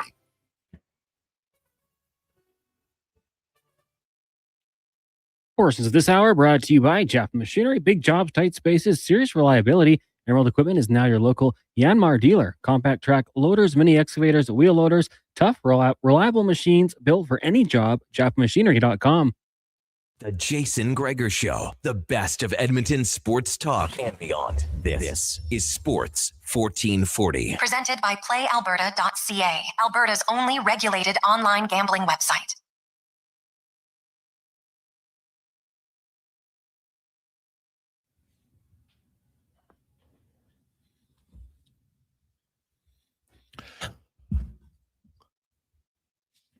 .548, welcome back. Jason Gregor, Connor Halley, Sports 1440, Sports1440.ca, YouTube, Facebook, X, and Instagram. Hope you are having a fantastic Wednesday as you get set. You're making plans. We know you are. You're planning. Okay, where am I watching the game tomorrow night? Who am I watching it with? What snacks am I going to have? Maybe you come to OTR. That's where we'll be tomorrow night. Jasper Ave and 118th Street. Let's get to the 2-minute warning with Cam Tate, brought to you by Hire Good. For professional property services you can feel good about, get Hire Good. Site cleanup, debris removal, season maintenance, and more. Visit hiregood.ca. Hire Good. Stable jobs create stable lives. Cam Tate, longtime journalist in town, born with cerebral palsy. Cam's in wheelchairs. Never let him slow him down. He has always wanted to be in radio, and through the wonders of technology, he's become a regular part of the show. Here's Cam Tate, the 2-minute warning. Somehow, I think Steve Hamilton is going to have a fresh bagel with, get this, fresher cream cheese today. He deserves it. One of his favorites. You see, when I was covering the Alberta Junior Hockey League for the Edmonton Journal in the mid-2000s, Hamilton allowed me to travel with the Spruce Grove Saints, a team he coached. Sitting in the second row of the Saints team bus, and I saw it countless times.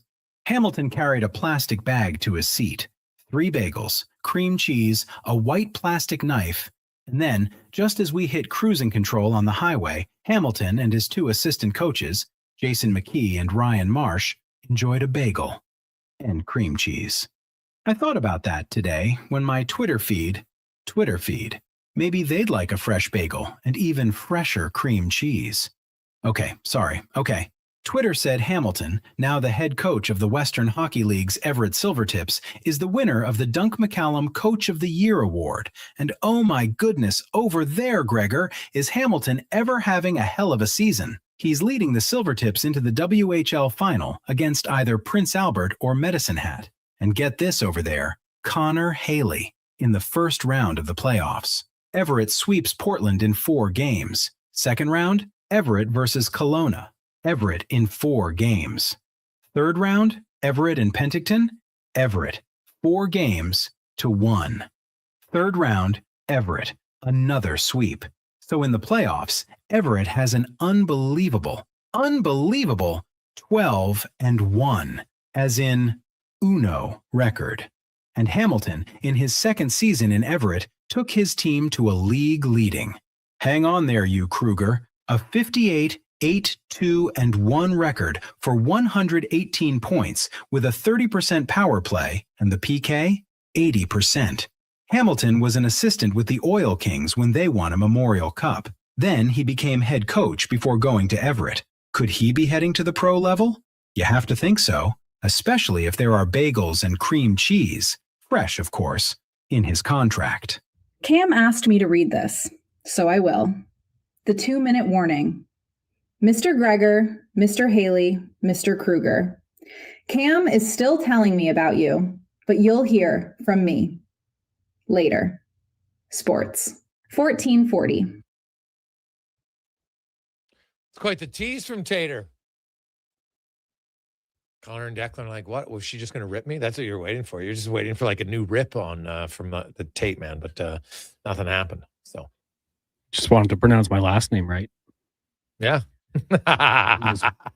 Just known him for a few years, but Oh, touche, buddy. Touche. is that how he's gonna get me? Just Yeah. like he Just keep ripped butchering it. Declan, and for me, he'll just butcher my name. Yeah. Yeah. It's awesome. Well, that's his thing now, right? You gotta have something to just keep repeating.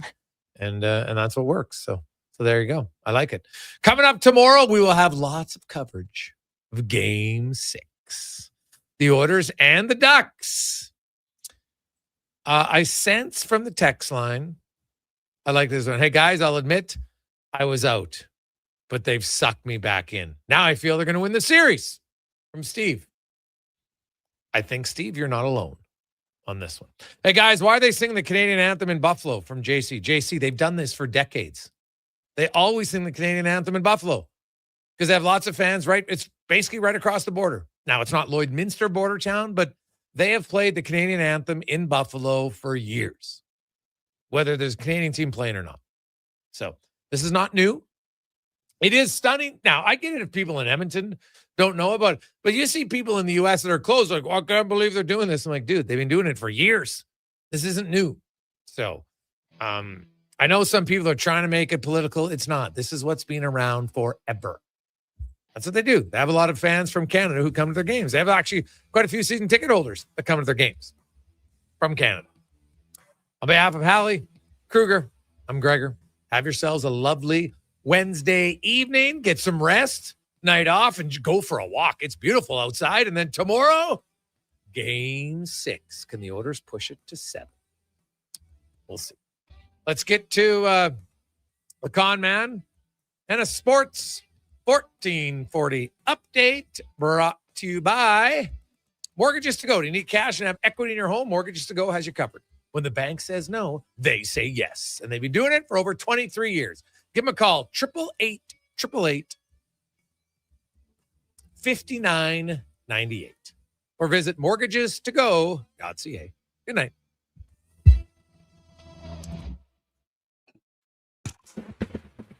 The Sports 1440 update. 3 games tonight in the Stanley Cup playoffs after 20 minutes. Brendan Gallagher's first out of the postseason has the Canadians on top of the Lightning 1-0. Midway through the first out, and Philly Flyers Penguins are scoreless. Philly can wrap this one up with a win. Later tonight, Golden Knights and Mammoth from T-Mobile.